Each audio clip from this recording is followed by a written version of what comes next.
2019/136. End of quote.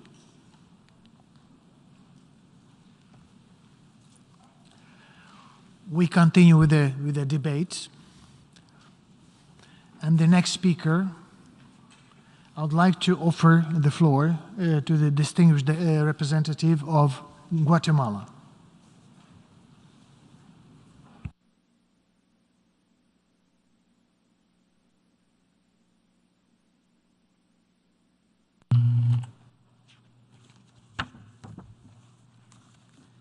Muchas gracias, señor presidente. Agradecemos que nos haya convocado a esta sesión de emergencia de la Asamblea General. No obstante, nos genera gran pesar la ocasión por la cual nos vemos en la necesidad de reunirnos. Una vez más, somos testigos de graves violaciones y abusos de los derechos humanos en Ucrania y sus habitantes por parte de la Federación de Rusia. Más allá de las sistemáticas violaciones y abusos cometidos por la Federación de Rusia en contra de la población de Ucrania, hoy nos reunimos también con el agravante de la reciente anexión ilegítima de las regiones de Luhansk, Donetsk, Gerson y Zaporizhia, regiones de Ucrania anexadas por la Federación de Rusia bajo el argumento falaz de referendos populares. Estos actos de anexión carecen de cualquier validez jurídica y constituyen al mismo tiempo una gravísima violación a los propósitos de las Naciones Unidas. Además, estos lamentables hechos socavan las relaciones amistosas y la cooperación entre los Estados de conformidad con la Carta de las Naciones Unidas, puesto que debemos de recordar que ninguna adquisición territorial resultante de la amenaza o el uso de la fuerza serán reconocidos como legal de acuerdo a la resolución 2625 del 1970, titulada Declaración sobre los Principios de Derecho Internacional relativos a las relaciones amistosas y la cooperación entre los Estados de conformidad con la Carta de las Naciones Unidas. Señor presidente, no podemos dejar de condenar enérgicamente los recientes ataques realizados por las fuerzas rusas contra Kiev y otras ciudades de Ucrania, así como las agresiones contra zonas residenciales de Zaporizhia, la cual continúan poniendo en peligro la vida de sus habitantes y sus territorios. Es fundamental que el Consejo de Seguridad responda adecuadamente a esta creciente amenaza que pone en peligro la paz y la seguridad internacionales continuamente. Señor presidente, Guatemala no titubeó en cuanto a expresar nuestro apoyo y respaldo al pueblo ucraniano y copatrocinar el proyecto de resolución que nos ocupa, titulado Integridad Territorial de Ucrania, Defensa de los Principios de la Carta de Naciones Unidas, contenido en el documento A/ES 11/L15. Esta resolución no es un llamado a formar un mundo multipolar, ni favorece tampoco a un mundo unipolar. Es un llamado para defender la integridad territorial de Ucrania y, en consecuencia, defender los principios de la Carta de las Naciones Unidas. Hemos apoyado y copatrocinado esta resolución en base a nuestras propias convicciones, que como un país de profunda vocación pacífica, pero también como un Estado que reconoce que, por medio del diálogo, la negociación y los medios pacíficos que nos otorga el derecho internacional, las diferencias entre los Estados pueden solucionarse. No es por medio de la fuerza ni la imposición que solucionaremos las discrepancias existentes. La Constitución Política de Guatemala prioriza la contribución al mantenimiento de la paz y la libertad, el respeto y defensa de los derechos humanos, el fortalecimiento de los procesos democráticos e instituciones internacionales que garanticen el beneficio mutuo y equitativo entre los Estados. Señor presidente, mi delegación reitera inequívocamente la urgencia de poner fin a esta invasión y buscar una salida pacífica, con irrestricto respeto a la soberanía, la independencia, la integridad territorial, los derechos humanos y la seguridad de todos. Para concluir, señor presidente, hago eco al llamado al presidente de la República de Guatemala, el doctor Alejandro Yamatei Falla, y cito: apostemos por el diálogo, apostemos por resolver los problemas como lo hacemos los hermanos. Es ahora o nunca. Apostemos por la paz. Las futuras generaciones y la preservación de la raza humana nos lo agradecerán. Fin de la cita. Muchas gracias. I thank the distinguished representative of Guatemala, and now I give the floor to the distinguished representative of Ireland.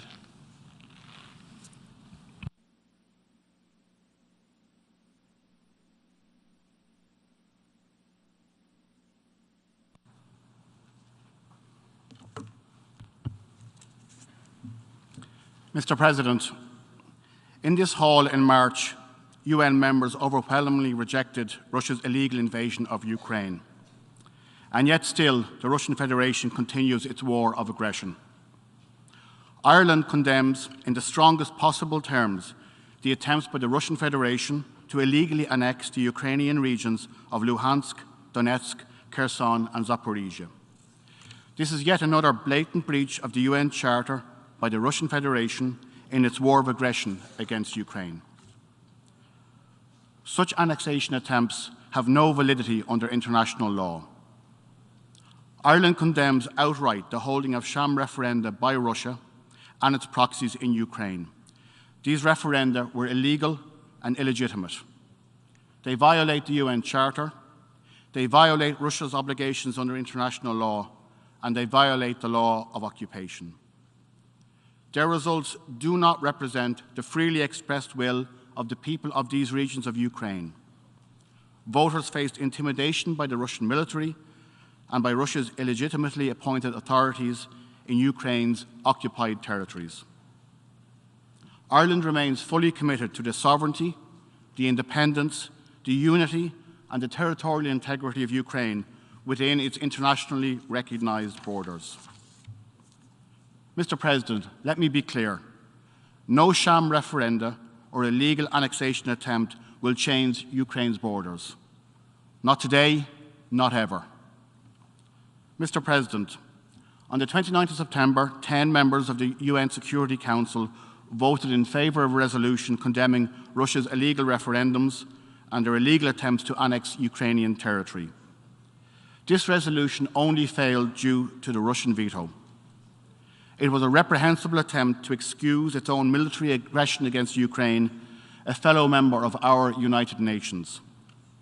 No one country, no matter how big or powerful, should have the ability to veto the application of international law for its own aims. Ireland, and indeed many states present here today, have long called for the abolition of that veto. It is an anachronism, and today I reiterate that call. However, the use of the veto will not prevent the international community from responding to Russia's breaches of international law.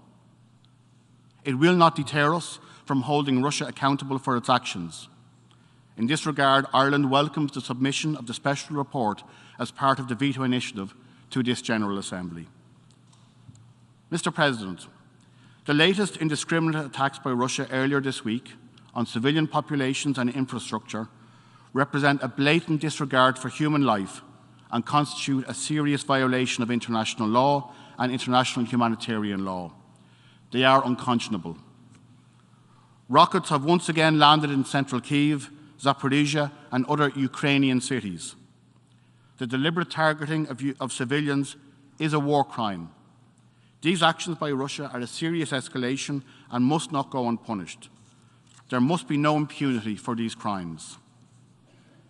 Ireland calls on the Russian Federation to immediately cease hostilities and unconditionally withdraw from the entire territory of Ukraine. We call on the Russian Federation to refrain from further threats or the use of force of any kind, including nuclear weapons, against Ukraine or any other member state, which could have serious implications beyond the region. Mr. President, fellow member states, this is not just about Ukraine. This is about the entirety of the UN membership. If we fail to hold Russia accountable, we send a signal to large, powerful countries that they can prey on their neighbours with impunity. Every state relies on the rules-based international order for our prosperity, for our independence, for our sovereignty. Russia has turned its back on this order, and it is incumbent on each and every one of us to defend it. If we do not reject Russia's actions in the clearest terms, in the clearest possible terms, we allow the world to be governed by force and not through dialogue, and that is simply unacceptable. Thank you. I thank the distinguished representative of Ireland, and now I give the floor to the distinguished representative of Italy.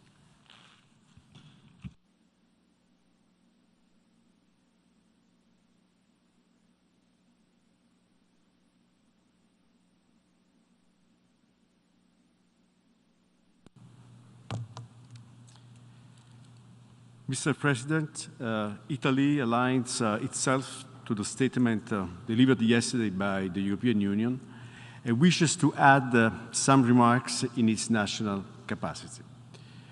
We reject and unequivocally condemn the illegal attempted annexation by Russia of the Ukrainian provinces of Donetsk, Kherson, Lugansk, and Zaporizhia. Such unilateral annexations is void and cannot determine any legal effect whatsoever. Italy deplores in the strongest terms the sham referendum in Ukrainian territories occupied by Russia during its war of aggression against Ukraine. Such actions constitute a flagrant breach of the UN Charter and blatantly violate international law and the principles of the Helsinki Final Act. Mr. President, far from being an exercise of self-determination, the sham referenda took place amidst widespread and systematic abuses of human rights and intimidation. It is crystal clear that they only represent the attempt to unilaterally annex territories of a sovereign state through the use of coercion and military force. Italy does not and will never recognize the illegal attempted annexation, just as it has not recognized the illegal attempted annexation of Crimea, and calls on all states to do the same.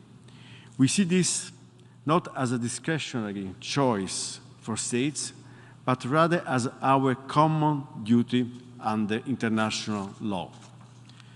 Mr. President, Italy strongly condemns the recent brutal and indiscriminate Russian attacks against many cities across Ukraine, deliberately targeting civilians, and calls on Russia to put an end to its military aggression, withdraw from all Ukrainian territories, and genuinely commit to diplomatic dialogue.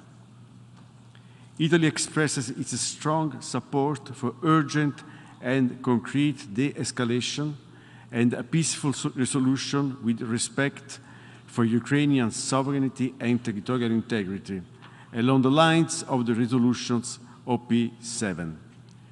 Russia needs to stop immediately this senseless war, which is causing huge human losses and it's having serious economic repercussions around the world and hitting the most vulnerable countries and categories of people. Italy continues to firmly stand on the side of the Ukrainian people and in defense of its independence, sovereignty and territorial integrity within its international recognized borders. We must all stand together to resist Russia's actions against a sovereign UN member state and uphold the principles of the UN Charter. Therefore, we call on all UN member states to support the draft resolution and vote yes. I thank you, Mr. President. I thank the distinguished representative of Italy. And now I give the floor to the distinguished representative of Romania.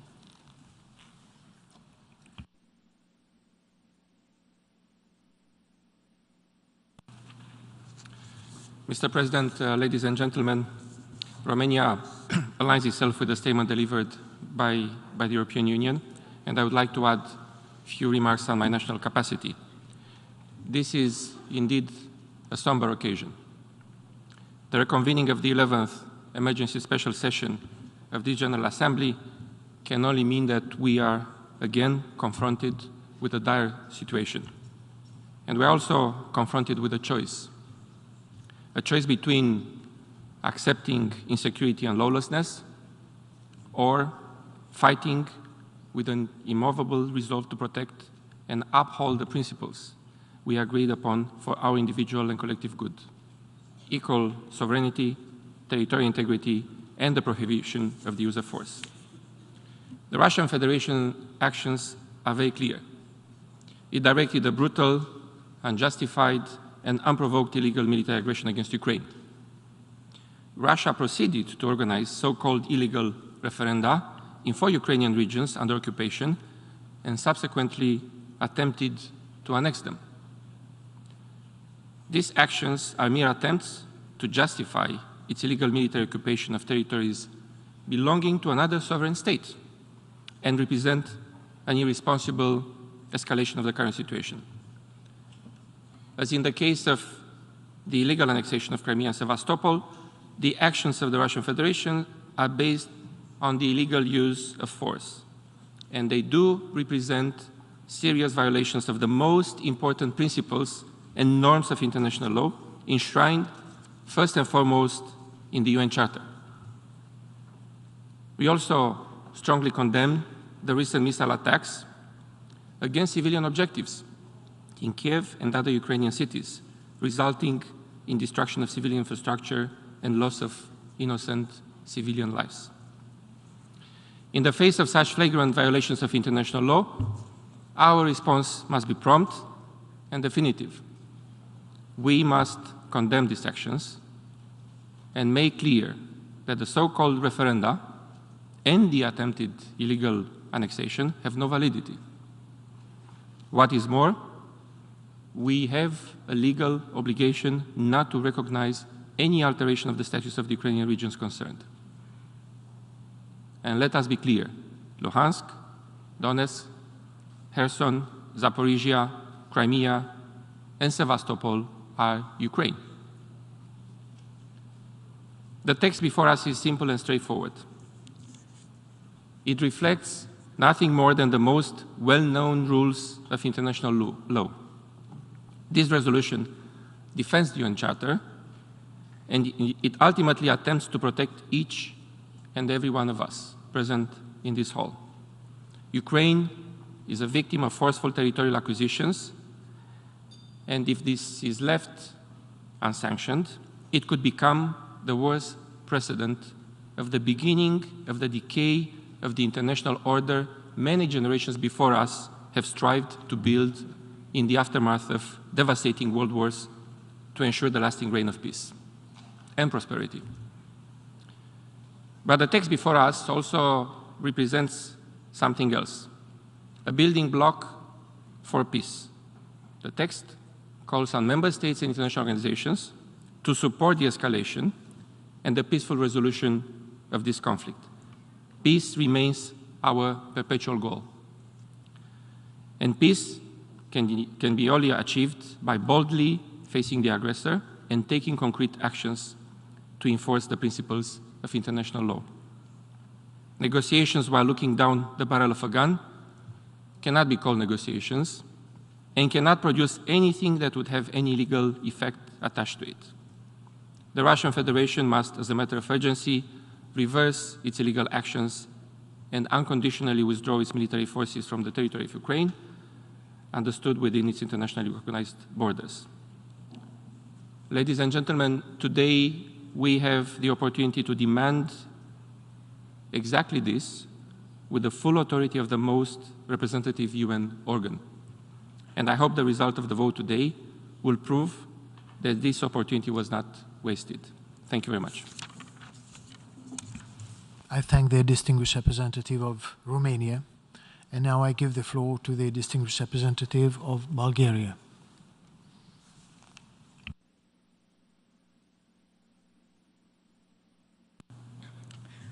Mr. President, distinguished delegates, Bulgaria aligns itself with the statement delivered on behalf of the European Union. I would like to highlight a few points in my national capacity. Mr. President, for the third time this year, the General Assembly reconvenes in an emergency special session to address yet another escalation of the Russian Federation's illegal, unprovoked, and unjustified war of choice against Ukraine, and because of yet another veto of the Russian Federation that prevented the Security Council from exercising its duties. While we are meeting prompted by the attempted illegal annexation by the Russian Federation of the occupied territories in the Ukrainian Donetsk, Luhansk, Kherson, and Zaporizhia regions, on Monday, Russian armed forces struck cities around Ukraine, leaving at least 12 civilians dead and more than 100 injured. Let us be clear, attacks on civilians are prohibited under international humanitarian law and thus constitute war crimes for which perpetrators will be held accountable. Mr. President, colleagues, Bulgaria categorically rejects and condemns in the strongest possible terms the attempt to the illegal annexation by the Russian Federation of the occupied territories in the Ukrainian Donetsk, Luhansk, Kherson, and Zaporizhia regions following the illegal so-called referenda that were neither free nor fair. We will never recognize it, just as we never recognized the illegal annexation of Crimea and the city of Sevastopol in 2014. Bulgaria reiterates its unwavering support for the sovereignty, independence, unity, and territorial integrity of Ukraine within its internationally recognized borders, including its territorial waters. The actions of the Russian Federation not only blatantly undermine Ukraine's sovereignty and territorial integrity, but also demonstrate its strive to redraw the post-Cold War boundaries in Europe and to dismantle the existing world order. This war must end now, and the Russian Federation must end it by abiding by its international commitments and by immediately, completely, and unconditionally withdraw all of its military forces from the territory of Ukraine within its internationally recognized borders. That the means of war in resolving disputes and tensions and the illegal annexation of a sovereign country's land have no place in the 21st century. Full respect of the UN Charter and international law are the only guarantee for global peace and security and the only universally effective tool that provides justice and accountability. Colleagues, we are having this debate today not because of Ukraine, but because of all of us. Today it is Ukraine. Tomorrow it could be any one of us unless we show a firm and united stance against any violation of the principles of the UN Charter and international law. The draft resolution before us does exactly that. It stands for the Charter and international law. It stands for all of us. Therefore, we ask you to vote in favor of the text before us. Thank you. I thank the distinguished representative of Bulgaria. And now I give the floor to the distinguished representative of Ecuador.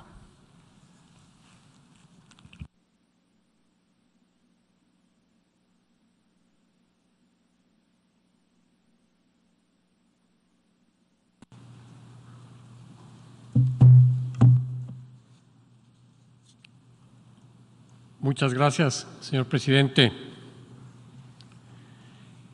Le agradezco por reanudar el 11º periodo extraordinario de sesiones de emergencia de esta Asamblea General.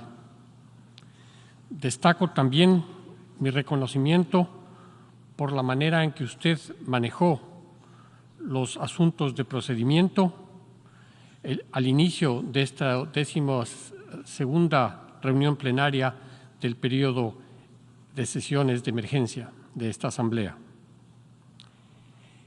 El Ecuador siguió de cerca y con preocupación la reunión del Consejo de Seguridad del pasado 30 de septiembre, en la cual se consideró y también se vetó el proyecto de resolución que buscaba reafirmar y defender el respeto y la garantía de la integridad territorial de Ucrania.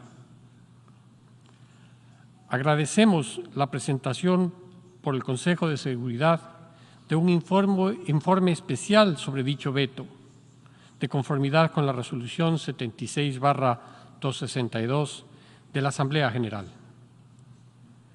Desde su fundación como república, el Ecuador, mi país, ha rechazado y condenado el uso de la fuerza de un Estado contra otro, en línea con los principios de nuestra política exterior y honrando nuestra vocación pacífica, no reconocemos ni reconoceremos la adquisición de territorios por la fuerza.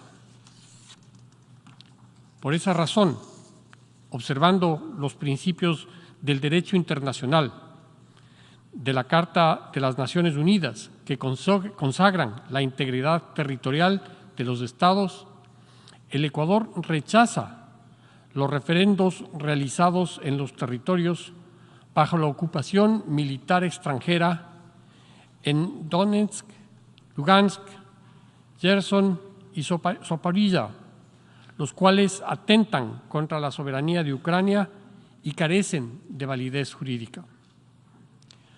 Por esa razón, también el Ecuador decidió copatrocinar y apoyar el proyecto de resolución contenido en el documento A/ES 11/L5 e invitamos a todas las delegaciones a hacer lo propio. Nos sumamos a los países que exigen que la Federación Rusa revoque sus decisiones de 21 de febrero y 29 de septiembre de este año relacionadas con el estatus de Donetsk, Lugansk, Gerson y Zaporilla, y que se respeten los derechos humanos y el derecho internacional en los territorios ocupados. Señor presidente, mi delegación reitera su llamado a que la Federación Rusa retire sus tropas de Ucrania de manera inmediata y a que respete la vida de sus pobladores, su soberanía, unidad, independencia y sus fronteras internacionales reconocidas. A 7 meses de iniciada la agresión contra Ucrania y ante la preocupante amenaza de que este conflicto afecte irreversiblemente a la humanidad, reiteramos nuestro apoyo a los esfuerzos que realiza el secretario general, así como a otras iniciativas que impulsen el diálogo político y las negociaciones y den una salida diplomática a esta crisis. Esto en línea con lo que ha sido solicitado por varias organizaciones regionales y subregionales, como es el caso de la Organización de Estados Americanos durante la Asamblea General realizada en Lima la semana pasada. Muchas gracias, señor presidente. I thank the distinguished representative of Ecuador, and now I give the floor to the distinguished representative of Slovakia.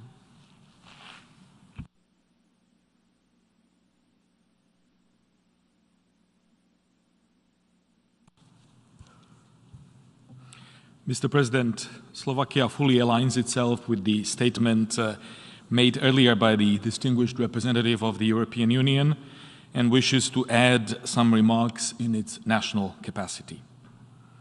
The Slovak Republic unequivocally condemns the attempted illegal annexation of further territories of Ukraine by the Russian Federation. In fact, it is not the first time that I am taking the floor in this emergency special session like most of my other colleagues.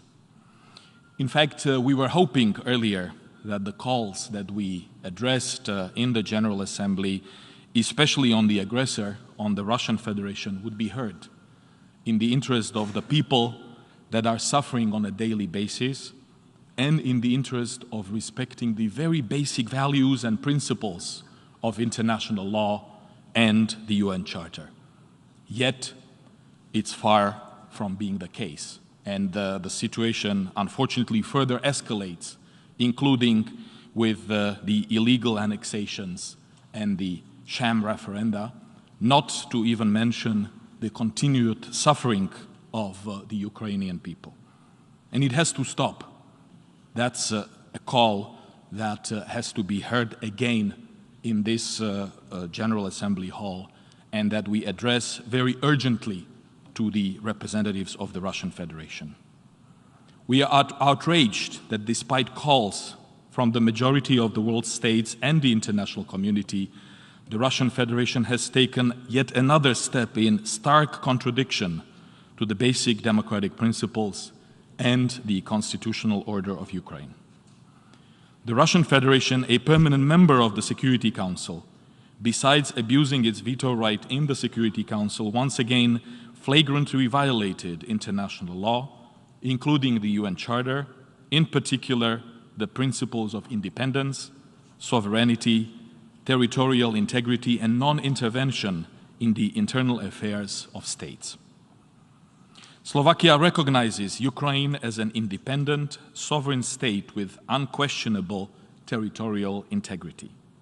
All acts associated with the forcible acquisition of Ukrainian territory by the Russian Federation are null, void, and illegitimate.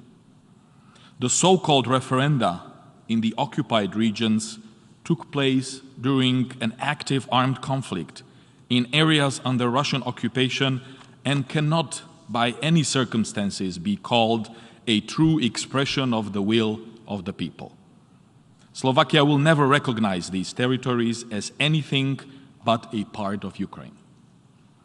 We will continue to provide multifaceted support to our neighboring country of Ukraine in its just struggle to preserve its statehood, sovereignty, and territorial integrity within internationally recognized borders. The pre-orchestrated sham referenda and subsequent attempted illegal annexation of parts of Donetsk, Kherson, Luhansk, and Zaporozhye regions, additional to previous attempted illegal annexation of Crimea, represent a deliberate escalation by the Russian Federation, which is part of its ongoing military aggression against Ukraine. We therefore once again reiterate our call on the Russian Federation to cease its military activities in Ukraine and immediately and unconditionally withdraw all its troops, military equipment, and occupation administration structures from Ukrainian territory. It was clearly already expressed before that it is Russian Federation that started the war, and it is only the Russian Federation that can end it, and it should be done immediately and without any delay.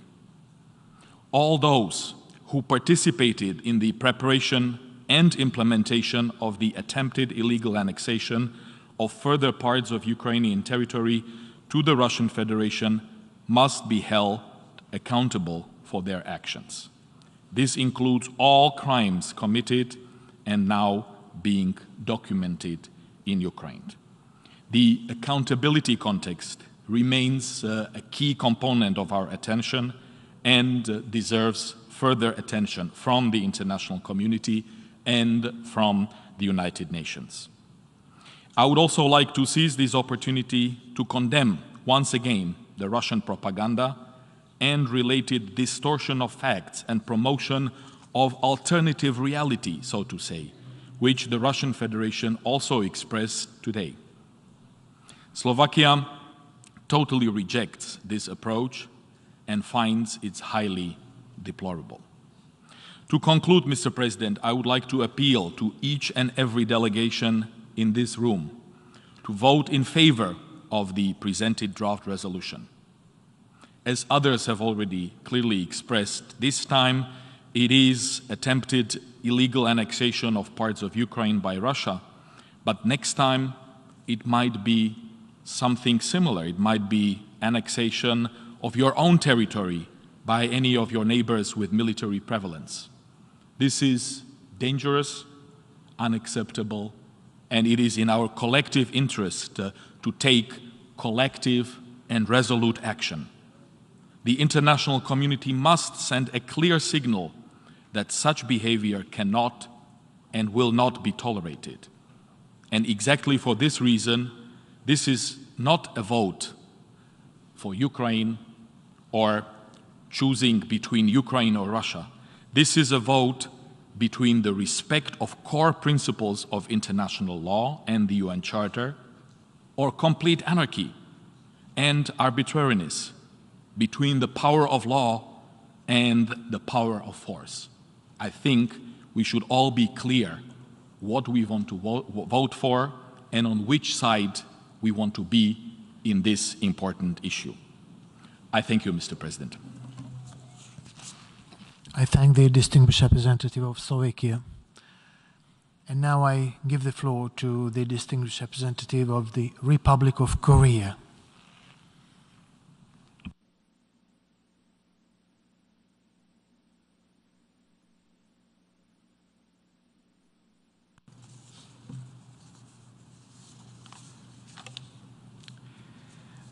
Mr. President, we are here today to once again address the situation in Ukraine. 7 months have now passed since the UN General Assembly Emergency Special Session was first called on this matter in March. Since then, the international community has condemned the Russian Federation's armed invasion against Ukraine and urged the peaceful resolution of conflict. Unfortunately, Russia has not answered the repeated calls of the international community. The unprovoked aggression has tragically continued, killing thousands and displacing millions of Ukrainians. We were especially shocked by the recent Russian missile attacks targeting cities and innocent civilians across Ukraine. Russia even announced the annexation of parts of Ukraine territory while combat is still underway in those regions. Most members of this august body have repeatedly referred, almost mantra-like, to the importance of national sovereignty and territorial integrity as a basic principle of international relations. Today, the Republic of Korea joins many others in unequivocally reiterating its support for the sovereignty, political independence, and the territorial integrity of Ukraine. My government does not recognize the so-called referenda held under military coercion in Donetsk, Luhansk, Zaporizhia, and Kherson, and cannot accept Russia's attempt to divide Ukrainian territory. The Republic of Korea, through its own painful experiences, can testify that any attempt to divide a nation in any form or method is merely the beginning of lasting, very serious troubles rather than a solution. We should also recall the regrettable part of our history when the League of Nations, the UN's predecessor, started to collapse in the 1930s when expansionist military powers invaded neighboring countries.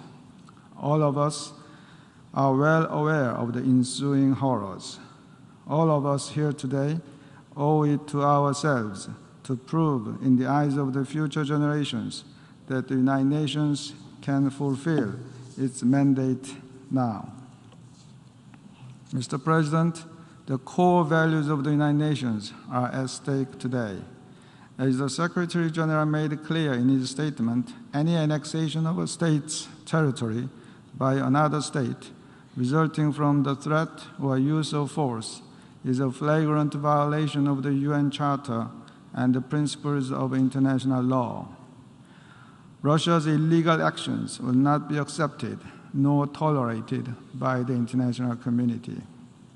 In this regard, my delegation notes with deep interest that the DPRK is the only country so far to issue a statement endorsing the so-called referenda and supporting the Russian annexation. Beforehand, only 2 countries, including the DPRK, recognized Donetsk and Luhansk as independent states. Mr. President, this is why the President of the Republic of Korea emphasized in this chamber last month that member states altogether have to overcome threats to freedom and peace through international cooperation, solidarity, and a fearless commitment to universal norms consolidated within the UN system.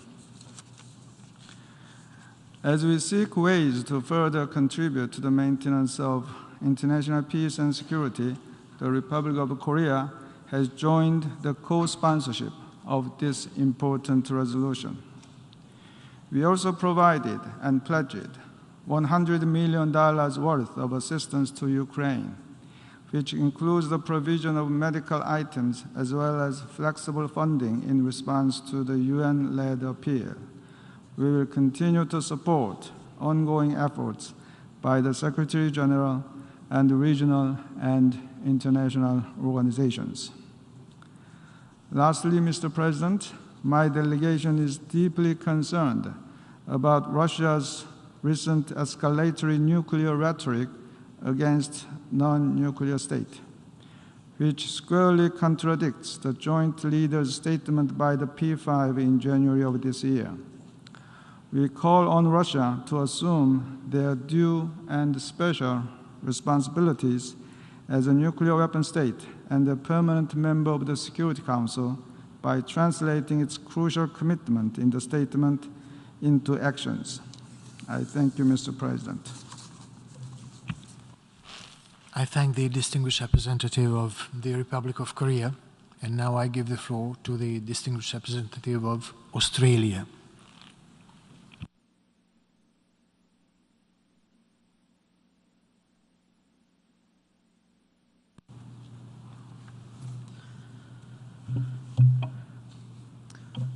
Mr. President, colleagues, Australia is proud to stand alongside Ukraine and many, many other member states here today. Member states determined to uphold the UN Charter. Member states determined to condemn Russia's sham referenda in the occupied regions of Ukraine. Member states determined to condemn Russia's illegal attempted annexation of Ukrainian territory. We remain committed to the sovereignty, independence, unity and territorial integrity of Ukraine within its internationally recognised borders. Mr. President, let's be absolutely clear. Russia's sham referenda in the occupied areas of Ukraine have no legal effects. Let me repeat that. Russia's sham referenda in the occupied areas of Ukraine have no legal effect. Russia's attempted annexation is illegal. It's a dangerous escalation. And we urge all member states to support the resolution before us. Doing so will demonstrate our unreserved commitment to upholding international law, including our obligations under the UN Charter. Mr. President, we all seek a peaceful and prosperous world where sovereignty and territorial integrity are respected. We must show all those contemplating acts of aggression that the international community stands together in firm defence of these principles. Mr. President, Australia will continue to stand with the brave people of Ukraine. Australia responded swiftly to President Putin's attempted illegal annexation of the Ukrainian regions of Luhansk, Donetsk, Kherson and Zaporizhia, with additional targeted financial sanctions and travel bans on 28 Russian-appointed separatists, ministers and senior officials.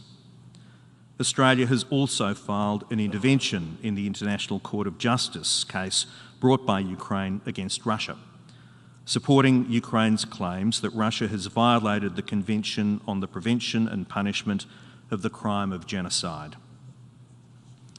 Mr. President, colleagues, these actions underscore Australia's support for Ukraine and the resolution before us today, and reinforce Australia's strong objection to the actions of President Putin and those carrying out his orders. Mr. President, Australia continues to call on Russia to comply with its obligations under international law, including the UN Charter, and immediately withdraw its forces from Ukraine. Mr. President, we call for peace, a peace that is not just the absence of war, but that enables the people of Ukraine to live according to their own rules, according to their own sovereignty, and to have their own freedom. Australia pays tribute to the remarkable resilience and the remarkable courage shown by the Ukrainian people. Colleagues, now is the time for the international community to show courage and conviction in support of Ukraine. Now is the time to act together. Thank you. I thank the distinguished representative of Australia, and now I give the floor to the distinguished representative of Chile.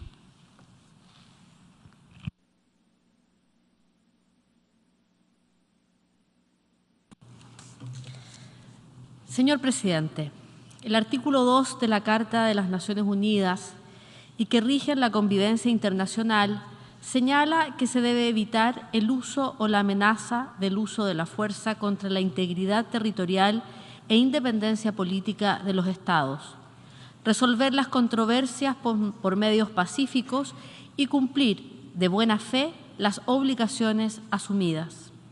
En este sentido, la soberanía, la independencia y la integridad territorial de cada uno de los Estados miembros de las Naciones Unidas, incluida la de Ucrania, debe ser respetada y protegida. Chile, fiel cumplidor de la Carta de Naciones y del derecho internacional, reitera su compromiso con la soberanía, independencia e integridad territorial de Ucrania, por lo que considera sin valor jurídico los referéndums en las regiones y ciudades de Donetsk, Lugansk, Gerson y Zaporilla. Además, reafirma la necesidad de que Rusia retire sus tropas, respete la integridad territorial y la soberanía de Ucrania, la que también incluye a Crimea. La comunidad internacional no puede ser indiferente de este intento de anexión ilegal de las regiones ucranianas. Nada justifica violar los señalados principios del artículo 2 de la Carta de Naciones Unidas. Chile respalda la declaración del secretario general del día jueves 29 de septiembre, donde señala que la Carta de las Naciones Unidas es clara. Toda anexión del territorio de un Estado por parte de otro Estado que sea resultado de la amenaza o el uso de la fuerza es una violación de los principios de la Carta y del derecho internacional. Resaltamos la labor en terreno y esfuerzos que realizan distintos actores en pos de garantizar la paz y la seguridad de toda la población. Asimismo, destacamos las gestiones diplomáticas que países como Turquía, el Coordinador de Crisis para Ucrania y organizaciones regionales están efectuando con el objeto de lograr una solución pacífica a través del diálogo entre las partes involucradas. Señor Presidente, el Gobierno de Chile manifiesta una vez más su total repudio y condena en los términos más enérgicos a los crímenes de guerra perpetrados en territorio ucraniano, controlado por las fuerzas rusas, que han sido dados a conocer por la misión de investigación de las Naciones Unidas en Ucrania. Desde una perspectiva de paz y seguridad internacional, esta guerra nos ha hecho retroceder decenas de años cuando se vuelven a escuchar amenazas irresponsables de uso de armas nucleares. Es por todo lo anterior, señor Presidente, que mi país ha decidido copatrocinar el proyecto de resolución presentado ante esta Asamblea. Muchas gracias, señor Presidente. I thank the distinguished representative of Chile, and now I give the floor to the distinguished representative of Vietnam.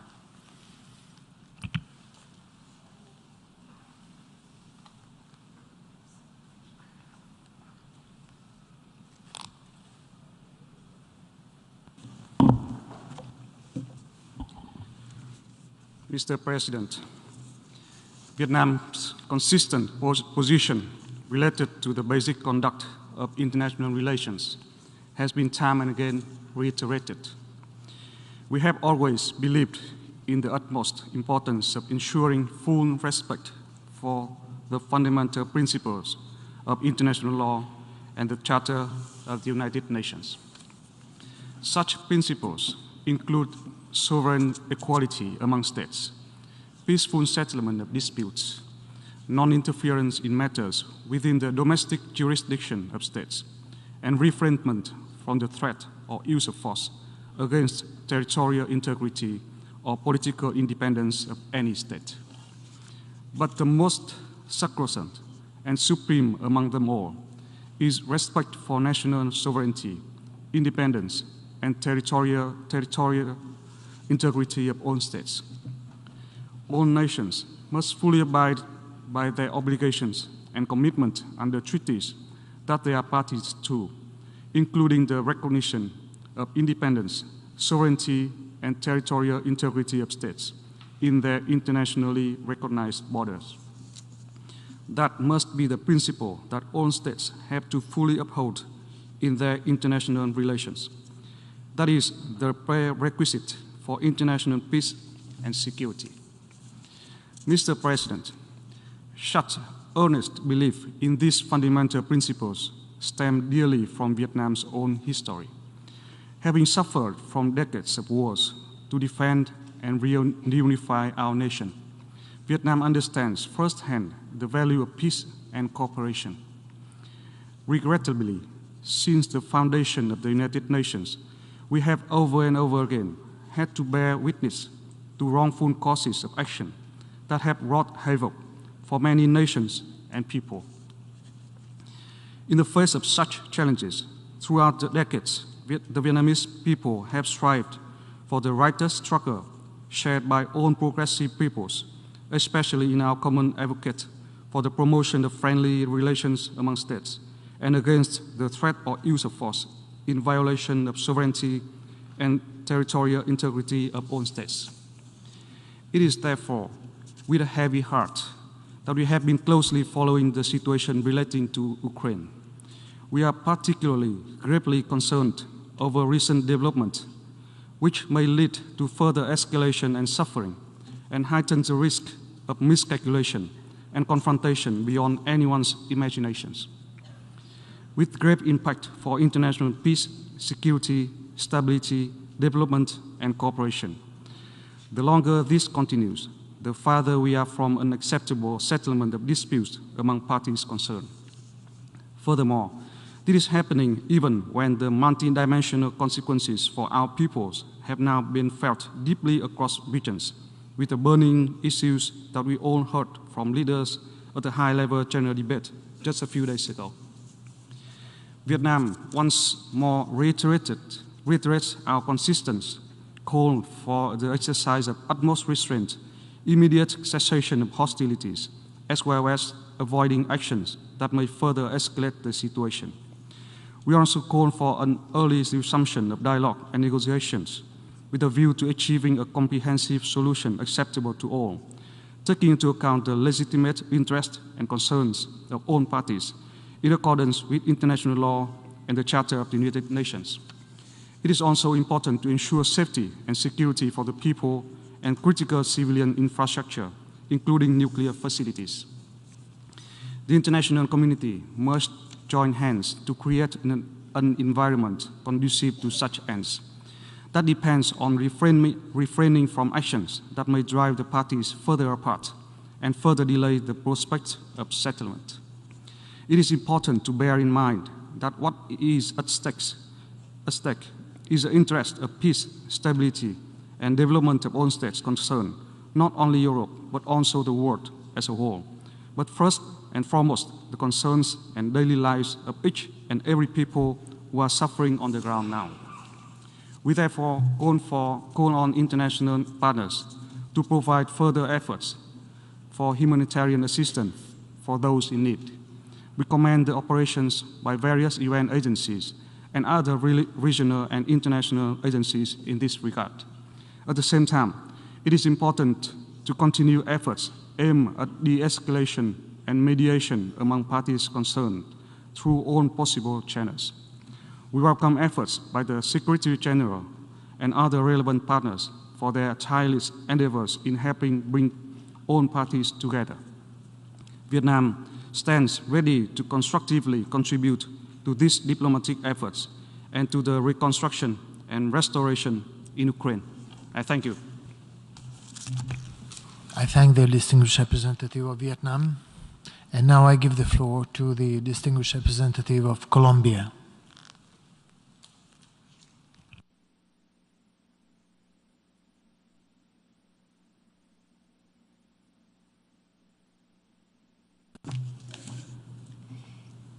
Señor Presidente, señor Secretario General, Colombia rechaza el uso de la fuerza contra la integridad territorial o la independencia política de cualquier país porque constituye una violación directa a los propósitos y principios fundamentales de la Carta de las Naciones Unidas y del Derecho Internacional.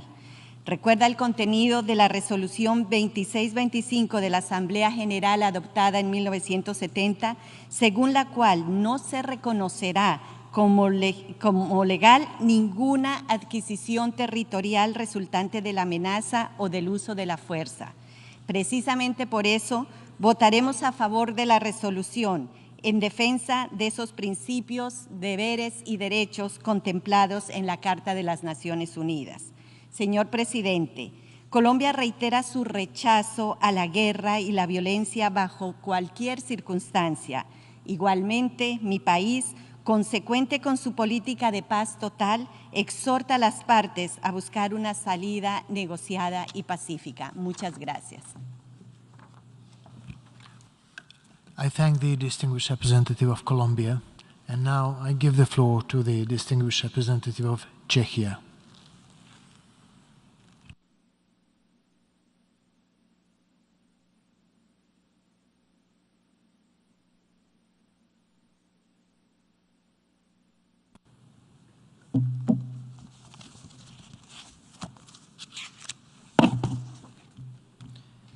Mr. President, Czechia fully aligns itself with the EU statement, and I would like to add the following in my national capacity.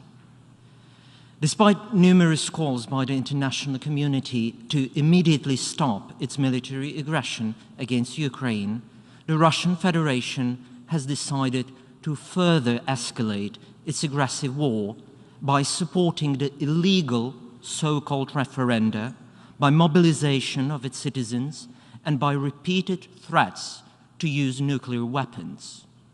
Bearing witness to that are the ongoing cowardly missile attacks against civilians and civilian infrastructure in many Ukrainian cities and in the very center of Kiev. Putin's regime once again flagrantly violates the basic principles of the UN Charter and international law and threatens security of Europe as well as the very nature of the current global order. Changing the internationally recognized borders of Ukraine by force constitutes a clear and serious breach of the UN Charter. This step has absolutely no validity under international law. Many world leaders had warned about the predicted outcome of the illegal sham referenda even before their falsified results were announced.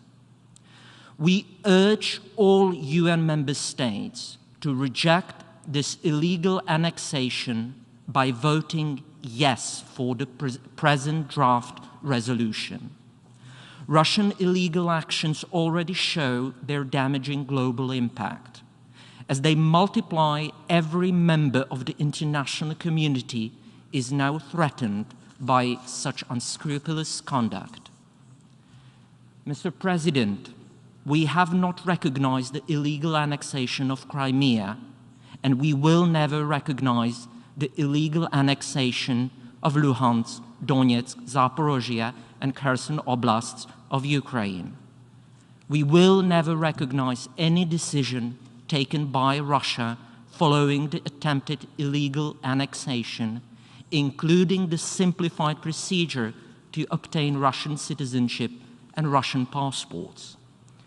Czechia reiterates its full support for sovereignty, independence, unity, and territorial integrity of Ukraine within its internationally recognized borders and territorial waters. Organizing fake voting amidst the war is yet another proof that Ukrainian citizens are facing widespread and systematic human rights abuses and intimidation by Russia and its illegally appointed authorities in the temporarily occupied territories. The manipulated public vote presents no expression of the real free will of the local Ukrainian citizens who are exposed to inhuman conditions, brutal torture, and mass killings. All perpetrators of the most serious crimes under international law must be held accountable, same as those involved in organizing such sham voting. Czechia supports the creation of special international tribunal to bring to justice the official representatives of the Russian Federation responsible for the crime of aggression against the neighboring state as they seek to destroy its free existence. Once again, we strongly urge the Russian Federation to stop this war and immediately, completely, and unconditionally withdraw its troops from the territory of Ukraine. Russian actions gravely damage the global economy and food security of many countries gathered here today. Furthermore, it seriously threatens the rules-based international order and harms all UN member states. I thank you. I thank the distinguished representative of Czechia. And now I give the floor to the distinguished representative of the Democratic People's Republic of Korea.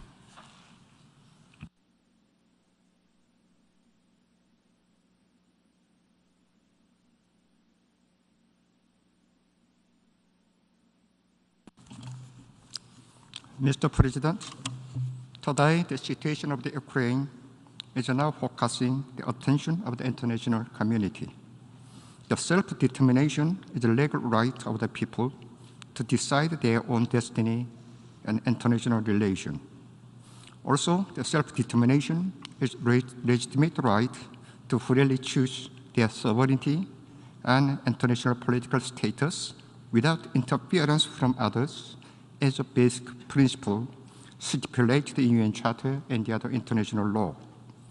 The residents in People's Republic of Donetsk, People's Republic of Lugansk, and the regions of the Kherson and Zaporozhye have the due right to freely determine and choose their sovereignty and international political status at their own discretion. The people in those regions have exercised their due right through referenda, the hold from 23 to 27 September 2022. We recognize that the referenda were conducted in accordance with the UN Charter and international law, which stipulate principles of the equal rights and self-determination of people. Therefore, we respect the will of the people in People's Republic of the Donetsk, People's Republic of the Lugansk, and the regions of the Kherson and Zaporozhye, who aspire to integration into the Russian Federation and support the position of the government of the Russian Federation of the making of said regions component of the Russian Federation. We strongly insist that principle of self-determination enshrined in the UN Charter international law must not be applied in selective and partial manner. Mr. President, we clearly remember that sovereignty and territorial integrity of the former Yugoslavia, Afghanistan, Iraq, and Libya were violated brutally by the United States and Western countries under the pretext of international peace and security. But unlawful and illegal acts of the Western countries have never been called into question in UN Security Council. It is absurd for Western countries that they have devastated sovereign states in the past are talking about respect for sovereignty and territorial integrity of the Ukraine, of the referenda holding People's Republic of the Donetsk and Lugansk, and the regions of the Kherson and Zaporozhye. Even today, United States interfere in internal affairs of sovereign states and infringe upon their legal rights by abusing UN Security Council in order to maintain hegemonic unipolar world. This is the same old trick of the United States, and the world is witnessing a lot of the similar illegal acts, not only in 20th century, but also 21st century. High-handedness and arbitrary practice and the partial and double standard acts can never be tolerated in any case. In conclusion, we strongly believe that the result of the referendum took place in People's Republic of Donetsk and Lugansk and the regions of the Kherson and Zaporozhye must be respected in accordance with the basic principle of self-determination and non-interference in internal affairs of others. Also, the position of any sovereign state must be respected on this floor. But one previous speaker just before mentioned the position of the DPRK. His remark is mostly politically motivated remark. Of course, I can fully understand that he can say that because his country is not a sovereign state. I thank you. I thank the distinguished representative of the Democratic People's Republic of Korea. And now I give the floor to the distinguished representative of the Republic of Moldova.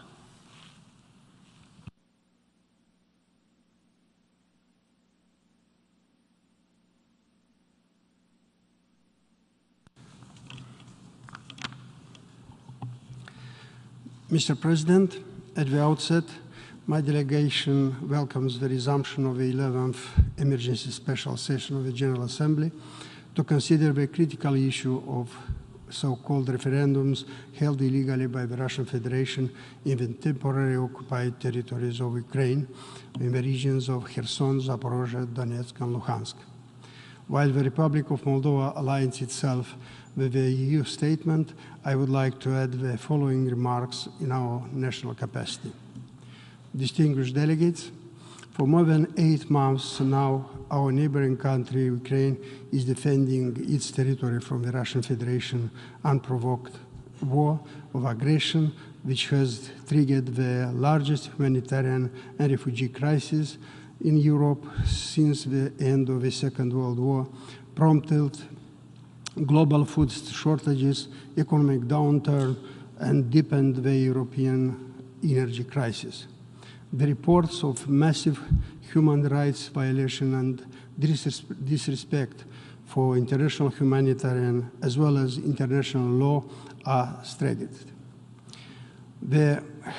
We have all been appalled by the massive Russian missile attacks conducted recently against Ukrainian cities, especially civilian and critical infrastructure. These attacks are causing human losses and suffering and significant destruction. According to the verified airspace monitoring data, 3 of cruise missiles launched from the Russian military ships located in the Black Sea or on targets in Ukraine have crossed Moldovan airspace. The Republic of Moldova firmly condemns the violation of its sovereign airspace. This incident created serious risks to the security of the Republic of Moldova. Any escalation is also increasing the security risks for the entire region and to the Republic of Moldova as an immediate neighbor of Ukraine. Now, these risks include not only those posed by the use of conventional arms, but also of nuclear ones.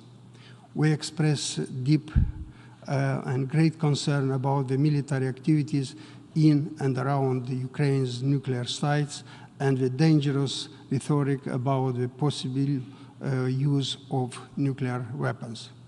All these worrying developments pose a major threat not only for the region, but also for the entire world.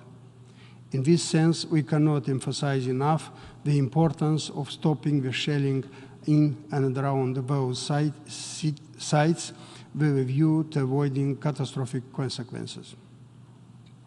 The Republic of Moldova strongly condemns the so-called referendums illegally organized by the Russian Federation in the territory-occupied Ukrainian regions of Kherson, Zaporozhye, Donetsk, and Lugansk.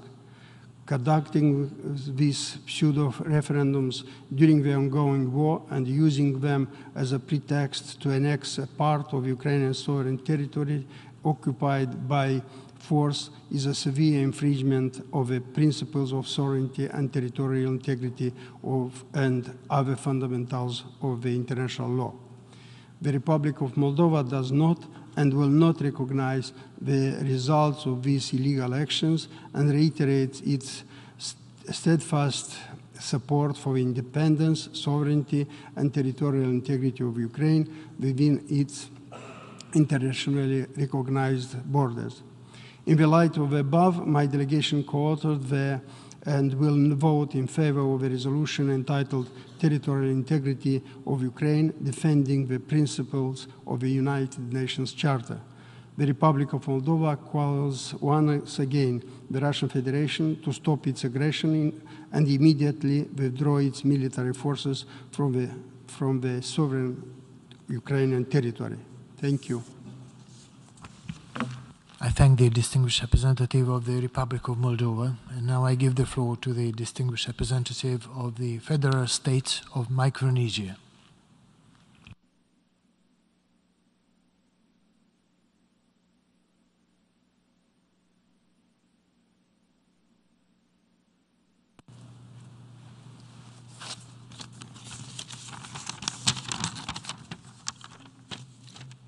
Thank you, Mr. President.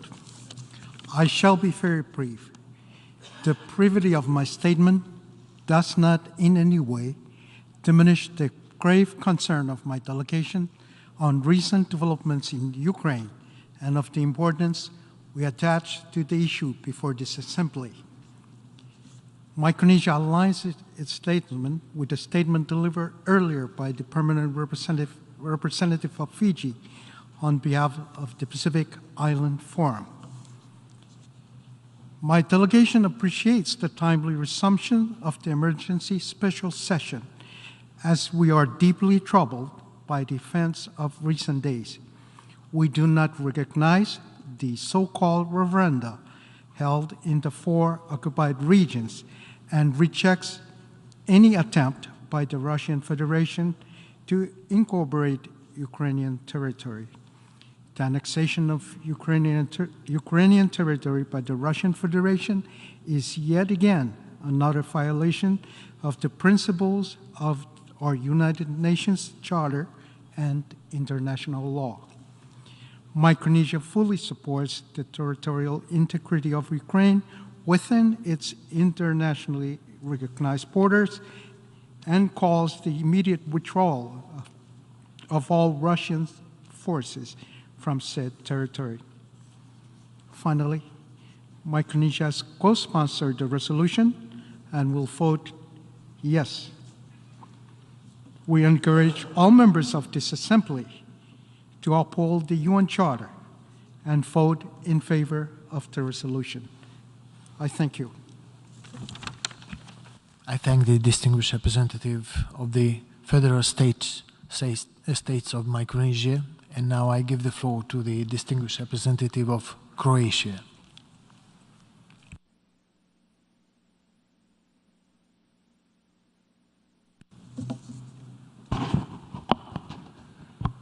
Mr. President, ladies and gentlemen, Croatia aligns itself with the EU statement. I would like to add some remarks in my national capacity.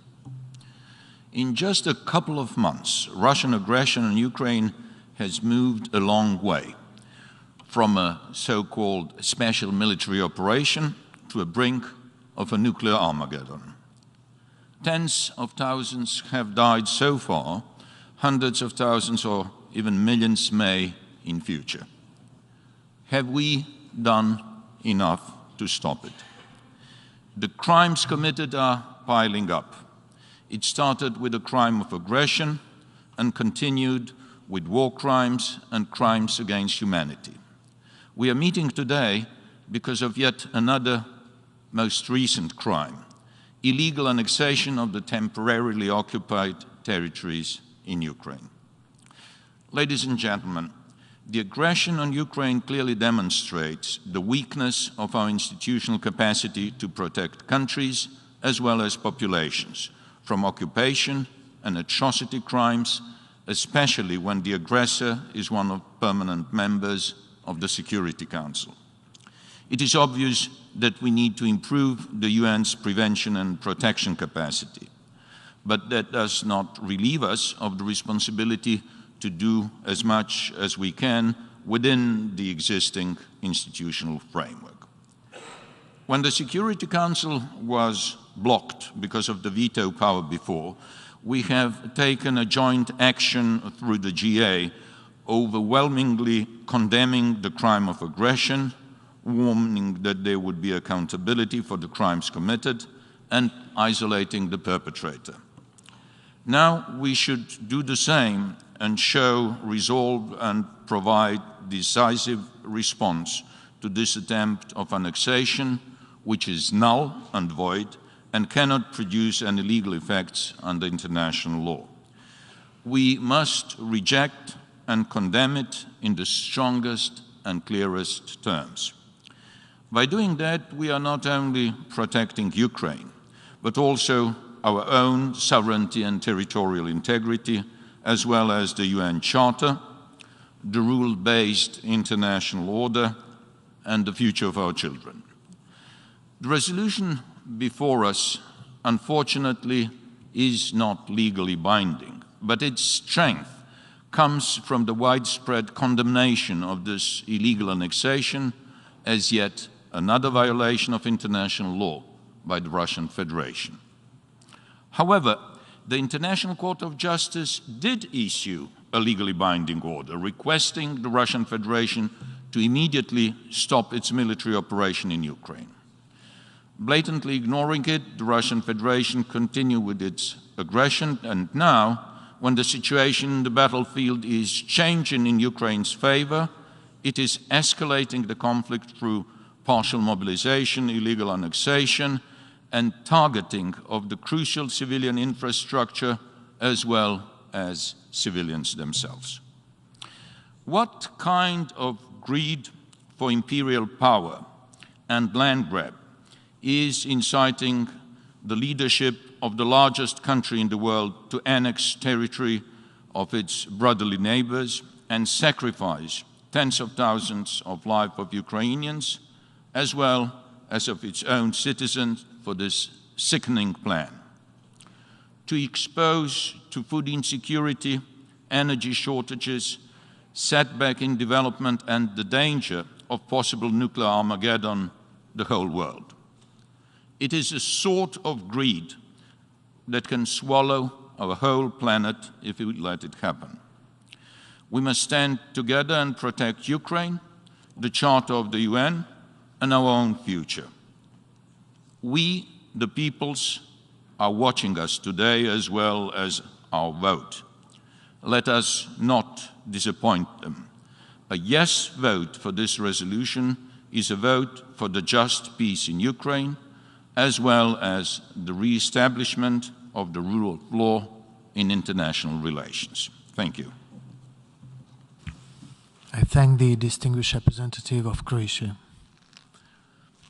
And now I give the floor to the distinguished representative of Hungary.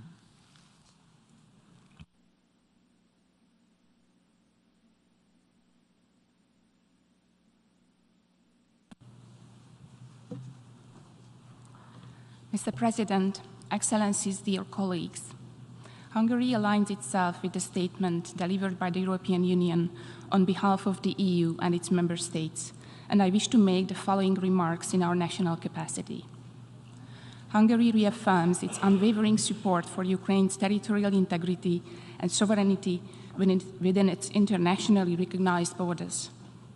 With regard to the so-called referenda held in the occupied territories of Ukraine, we firmly reject and unequivocally condemn the illegal annexation by Russia of Ukraine's Donetsk, Luhansk, Zaporizhia, and Kherson regions. The referenda are not only blatantly violating the fundamental rights of Ukraine to sovereignty, territorial integrity, and political independence, but also several of the core principles as enshrined in the UN Charter and international law. We will never recognize the illegal referenda, neither the illegal annexation. Furthermore, we reaffirm that Ukraine is exercising its legitimate right to defend itself against the Russian aggression, to regain full control of its territory, and has the right to liberate occupied territories within its internationally recognized borders. Mr. President, the UN Charter is not optional. Every member state represented in this chamber have to abide by the rules that were set out to protect the international order. If one member state decides to disregard the rules, there will undoubtedly be others who will not feel obliged to respect these rules. Today, it is the sovereignty of Ukraine.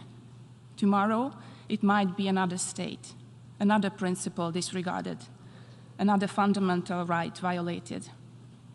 We need to be clear that the action of the Russian Federation is a violation of rights today, and if we fail to step up against it, it could be improperly misconstrued as a precedent in the future. Therefore, our common determination to protect the rules-based international order and international law shall be strong and united. Mr. President, we must also stress that any use or any threat of use of weapons of mass destruction is contrary to the provisions of international law, including the UN Charter or the commitments parties made inter alia in the Budapest Memorandum or the NPT review conferences. Let me be clear. Hungary condemns any threat of a nuclear war. A nuclear war cannot be won and therefore must never be fought. Mr. President, sadly, after more than half a year in this conflict, we are witnessing worrying trends and still do not see any signs of the cessation of the hostilities. It is our view that the conflict is on an alarmingly wrong trajectory that foreseeably only leads to a further spiral of escalation. We see around the globe that after barely recovering from the worst pandemic in more than a century, as a result of the war in Ukraine, too many member states find themselves to be in a particularly vulnerable situation, faced with unprecedented interlocking crises. Energy, food, water crisis, and the adverse effects of climate change, exacerbated by a cost of living crisis, pile on the hardship of people around the world, putting the resilience of member states to a test. As a result, uncertainty and political upheaval is growing across the world, with potentially far-reaching ramifications to international peace and security, putting the hard-won gains in sustainable development into jeopardy. From the perspective of Hungary, the war is on our neighboring country. It constitutes a great risk, security risk, with a multidimensional effect on our society. The ensuing rise in the cost of food, energy, and fuel poses a real challenge to us. Furthermore, as winter approaches, we also expect the humanitarian needs stemming from the war only to grow. On a wider horizon, the energy supply routes are being disrupted regionally. As a result, our continent is facing its most severe energy crisis, which also threatens the European economy falling into recession. Faced with these challenges, what we need today, probably more than ever, is dialogue and diplomacy. Therefore, in conclusion, Mr. President, let me reiterate Hungary's urgent call for peace. We have to use whatever tool available for facilitating peace. We have to help this conflict to come to an end as soon as possible. We cannot allow this aggression to threaten all what the international community has achieved under the umbrella of international law in the past 77 years since the adoption of the UN Charter. We need to restore peace, set firmly upon the edifice of the rules-based international order. For all the above reasons, Hungary will vote in favor of the resolution and encourage the others to do the same. Thank you. I thank the distinguished representative of Hungary, and now I give the floor to the distinguished representative of Spain.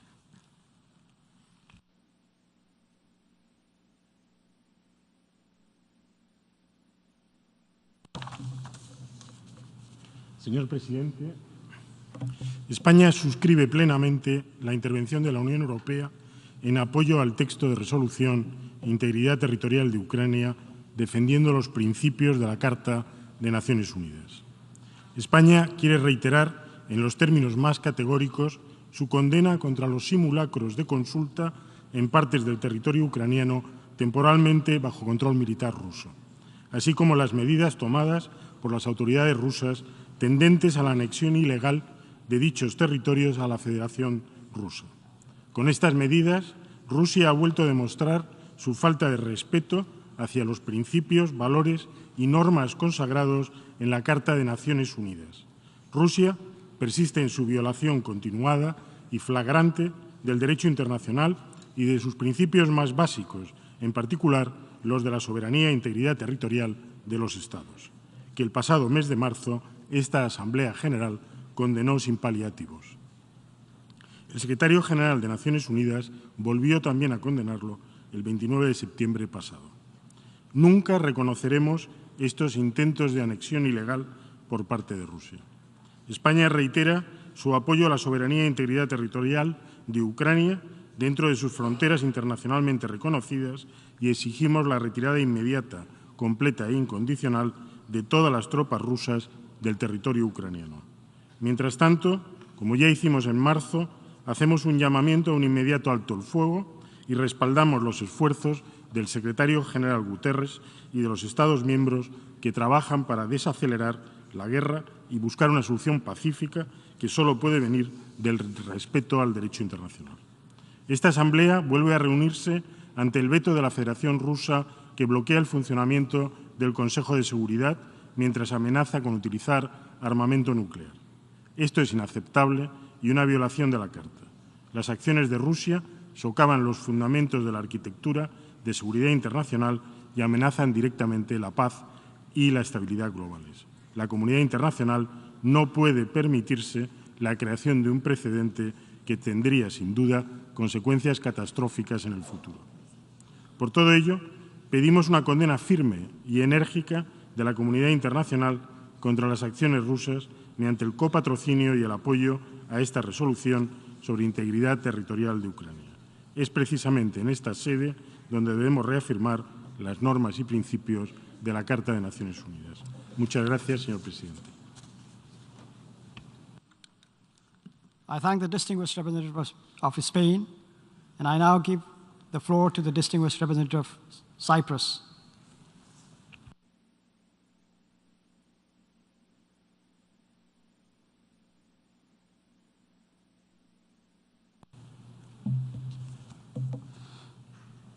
Mr. President, my delegation fully subscribes to the statement of the European Union and wishes to make some additional remarks. Cyprus condemns the illegal and illegitimate holding of the so-called referenda in the occupied regions of Ukraine, as well as their subsequent attempted annexation by the Russian Federation. International law is clear. First, the prohibition of the use of force is one of the foundations of the UN Charter. Boundaries cannot be altered by the use of force. Second, an occupying power cannot gain sovereignty over the territory it unlawfully occupies through an attempt of unilateral secession or otherwise. Third, a referendum cannot take place unilaterally without the consent of the government of the territorial state. The occupying power must respect its obligations under international humanitarian law, including the Hague Regulations of 1907 and Geneva Conventions. Fourth, in no circumstances can these so-called referenda be considered as an exercise of right of self-determination through remedial secession. Cyprus is strongly opposed to any modification of the fundamental principle of sovereignty and territorial integrity of states, which is essential for the stability of states and for the international relations between them. Furthermore, we reiterate that states have a legal duty to withhold recognition of acts in violation of norms of international law of peremptory character, such as the creation of an illegal territorial situation by use of force. International law must remain the compass by which states are guided, and it must be applied consistently and globally. Cyprus, as a country that remains divided for almost 50 years as a consequence of the crime of aggression, and as a country who is fully committed to promoting the respect for international law, adds its voice to the international law in defense of the United Nations Charter and the rule of law. Multilateralism and no recourse to unilateral action must guide the conduct of states with a view to the maintenance of international peace and security. We remain deeply concerned about the effectiveness of our system of collective security and disappointed for the fact that the UN Security Council has failed to do everything in its power to prevent and end the war in Ukraine. We fully believe that there is only one way out: diplomacy, not war. Cyprus will vote in favor of the draft resolution under discussion entitled Territorial Integrity of Ukraine, defending the principles of the Charter of the United Nations, and also encourages all member states to also support it.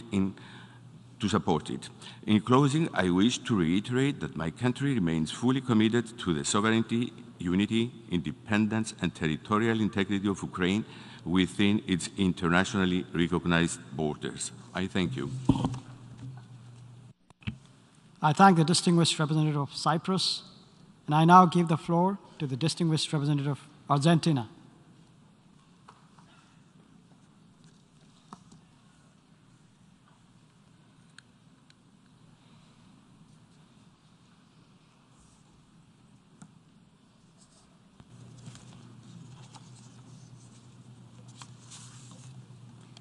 Señor Presidente, como lo hemos expresado en diferentes foros multilaterales con relación a la guerra en Ucrania, la República Argentina reitera, como ya lo manifestara en relación con Crimea, que será solo a través del pleno apego a los principios consagrados en la Carta de las Naciones Unidas, el respeto del derecho internacional, a la soberanía de los Estados y su integridad territorial, que se podrá arribar a soluciones que sean justas y duraderas para todos los actores políticos y sociales. La Argentina ha mantenido una posición consistente en contra de la adquisición de territorios por la fuerza y en defensa del principio de integridad territorial. Por ello, la República Argentina condena la agresión a Ucrania y reitera a la Federación Rusa que cese inmediatamente en el uso ilegítimo de la fuerza y las operaciones militares en territorio ucraniano. En este contexto, no consideramos conforme a derecho las referendas celebradas en los territorios ocupados en Ucrania del 23 al 27 de septiembre. Señor Presidente, todo intento de quebrantar parcial o totalmente la unidad nacional y la integridad territorial de un Estado o país o su independencia política por la fuerza es incompatible con los propósitos y principios de la Carta de las Naciones Unidas. Ellos suponen un intento de quebrantar la integridad territorial de Ucrania en tanto no han sido consentidos por el gobierno de dicho país. Por lo tanto, desde el punto de vista del derecho internacional, dichos referéndums son nulos, carecen de valor legal y no alteran el estatus de dichos territorios. Por las razones expuestas, apoyaremos el proyecto de resolución que rechaza la pretendida anexión rusa de territorios ucranianos y votaremos a favor de él. Señor Presidente, renovamos el llamamiento al Secretario General y a todas las instancias multilaterales existentes a cooperar de manera urgente para desactivar este conflicto y regresar a la mesa de negociaciones para alcanzar una solución a través del diálogo y de todos los medios pacíficos que puedan servir para detener la violencia. La reciente pandemia, el cambio climático, la precarización de las condiciones de vida en regiones enteras, los enormes desplazamientos de millones de personas nos han demostrado, entre otros desafíos globales, que no son la agenda del futuro, sino problemas urgentes que la comunidad internacional debe afrontar con premura. El tiempo corre en nuestra contra y no nos podemos permitir seguir hablando de guerra.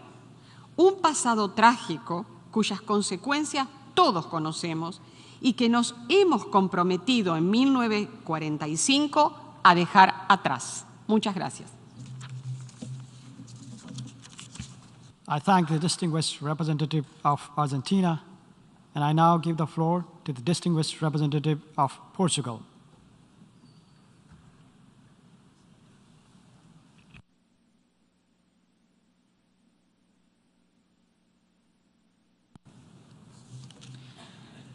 Thank you, Mr. President, and thank you for reconvening this emergency special session, and thank you for your leadership in these challenging and sober times.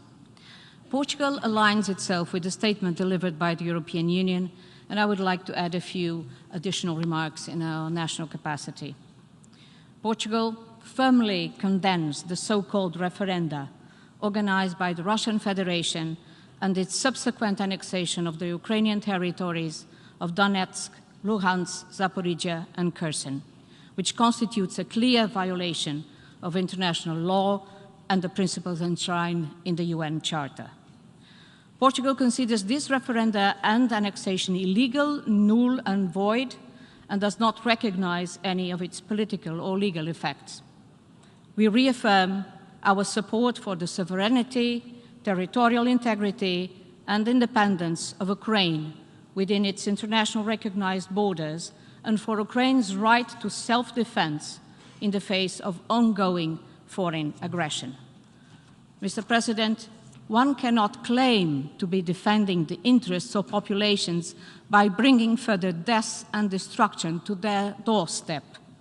No security concern could ever be a legitimate reason to invade a neighboring country that posed no threat to the Russian Federation.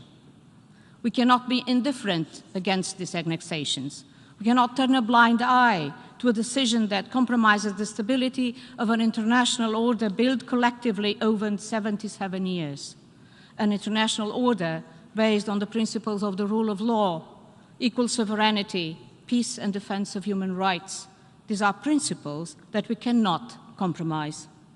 We cannot stand still and silence on the ongoing rhetoric on the possible use of nuclear weapons. This is totally unacceptable. We cannot be silent when we witness the shocking and indiscriminate shelling of civilian targets across Ukraine's cities, scaling up the violence and the unbearable death toll of this war. The authors of these and other attacks should be held accountable under international law. We cannot be silent when we see the spillover effects from the war in Ukraine jeopardize millions of people's food and energy security. We fully support the efforts coordinated by the UN to address the global impact of the conflict, and we call for the renewal of the Black Sea Grain Initiative. We commend the Secretary General's courageous leadership in this regard and this vision for a much-needed new agenda for peace. Mr. President, the Russian Federation must stop this war and withdraw from Ukraine. And we must continue to address the situation collectively to preserve a rules-based international order, to stand for the rule of law, to abide by the principles of peace and security that are the foundation of this organization, and to uphold the UN Charter. This is why we co-sponsored and we will vote in favor of the resolution before us, and we strongly encourage others to do the same. I thank you, Mr. President. I thank the distinguished representative of Portugal, and I now give the floor to the distinguished representative of Greece.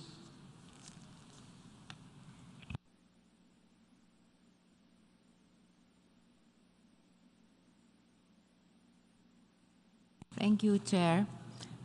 Dear colleagues, Greece allies with the statement delivered by the European Union and would like to add the following in our national capacity. Today's debate concerns each and every member state. It is about upholding the Charter of the United Nations and the core principles of our organization.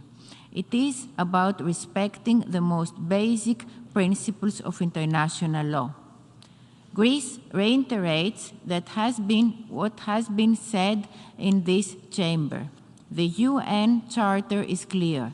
Article 2, paragraph 4 of the UN Charter stipulates all members shall refrain from the threat or use of force against the territorial integrity of any state. This is the guiding principle underpinning the UN Charter, and all states should abide to it. Respect of the territorial integrity, sovereignty, and independence of all countries form the cornerstone of international law and the main pillar of the Greek foreign policy. This is not merely our unwavering principled position. This is the foundation of international order. Revisionism is the main threat to world peace, no matter where it comes from. Violations of international law, no matter whom they target, are a threat to us all. Any unprovoked aggression, any decision, any threat that targets the sovereignty and territorial integrity of a member state cannot and should not be tolerated and has no place in the 21st century. We can make no exceptions, and we must maintain a consistent stance across the board. We will not allow a dangerous precedent which would give the green light for similar attacks and violations of international law globally and against other respective members of the international community. Any act that is undermining the rules-based international order and violating the fundamental rights of Ukraine to independence and sovereignty cannot be recognized. If we do not condemn the actions of the Russian Federation in Ukraine today, then we open the way for similar attacks on any and all of our countries tomorrow. Now it is the time to show solidarity and a strong commitment to peace and stability. Our message should be clear and strong, upholding the fundamental principles of our Charter and international law. We categorically condemn the illegal annexation of Ukraine's regions Donetsk, Luhansk, Zaporizhia, and Kherson, which constitutes a flagrant violation of international law. It is null and void and cannot produce any legal effect whatsoever.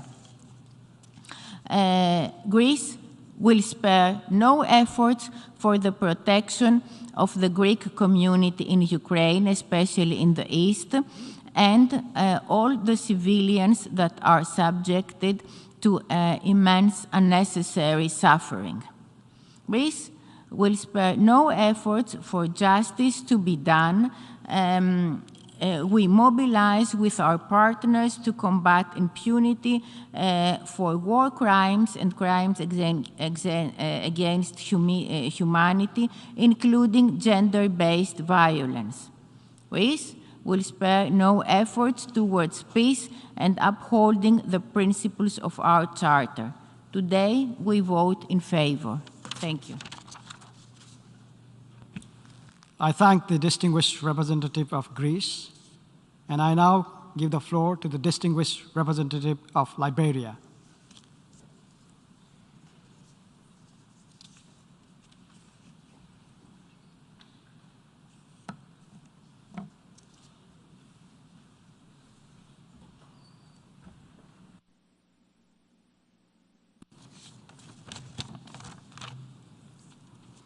Mr. President, Excellencies, dear colleagues, As the United Nations, we continue to witness inexcusable acts of violence and forceful annexation of regions within Ukraine's internationally recognized borders.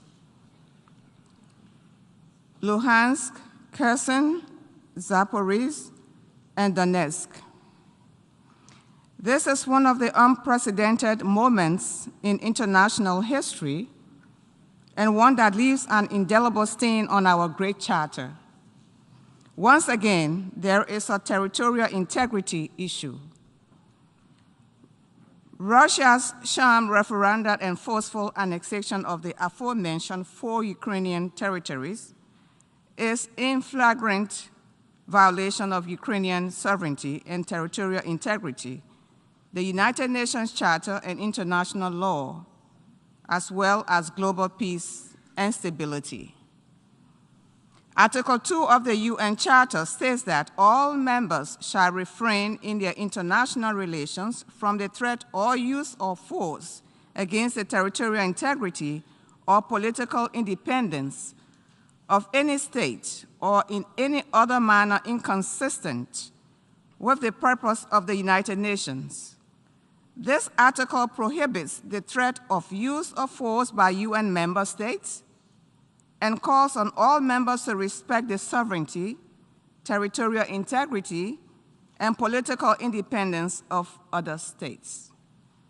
Liberia condemns the violence, threats of violence, and other acts of intimidation increasingly taking place in Ukraine by Russia, and joins other member states in calling for an end to the chaos and tumult that has been incited in favor of calm and peaceful actions.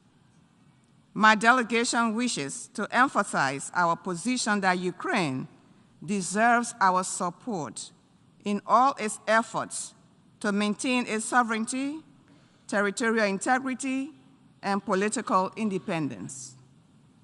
My country furthermore calls upon member states to make all efforts to prevail upon the invading nation, Russia, to cease all the hostilities and the consequent humanitarian disaster and untold suffering of women and children and other vulnerable people of Ukraine.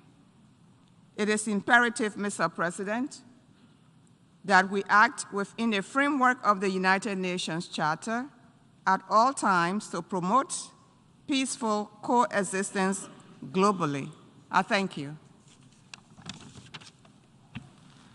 I thank the distinguished representative of Liberia, and I now give the floor to the distinguished representative of Belgium.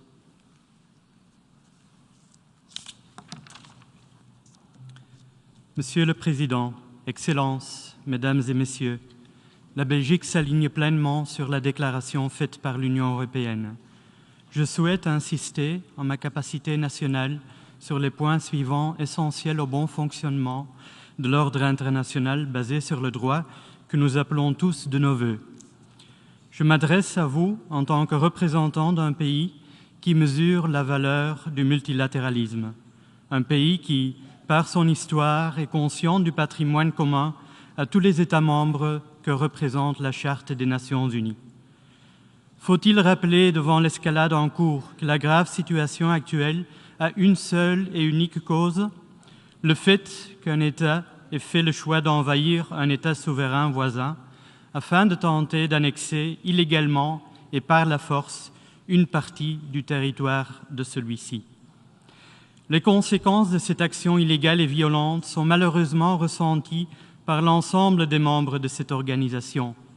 Elles mettent gravement en danger la réalisation des objectifs de développement durable en accentuant l'insécurité alimentaire et énergétique mondiale. La violation de la Charte des Nations Unies a été constatée et condamnée par cette Assemblée en mars dernier. Aucune violation de la Charte des Nations Unies ne peut rester sans réaction. En plus de ne pas respecter la Charte et le droit international régissant les relations interétatiques, les violations du droit international humanitaire se répètent, se multiplient. Ce lundi encore, des villes de fortes concentrations de populations civiles ont été bombardées de manière indiscriminée. La protection des civils est un vain mot pour l'agresseur. Mais ce qui est en jeu aujourd'hui, c'est le respect de l'intégrité territoriale de l'Ukraine, un État souverain. La Belgique ne reconnaîtra pas la tentative d'annexion de terrain conquis par la guerre. La Belgique ne reconnaîtra pas ces référendums qui ne respectent aucune règle. Ces annexions sont, comme l'a rappelé le secrétaire général Guterres, illégales. Le projet de résolution devant nous aujourd'hui a été élaboré de façon inclusive et transparente, en appui de la Charte des Nations Unies. De nombreux pays, petits et grands, de zones géographiques et profils divers y ont contribué. La Belgique appuie pleinement ce projet de résolution et appelle les autres États membres à en faire de même.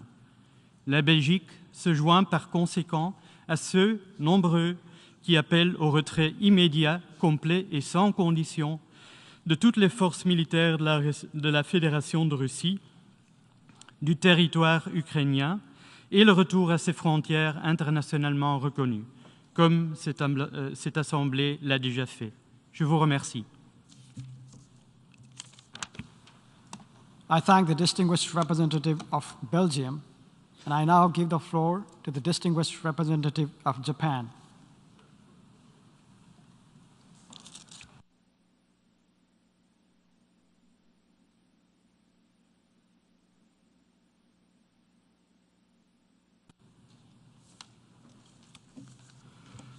Mr. President, emergency special session is convened yet again on the situation that is deteriorating. Japan condemns, in the strongest possible terms, Russia's aggression against Ukraine, including Russia's recent missile attacks against cities across Ukraine, leading to the death of innocent civilians, and its continued infringement upon Ukraine's sovereignty, territorial integrity, and independence. Russia's attempted illegal annexation of Donetsk, Luhansk, Kherson, and Zaporizhia regions into the territory of the Russian Federation by force clearly breaches the United Nations Charter and international law. Japan firmly believes that the General Assembly shall not accept such outrageous actions by Russia. Those actions by Russia have no validity and cannot form the basis for any alteration of the status of these regions of Ukraine. This was clearly stated by Secretary General Guterres as well. Those unilateral attempts to change the status quo by force shall shake the very foundation of the international order and must not occur at any corner of the globe. The Security Council had the primary responsibility for the maintenance of international peace and security, but it failed to act because of the veto cast by Russia, which Japan categorically deplores. In this time of trial, Japan is determined to defend the Charter and multilateralism. Mr. President, my dear colleagues in this General Assembly Hall, the vote on this resolution is not about choosing sides, but rather reflects our collective commitment to upholding the rule of law. Japan trusts the member states to join us in defending the principles and purposes of the United Nations Charter. I thank you, Mr. President. I thank the distinguished representative of Japan, and I now give the floor to the distinguished representative of Georgia.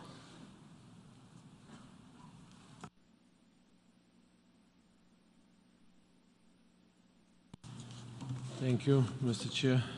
Mr. President, distinguished colleagues, Georgia aligns itself with the statement delivered by the European Union, and let me add a few remarks in my national capacity.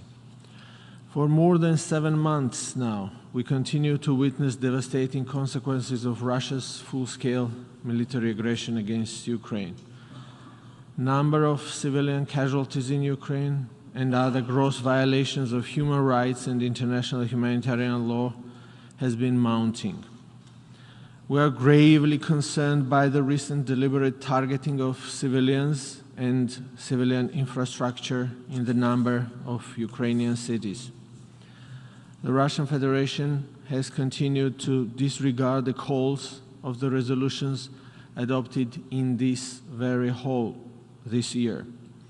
Georgia condemns Russia's attempted illegal annexation of the Ukrainian regions following the sham referenda and reiterates its unwavering support to the Ukraine's independence, sovereignty and territorial integrity within its internationally recognized borders extending to its territorial waters. Excellencies, as a permanent representative of the country that has been occupied by Russia in 2008, let me be absolutely clear. The time matters, words matter, and the action we will take today matters.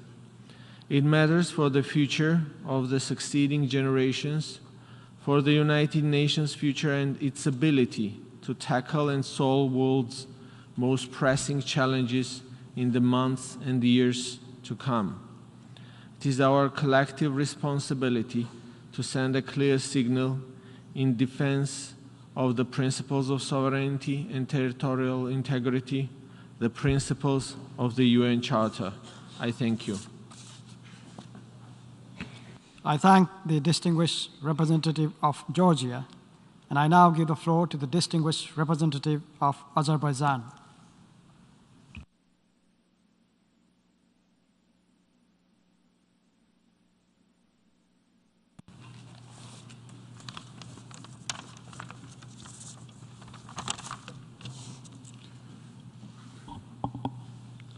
Mr. President,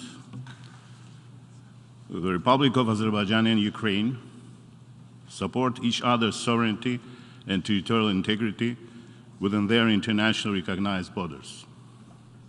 This position is grounded in the Charter of the United Nations and international law. Consequently, Azerbaijan does not recognize the result of the referenda held in the territories of Ukraine from 23rd to 27th September 2022 and reiterates its support and respect for the sovereignty and territorial integrity of Ukraine. We renew our call for the earliest settlement of the situation exclusively through peaceful diplomatic means. Further, we reiterate that strict compliance with the norms and principles of international law concerning interstate relations and the fulfillment in good faith of the obligations assumed by states under the Charter of the United Nations and international law are of greatest importance for the maintenance of international regional peace, security, and stability. I thank you, Mr. President. I thank the distinguished representative of Azerbaijan, and I now give the floor to the distinguished representative of New Zealand.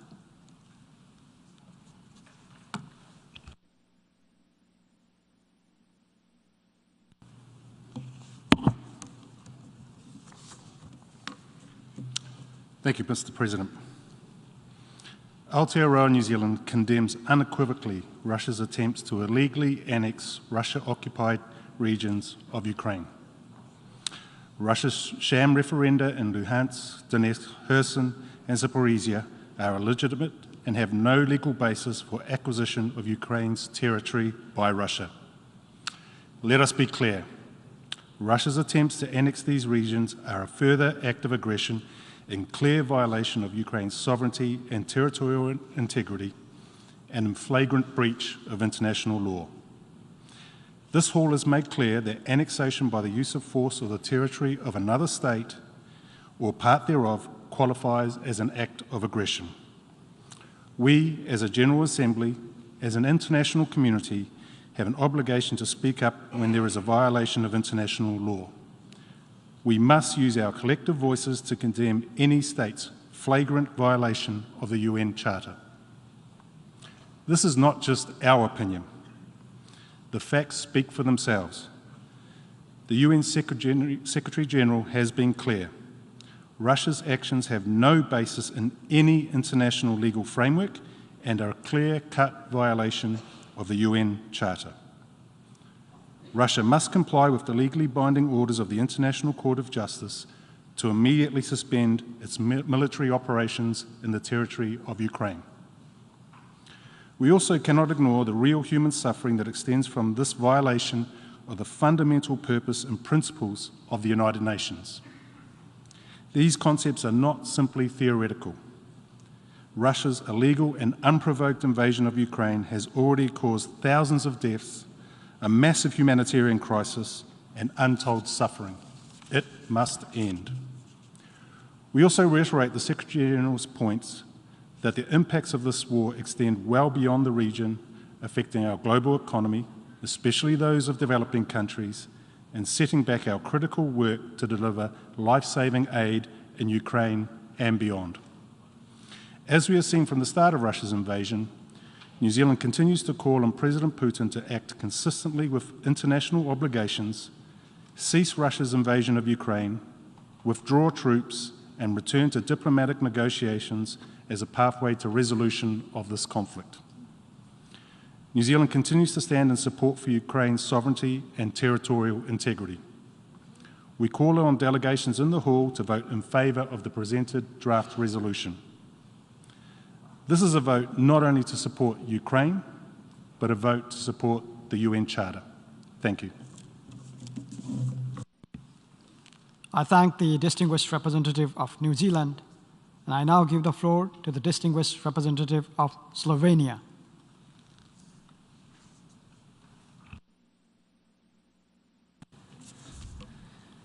Thank you, Mr. President. Excellencies, Slovenia aligns itself with a statement delivered by the European Union and would like to make the following remarks in our national capacity.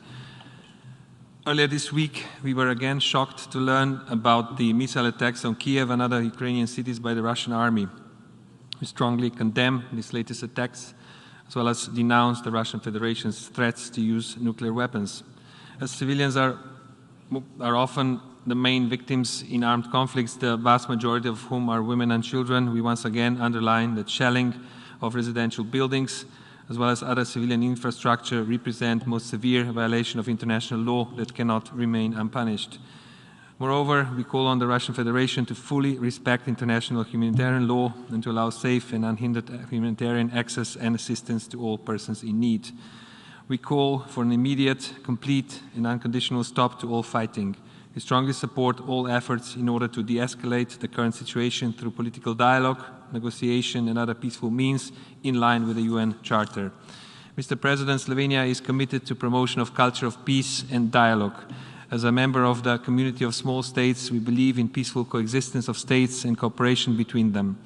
Our future, prosperity and security depends on international cooperation and the respect of the norms set out in the UN Charter and wider international law. The resolution we'll be adopting today is clear. It firmly stands by the goals and principles of the UN Charter, which are being gravely undermined and disregarded as we speak. Mr. President, today's meeting is taking place in response to an attempted illegal annexation of Ukraine's region of Donetsk, Luhansk, Kherson and Zaporizhia that are firmly within Ukraine's internationally recognized borders. While the principle of self-determination remains the cornerstone of my country's independence, we cannot but echo the Secretary General that a referenda conducted in occupied regions of another country cannot be a genuine expression of a popular will. We therefore firmly reject this attempted illegal annexation. We call on respect of sovereignty, political independence and territorial integrity of all countries. Slovenia condemns any unprovoked invasion on any sovereign country under any pretext. Violations of the international legal order that we have all worked so hard to build cannot and must not become the new normal of today's world's affairs. For this reason, Slovenia will be voting in favor of this resolution. I thank you, Mr. Chair. I thank the distinguished representative of Slovenia, and I now give the floor to the distinguished representative of Uruguay.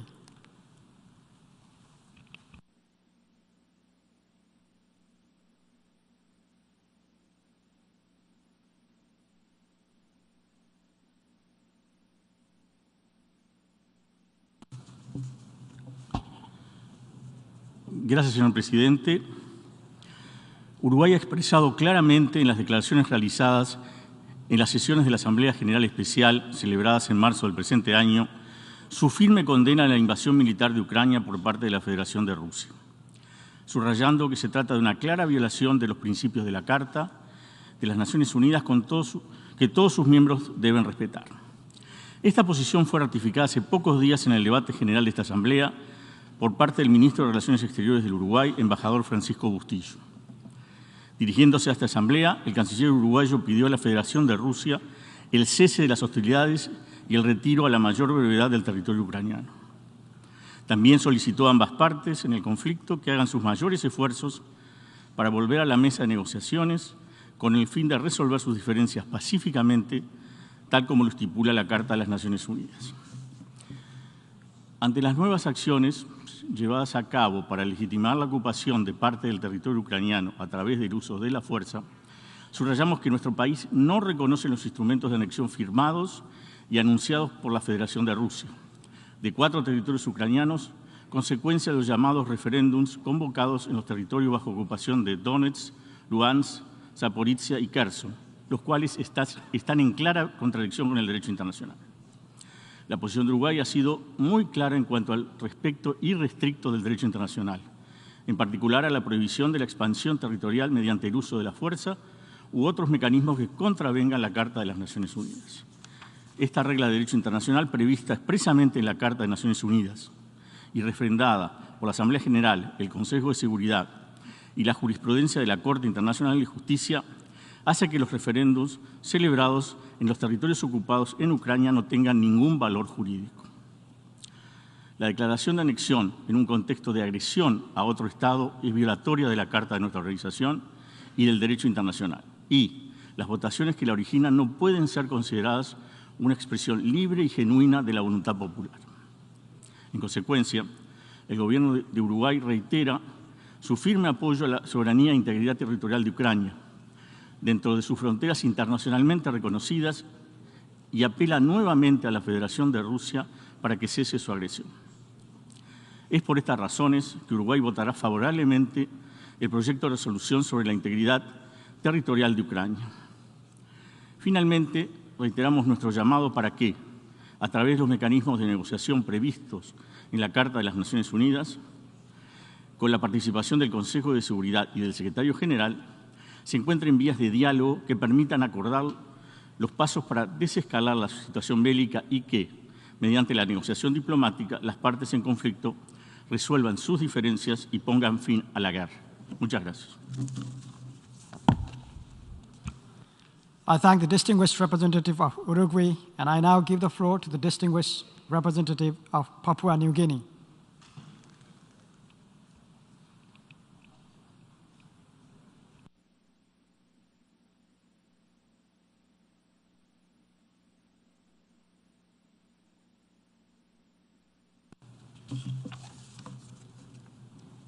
Mr. President, may I begin by aligning my delegation's remarks with that delivered earlier by my fellow Melanesian and Pacific neighbor, Fiji, as the chair of the Pacific Islands Forum. Today marks the 226th day, or a little over 7 months, since we, the peoples of the United Nations, considered and unanimously supported in this August hall at the 11th Emergency Special Session the resolution A/ES 111/L.1 relating to the Russian Federation's needless aggression against Ukraine, which was roundly condemned, and where calls to peacefully end the conflict without preconditions was loud and clear. Papua New Guinea is pleased to have co-sponsored that resolution and also supported the subsequent General Assembly resolution L.2. We continue to stand in solidarity with the people and the government of Ukraine in the face of the unprecedented adversity that continues to be perpetrated by a permanent member of the Security Council, the Russian Federation. It is in this spirit that Papua New Guinea has again given its strong support to the draft resolution before us today, including being a co-sponsor of it. For us, this is the right thing to do. It is unequivocally reminding of us as a small developing country, like many others, of the crucial importance of protecting and defending our sovereignty, territorial integrity, and independence as enshrined in the UN Charter and under international law. It is not for external forces to, at their whim, take it away from us. Mr. President, how many more Security Council and General Assembly emergency special sessions must we convene to end the senseless and hostile actions of the aggressor? Actions that not only threatens global peace and security, but also continues to seriously undermine the territorial sovereignty and integrity, as well as prolonging the wanton devastation of the lives and livelihoods of Ukrainians. This cannot and must not be allowed to continue.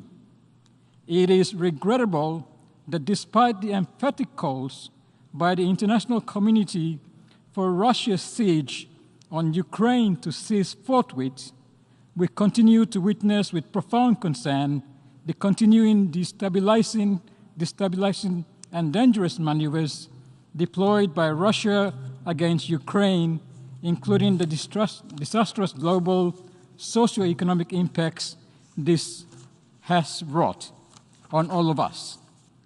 Excellencies and dear colleagues, for my delegation, the Secretary General's expressed views last month on Russia's annexation of the territories of Ukraine is crystal clear and instructive.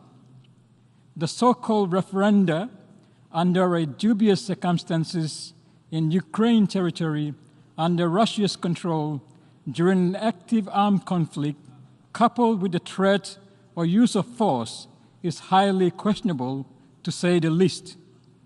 How many more other parts of Ukraine face the same fate? We strongly condemn the carving up and annexation of the Ukrainian regions of Donetsk, Luhansk, Kherson, and Zaporizhzhia. My delegation stands together with the Secretary General and other member states who share the same perspective. Russia's annexation of Ukrainian territories is illegal and null and void. For Papua New Guinea, these occupied territories remain a sovereign and integral part of Ukraine.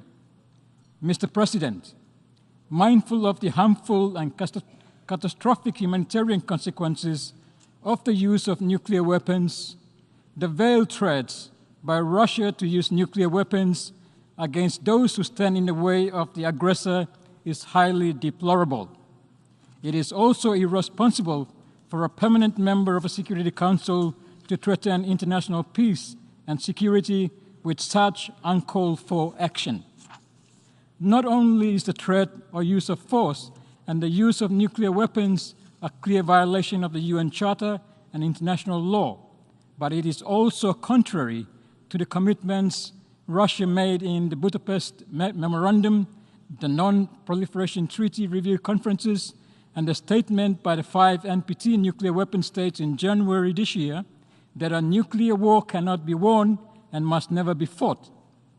Mr. President, let me now turn to the efforts at the procedural level by a certain delegation to have a General Assembly consider a draft resolution before us through a secret ballot.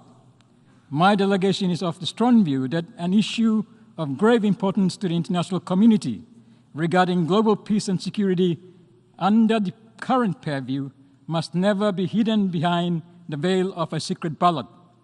It is too important for this fundamental issue to be shrouded in secrecy. Why would a member state want to hide behind a secret ballot? What the world, and in particular Ukraine, needs is for us to be accountable and transparent in upholding our UN Charter obligations and responsibilities, including to foster international peace and security. It was pleasing to be part of the overwhelming majority of member states that rallied against the improper use of the secret ballot. Before I conclude, Mr. President, it would be remiss of my delegation not to speak to the 7 members of the Security Council. We applaud those council members that stood up and were counted for peace, stability, and security, as well as for the protection of the sovereignty and territorial integrity of Ukraine at the Council's meeting on 30th of September this year, which triggered this week's General Assembly Emergency Special Session. We are, however, disappointed that some members of the Council, whom we have entrusted our support in good faith, for them to uphold the sacrosanct principles of the UN Charter in the Council, have yet again failed us. Looking the other way at a crucial moment concerning a fellow member state's sovereignty, territorial integrity, peace and security, and also for global peace and security, is not what we expect of Council members, given that they do not only represent their own delegation's interests in the Security Council, but the wider UN membership. Take a long, hard look at your respective actions and ask whether you deserve a seat at the peace table of the Security Council. I thank you, Mr. President.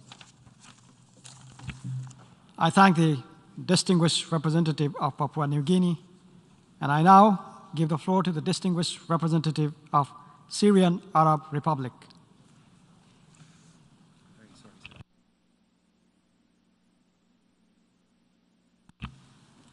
I apologize.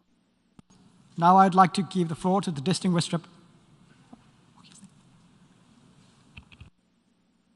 I give the floor to the distinguished representative of Syrian Arab Republic. شكرا سيد الرئيس. سيد الرئيس، مرة أخرى يشهد منبر الجمعية العامة للأمم المتحدة استغلالا فاضحا من قبل بعض الدول الغربية لخدمة مصالحها الجيوسياسية، والتي تدفع إلى تعميق حالة الاستقطاب بين الدول الأعضاء في الأمم المتحدة، حيث لجأت تلك الدول إلى طلب استئناف هذه الدورة الخاصة الطارئة وتقديم مشروع قرار أمام الجمعية العامة أكثر عدائية تجاه الاتحاد الروسي بعد فشلها في تمريره في مجلس الأمن. إن مشروع القرار المطروح أمامنا اليوم، الذي لم يتتح للدول الأعضاء دراسته أو مناقشته أو إدخال أي تعديلات عليه أو حتى إفساح المجال للتشاور بشأنه، هو دليل واضح على عدم اهتمام تلك الدول سوى بتمرير مواقف سياسية عدائية للاتحاد الروسي، وذلك من خلال رسم صورة خاطئة وذات بعد واحد عما يجري. إن هذا النهج العدائي والاستفزازي المتواصل من قبل هذه الدول دليل واضح على سعيها لتأجيج النزاع وإزكاء النزعة النازية الجديدة في أوكرانيا، بدلاً من السعي لإيجاد حل سلمي له عبر التفاوض والحوار. نحن ندين الحملة المنسقة التي أطلقتها دول غربية وأذرعتها الإعلامية ضد الاتحاد الروسي، والتي تشمل نشر معلومات مضللة واتهامات كاذبة وصور ومقاطع فيديو ملفقة تهدف إلى تقويض الحق الطبيعي للاتحاد الروسي في درء الأخطار التي تهدد أمن شعبه على النحو الذي كفله ميثاق الأمم المتحدة. السيد الرئيس، إن ميثاق الأمم المتحدة الذي كتبه الآباء المؤسسون قبل 75 عاماً بنية حسنة قد تم استغلاله على مدى السنوات الماضية بطريقة انتقائية خاطئة وباستخدام للمعايير المزدوجة في تطبيقه. فالدول التي تشن حملتها العدائية ضد الاتحاد الروسي اليوم وتنتقد دفاعه عن أمنه وحدوده المباشرة هي ذاتها الدول التي شنت أعمالاً عدوانية همجية ضد بلادي بذريعة الدفاع عن أمنها الوطني، رغم أنها تبعد عنه آلاف الأميال ولم تشكل لها أي تهديد. لقد دمرت الولايات المتحدة والدول المنضوية تحت ما يسمى بالتحالف الدولي اللاشرعي مدناً بأكملها، وقتلت الآلاف من قاطنيها، كما كان عليه الحال بالنسبة لمدينة الرقة السورية. وبالتالي لا يحق لهذه الدول أن تذرف الدموع أمامنا أو تلقي الدروس والعظات علينا، لأنها لا تتمتع بأي مصداقية. السيد الرئيس، لقد بات من المعروف والمعلوم بأنه وبعد تفكك جمهوريات الاتحاد السوفيتي اعترف الاتحاد الروسي برابطة الدول المستقلة ومد اليد للشركاء فيها بما في ذلك أوكرانيا، وكان على سلطات كييف أن تحترم حقائق التاريخ والجغرافيا وأن تمتنع عن أي إجراءات أو ممارسات انتقامية ضد الروس المقيمين عبر التاريخ في الدونباس وضد شعبي جمهورية لوغانسك ودونيسك الشعبيتين، وأن تلتزم بمبادئ الحياد وحسن الجوار. لكن وللأسف فإن الحكومات الأوكرانية بعد الانقلاب في عام 2014 تبنت سياسة سلبية وخطيرة تجاه الجار التاريخي روسيا، قائمة على إنكار كل ما يوحد الشعبين، حيث حاول القادة السياسيون والأحزاب السياسية المتطرفة في أوكرانيا وبدعم غربي تشويه الوعي والذاكرة التاريخية للشعب الأوكراني. واستغلت الحركات القومية المتطرفة هذا الوضع لتصعيد الحالة العدائية ضد الاتحاد الروسي. تصوروا أيتها السيدات أيها السادة أننا في كل يوم نسمع بعض الدول الغربية تتشدق بالدعوة إلى المساءلة عن أحداث هنا أو هناك، لكنها لم تفتح فمها عن مساءلة تلك الحركات القومية المتطرفة في أوكرانيا. وبالتأكيد لم تكن دول الناتو بمنأى عما يجري، بل لعبت دور المحرض الذي أغرى المجموعات القومية المتطرفة في أوكرانيا بوعود الانضمام للحلف والاتحاد الأوروبي والحصول على المساعدات والحماية العسكرية مقابل رفع مستوى العداء والتهديد ضد الاتحاد الروسي. وقد ترجمت الولايات المتحدة الأمريكية وحلفائها في الناتو هذه السياسات بوضوح من خلال التغطية على ممارسات سلطات كييف التمييزية واللا إنسانية ضد شعبي جمهورية دونيتسك ولوغانسك الشعبيتين وغيرهما من الناطقين باللغة الروسية المقيمين تاريخياً في الدونباس وغيرها، ومعاناتهم المستمرة على مدى 8 سنوات، مما دفعهم مؤخراً إلى أن يختاروا وبعد تحريرهم وبشكل حر وطوعي أن ينضموا إلى الاتحاد الروسي. بلادي تثمن جهود الاتحاد الروسي لتحقيق الاستقرار وضمان سلامة وأمن الشعبين الروسي والأوكراني واستضافته لمئات الآلاف من اللاجئين وضمان إيصال المساعدات الإنسانية وتوفير الممرات الآمنة للمدنيين والاتفاق على مرور شحنات الحبوب والمواد الغذائية. سيد الرئيس، أخيراً فقد صوت وفد بلادي ضد مقترح ألبانيا بشأن طريقة التصويت على مشروع القرار L5، ليس لأنه ضد الشفافية في عمل الجمعية العامة، وإنما إدراكاً منه لحجم الإحراج والضغوط الكبيرة التي تمارسها الدول الغربية على الدول الأعضاء لتمرير هذا المشروع غير المتوازن والعدائي ضد الاتحاد الروسي. في هذا المجال وفدي يرفض تماماً هذا النهج ويحث الوفود الأخرى على التنبه لمخاطر الانجرار وراءه ويدعوها لرفض مساعي العزل والاستعداء وسياسات ذات المعايير المزدوجة. شكراً سيد الرئيس.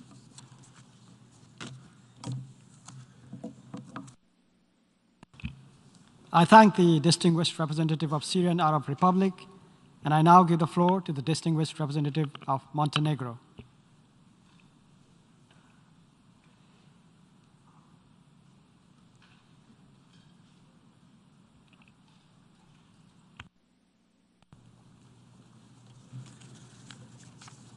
Mr. President, at the outset, Montenegro aligns itself with the statement delivered by the European Union. However, I would like to further highlight several issues in my national capacity. We have gathered here today to shed the light once again on the importance of upholding the UN Charter and international law as the pillars of rule-based international order. International peace and security, the ground principles that gathered our predecessors to build the world back from the ashes and establish the United Nations, are most severely endangered. Arguably, to the extent never seen in the post-World War II period, due to unprovoked, unjustified, and premeditated war of aggression of the Russian Federation against Ukraine. The fact that a permanent member of the Security Council and a nuclear state exercised the brutal force breaching the territorial integrity and sovereignty of its neighboring country should make everyone's blood run cold. The terror and crimes in Ukraine bring us to the dark era of brute force in international relations, factoring in solely the hard power as a way of promoting self-centered and self-obsessed national interest. Such assertive behavior challenges the liberal international order as we know it today, standing as a pivotal piece of the mosaic that guarantees equal rights of each country, along with the protection of human rights and fundamental freedoms of all. Montenegro firmly rejects and most seriously condemns attempted illegal annexation by the Russian Federation of Ukraine's Donetsk, Lugansk, Zaporizhia, and Kherson regions. We do not and will never recognize the illegal so-called referenda organized by the Russian Federation, nor their falsified and illegal results. Our position is clearly reflected in the joint statement of the Presidents of Central and Eastern European NATO member states on Russian attempts to illegally annex Ukrainian territories. We call on all states and international organizations to unequivocally reject this attempted illegal annexation. The brutality of Russian actions is clearly seen in the recent massive missile attacks against Ukrainian cities, including Kyiv. The terror and violence that people of Ukraine are exposed to must stop immediately. Perpetrators must not go unpunished for unleashing such brute force and for violating international peace and security. There can be no impunity for war crimes, crimes against humanity, and other atrocity crimes. The people of Ukraine deserve justice.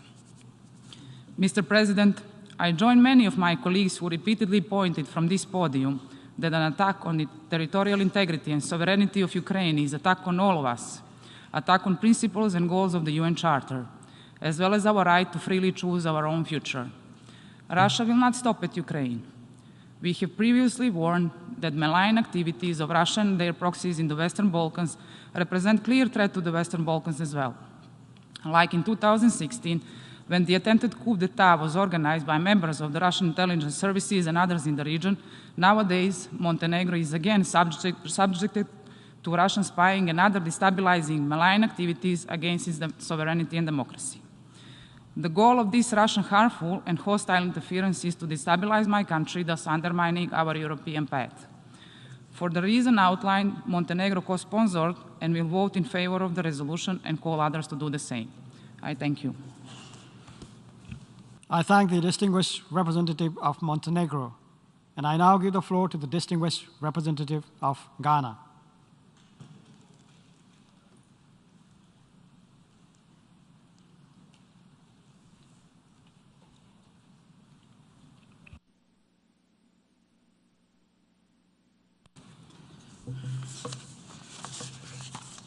Mr. President, it is a difficult proposition to accept that might should be right. And as we meet once again in this assembly on the question of Ukraine and for the cause of peace, it is necessary to recall the relative stability of the present world, or the forged in the aftermath of the horrors of the Second World War, has been built upon our collective commitment to the Charter of the United Nations and our common respect for the rules of international law. Such commitment to the Charter and respect for international law as is required of all peace-loving members of the United Nations, is not a passive responsibility, but an active duty, requiring our engagement in support of peace, especially in moments of great challenge. Today, the world is not in a good place, as my President, His Excellency Nana Akufo-Addo said to this Assembly a few weeks ago. The war against Ukraine, which commenced on 24 February this year, has challenged our common principles and the purposes for coming together as a United Nations. Its further execution threatens to not only send us into the abyss of a possible nuclear confrontation, but also, through the present reason for our gathering, a disintegration of state entities in ways that could unravel many fragile state situations around the world. We therefore believe that we have a responsibility as members of this organization to help the parties come to the table of peace and keep the ship of global order on an even keel. That aspiration for peace cannot, however, be ad hoc or unilateral, but must rest upon the established principles of the Charter and international law. It must begin by an affirmation of the rights of all member states, no matter how small. It is in this context that Ghana reaffirms her full support for the sovereignty, political independence, and territorial integrity of Ukraine, and considers the referendum and subsequent annexation by the Russian Federation of the Ukrainian territories of Donbas, Luhansk, Kherson, and Zaporizhia to be void and of no legal validity. We have said so in the 22nd and 30th September meetings of the Security Council and repeat it here directly to all member states. In our principled position against the threat or use of force by any member state in the acquisition of state territory, we have not misunderstood the initial security concerns stated by the Russian Federation, nor its evolving raison d'etre offered for the war and the present annexation of territories. Those justifications are, however, matters that we believe should be addressed through the appropriate specific mechanisms, as nothing can justify a resort to war as an instrument for pursuing a state's relations with others. Indeed, that is why we cannot share the arguments some have sought to make by referring to unacceptable past actions by other member states in justifying the present unacceptable actions. Apart from the inappropriateness of using historical wrongdoing to justify present unacceptable actions, how can we tolerate the death and destruction being visited on an independent state that did not first seek the pursuit of war? Mr. President, in the face of the threats to our collective security, we must forge as an assembly a role for creating an environment that is conducive for diplomatic engagement, including confidence-building measures and constructive good faith dialogue between the parties. In this regard, we urge the parties to embrace the good offices of the Secretary General, whose impartial role in the ongoing aggression against Ukraine is geared towards the restoration of the authority of the Charter in the maintenance of international peace and security. We also request the parties to strongly consider the Pacific role that the International Court of Justice can bring in resolving aspects of the dispute in a way that can de-escalate the ongoing conflicts. States with influence on either party must also sustain their engagement for a settlement of the conflict. While the task of bringing an end to the war has so far proven difficult, we cannot give up. As the collective custodians of the peace of our world, we must take every necessary action to strengthen the present fragile order. That includes using these debates to send a clear, unified message of support for the Charter and international law, the basis for a stable international system. Not to do so would lead the world towards a historical path of division and an unsustainable situation for peace and progress. That would fly in the face of the aspirations of our populations for the resolution of the many complex and interrelated global challenges that demand strengthened multilateralism. We therefore urge good faith implementation of global actions to address the knock-on effects of the aggression against Ukraine. Besides addressing the food security situation, including sustaining and enhancing the Black Sea Grain Initiative and arrangements to facilitate the export of Russian fertilizers and agro-products to areas where they are critically required, there is the urgent need to address the destabilization of the energy and financial markets, which is taking a heavy toll on people, especially in developing economies. The well-being of our populations must compel us to chart bold and decisive solutions through dialogue and cooperation as we face one of the most trying times of our generation. Mr. President, ultimately, however, the resolution of the challenges of food insecurity and the financial and energy crisis being experienced globally is linked to the just resolution of this unnecessary war. The barrel of the gun has proven no more than its ability to kill, maim, and cause harm. The war in Ukraine must therefore end now to save us counting any more losses. We stress the prioritization of civilian protection and strongly urge an immediate end to targeted attacks on civilian populated areas, civilian infrastructure, and critical infrastructure. We join others in calling for an immediate cessation of hostilities and once again call on the Russian Federation to immediately and unconditionally, in line with its international obligations, withdraw its forces from the internationally recognized borders of Ukraine. In conclusion, I re-echo our call for a united front in pursuing peace and stability in Ukraine and bringing hope and restoration for its people. I thank you, Mr. President. I thank the distinguished representative of Ghana, and I now give the floor to the distinguished representative of Cambodia.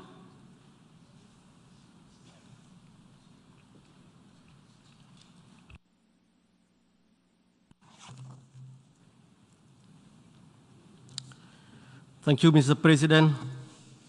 In upholding full respect of sovereignty, territorial integrity, and political independence of all member states enshrined in the United Nations Charter, Cambodia has co-sponsored draft resolution A/ES/11/L5 and will vote in favor of the resolution. The forcible annexation of regions from a sovereign country is a flagrant violation of the United Nations Charter and international law, which is not acceptable. In this regard, Cambodia urges that Ukraine's international recognized border must be fully respected. In ensuring the maintenance of international peace and security, it is indispensable that all member states shall fully adhere to the principle and value of this only truly universal global organization. Mr. President, since the war in Ukraine occurred in February, it has constituted enormous challenges to international peace and security and the world economy at large, in particular its negative impacts on food and energy security. The humanitarian consequences and suffering caused to the Ukrainian people are unimaginable. Cambodia joins with other delegations in calling all parties to resolve the conflict peacefully with all possible means through negotiation and diplomacy in order to find acceptable solution to the conflict in accordance with the United Nations Charters and international law. There will be no winner in this war. The only terrible thing that we will continue to see will be more human casualties, suffering, destruction, and threat to use nuclear weapons in the conflict, which are of great concern to all of us. Therefore, the best way forward is to end the war soonest, before it's too late. I thank you, Mr. President. I thank the distinguished representative of Cambodia, and I now give the floor to the distinguished representative of Democratic Republic of the Congo.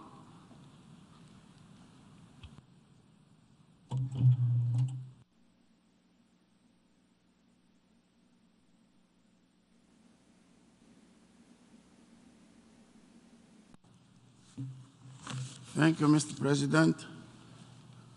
Mr. President and dear colleagues, the Democratic Republic of the Congo will vote for the draft resolution as we did for the first three resolutions on Ukraine, based on our commitment to the principles of national sovereignty and territorial integrity, as well as our respect for the Charter of the United Nations, all of which the Russian Federation has violated in Ukraine.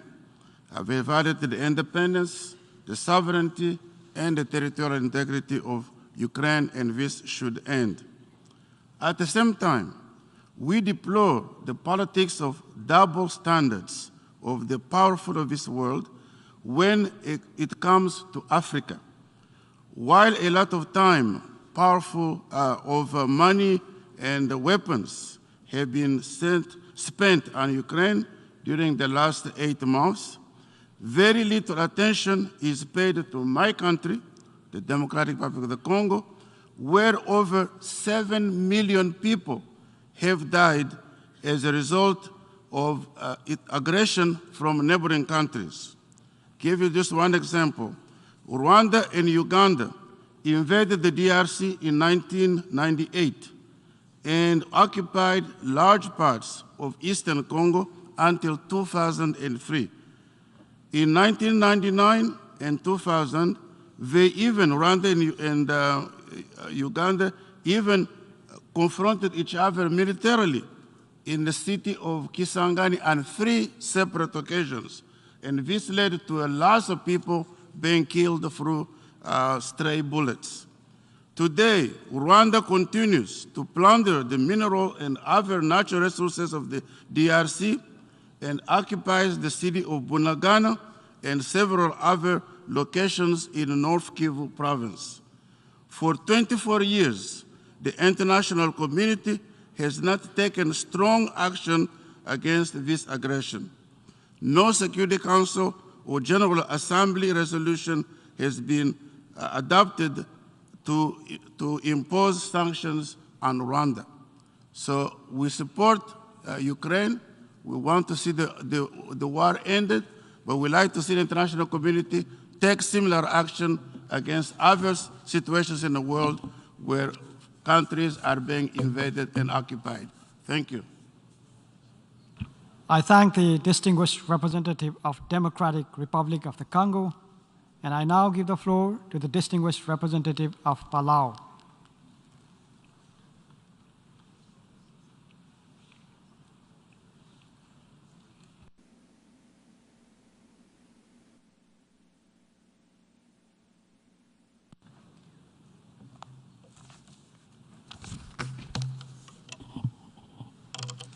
Mr. President, Secretary General, Excellencies, colleagues, Palau aligns itself with the statement made by Fiji as chair of the Pacific Island Forum. We additionally make the following statement in our national capacity. It's been 8 months since the war in Ukraine started, and we're convening this emergency session against the backdrop of brutal missile attacks against civilian infrastructure and cities across Ukraine that have killed many innocent civilians. Palau strongly condemns these attacks and would like to remind us that indiscriminate attacks on innocent civilians are war crimes. Palau also condemns and unequivocally rejects the illegal attempted annexation by Russia of Ukraine's Donetsk, Luhansk, Zaporizhia, and Kherson regions, in addition to the autonomous Republic of Crimea and the city of Sevastopol. We do not recognize the sham referenda that Russia uses to justify it. At the start of this emergency session, Russia attempted to blur transparency, then sow confusion into a democratic process, and when that didn't work, they attempted to silence healthy debate by member states before a historic vote.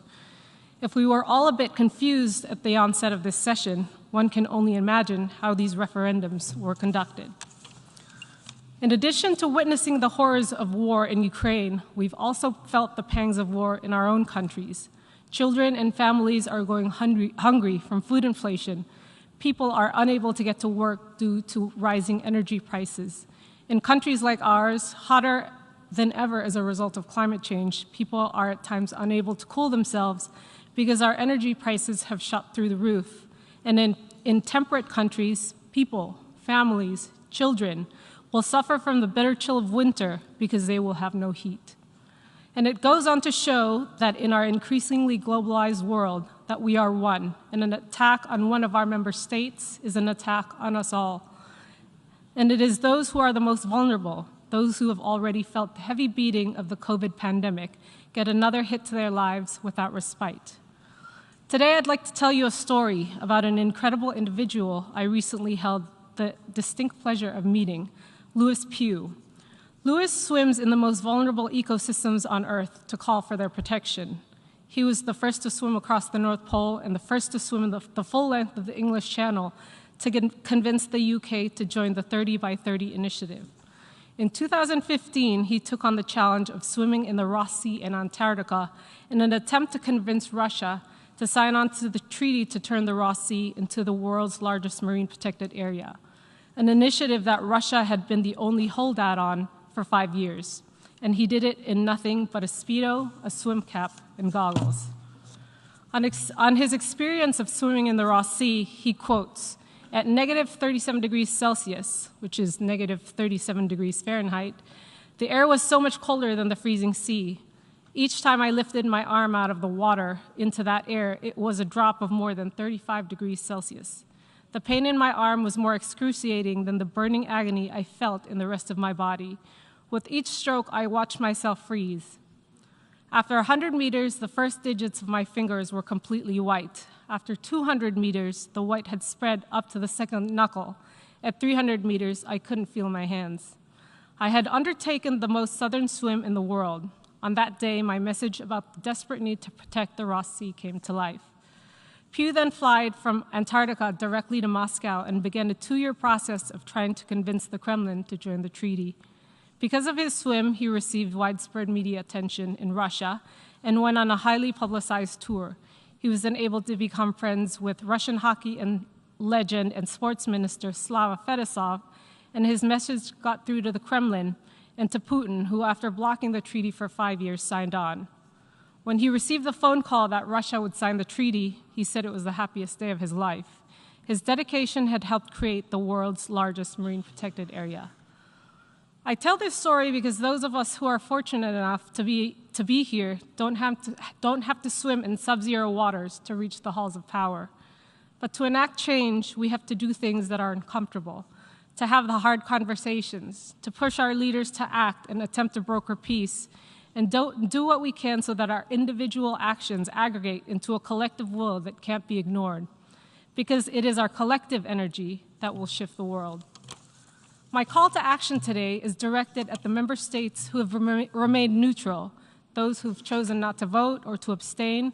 The reasons are varied. Some don't want to be embroiled in what's been touted as a geopolitical war of influence. Some have strong socioeconomic ties to Russia.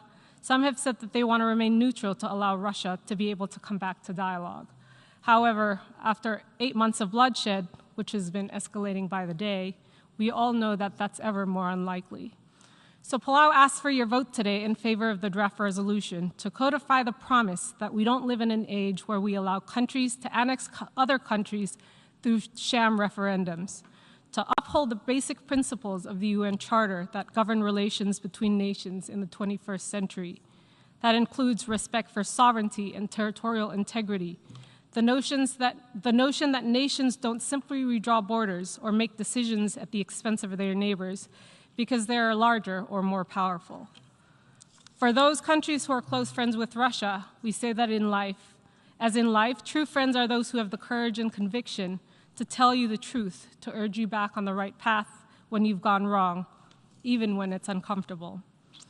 Only through collective action can we change the trajectory of the war and allow the world to get back on the path to peace, not just for the benefit of Ukrainians, but also for those most vulnerable in all our countries who have been made to suffer as a result of China's aggression.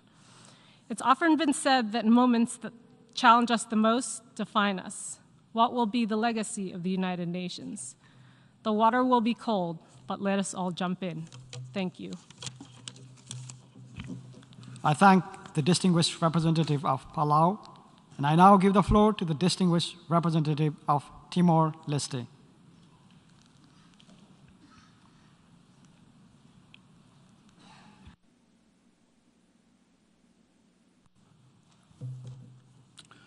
Thank you, Mr. President.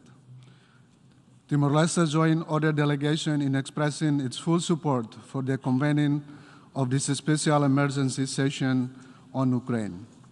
Mr. President, Ukraine is sovereign, independent, and a member of the United Nations. We share the UN Secretary General views that any annexation of a state territory by another state resulting from threat or use of force is a violation of the principle of the UN Charter. It is our moral obligation to defend the sacred principle of sovereignty, political independence, territorial integrity, and non-interference in the internal affairs of other countries. The supremacy of the international law must be upheld to ensure peace and stability. For Timor-Leste, to uphold the international rule-based order and the UN Charter is not an option. Indeed, it is a must. Mr. President, Timor-Leste is deeply concerned with the escalation of war in Ukraine. We have been witnesses for almost 8 months the killing of innocent people and the destruction of hundreds, if not thousands, of critical infrastructures and facilities in Ukraine, as well as the explosions of the Nord Stream 1 and the bridge that links Crimea and Russia. The French philosopher Jean-Paul Sartre said, I quote, "When the rich make war, it's the poor that die." End of quote. Timor-Leste believed that the only way to settle the conflict is a true, genuine diplomatic solution in an amicable way, aiming at mutual benefit. The experience shows that war destroys communities and families and disrupts the social and economic development of nations, rather than generate peace and prosperity. Mr. President, Timor-Leste believes that peace is possible. We have to work on it and make it happen. The Russian Federation and Ukraine are brothers and neighbors. Mutual respect and understanding are prerequisites to create a peaceful coexistence. We, therefore, call upon all countries to help the two states to construct peace, to live peacefully, side by side, as a good neighbors. Mr. President, to conclude, allow me to quote the statement of the President of the Republic of Timor-Leste delivered on 23rd of September 2022 during the high-level week in this August Assembly Hall. I quote, "Russia, Ukraine, and NATO's countries have to swallow their pride, review their past policies that led to this mutual suicide, back away from each other's borders. Let Ukrainians rebuild their country and their lives. Let Russians retreat with security to their borders." End of the quote. I thank you, Mr. President. I thank the distinguished representative of Timor-Leste, and I now give the floor to the distinguished representative of Germany.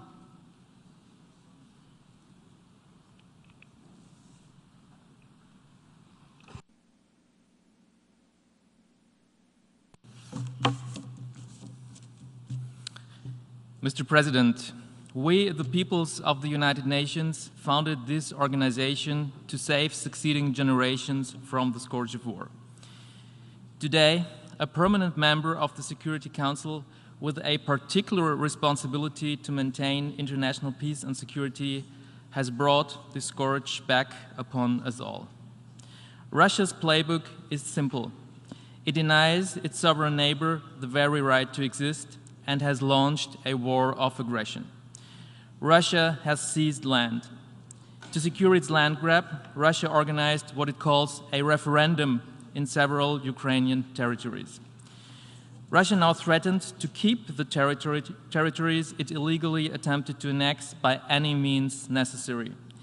It does not even shy away from nuclear threats against a country that has voluntarily given up its nuclear arsenal.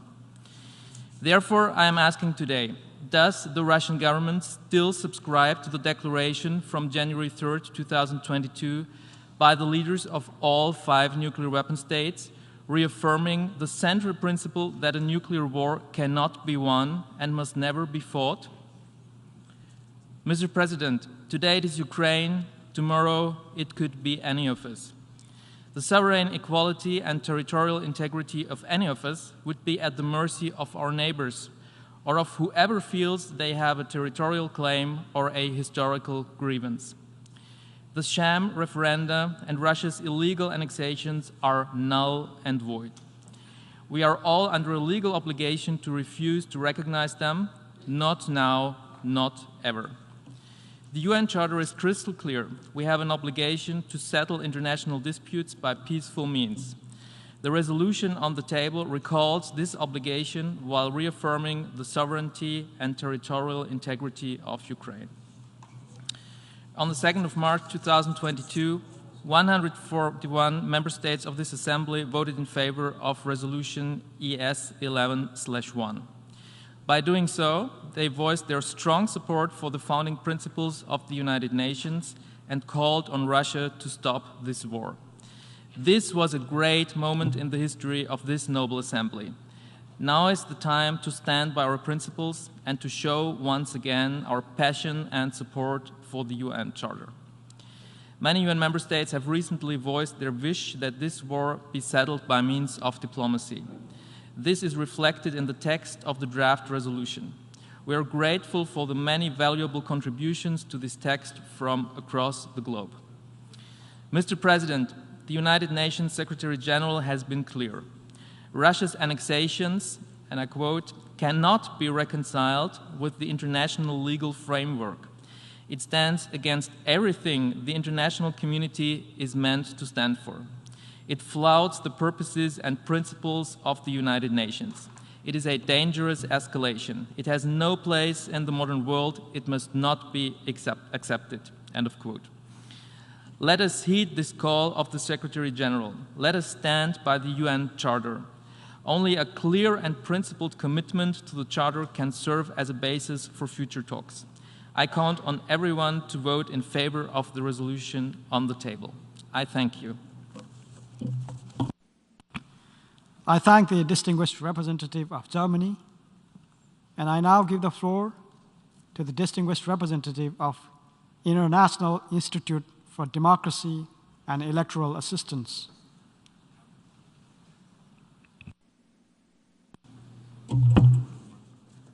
Excellencies, International IDEA continues to strongly condemn the unprovoked war of aggression against Ukraine waged by the Russian Federation, violating the basic principles of the UN Charter that states that all member states shall refrain in their international relations from the threat or use of force against the territorial integrity or political independence of any state or in any other manner inconsistent with the purposes of the United Nations. We reiterate to this Assembly that the war and the atrocities committed by Russia in Ukraine, a sovereign nation and a democracy, are in breach of international law, international agreements, the UN Charter, and the rules-based international order. International IDEA deplores the illegal and illegitimate holding of referendums in Ukraine's occupied territories on joining the Russian Federation. Staged to imitate the pursuit of self-determination of people, they are an egregious abuse of this direct democracy tool by a hostile occupying power and an illegal attempt to modify the internationally recognized borders of Ukraine. These referendums violate the Constitution of Ukraine, which states that the organization and procedure for conducting referendums are determined exclusively by the laws of Ukraine. They are conducted in gross violation of established principles of international humanitarian and human rights law. In the context of Russia's continued assault and ongoing occupation, the organization of a referendum aided or organized by occupying forces presumptively violates the Hague Regulations of 1907 and the Fourth Geneva Convention. In no circumstances can these referendums be considered as an exercise of a right to self-determination through remedial secession. International IDEA calls on the international community to condemn these referendums as illegitimate and illegal and not to recognize the forceful and illegal annexation of the territories by Russia.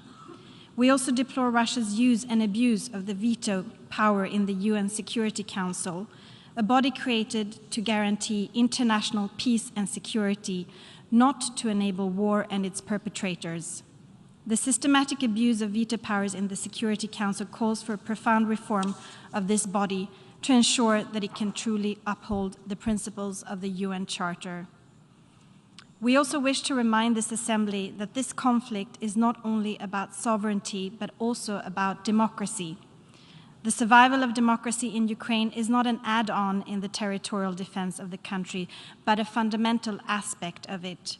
Russia's war of aggression is also an attack on a democratic political system that securely places the destiny of the country in the hands of Ukrainian civilians and out of the reach of Russia. We therefore also urge those in this Assembly that will support Ukraine's reconstruction process to place democracy at its center. We reiterate our firm belief that international crisis should be addressed through the means of multilateral diplomacy and resolved on the basis of the principles of the UN Charter. We urge Russia to immediately end its full-scale unlawful invasion of Ukraine, and we demand the immediate and unconditional withdrawal of all its military forces from Ukraine. We welcome the adoption and enforcement of sanctions by the international community against the Russian Federation until withdrawal of their forces from Ukraine and the full restoration of its territorial integrity. International IDEA will continue to do its part in collaboration with the United Nations, our member states, and other democratic governments and organizations to protect in Ukraine and elsewhere the principle that every country has a right to freely determine its own fate on the basis of the will of the people, freely expressed. Democracy's institutions and processes, such as free and fair elections and democratic referenda, are the best means to protect that right. They must not be manipulated for authoritarian purposes. Finally, we would like to use this opportunity to celebrate the award of the Nobel Peace Prize 2022 to the Ukrainian human rights organization Center for Civil Liberties and to human rights advocate Ales Bialatsky from Belarus and the Russian human rights organization Memorial. This award acknowledges the importance of civil society in resisting the authoritarian assault. It is also a way of stating that in this time and age, the quest for global peace, which is at the heart of the mission of this body, demands protecting democracy in Ukraine and elsewhere. Thank you. I thank the distinguished representative of International Institute for Democracy and Electoral Assistance.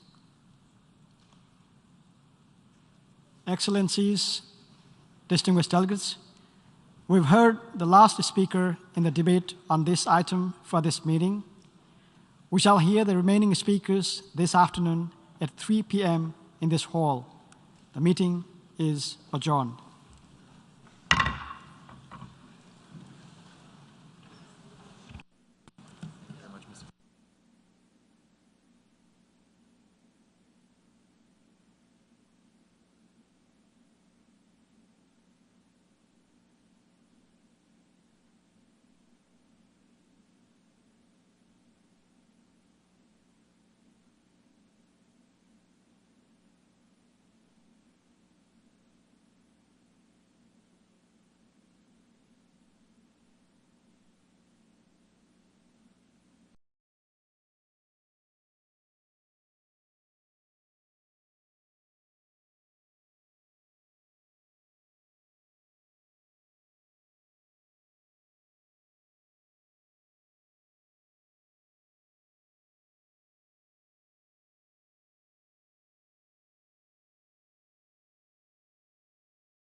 Check 1, 2, checking 1, 2, 3. GA stakeout. Podium, microphone. GA stakeout. Podium, microphone. Good.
How is the debate going? Oh, sorry? Another meeting. Easy in the morning. Good boy. See you.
Sorry.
from the permanent representative of Ukraine to the United Nations addressed to the President of the Security Council S/2014/136.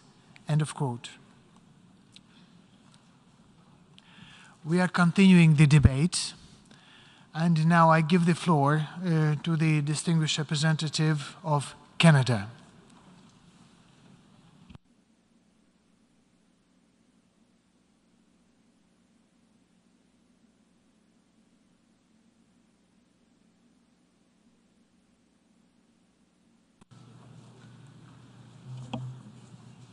Mr. President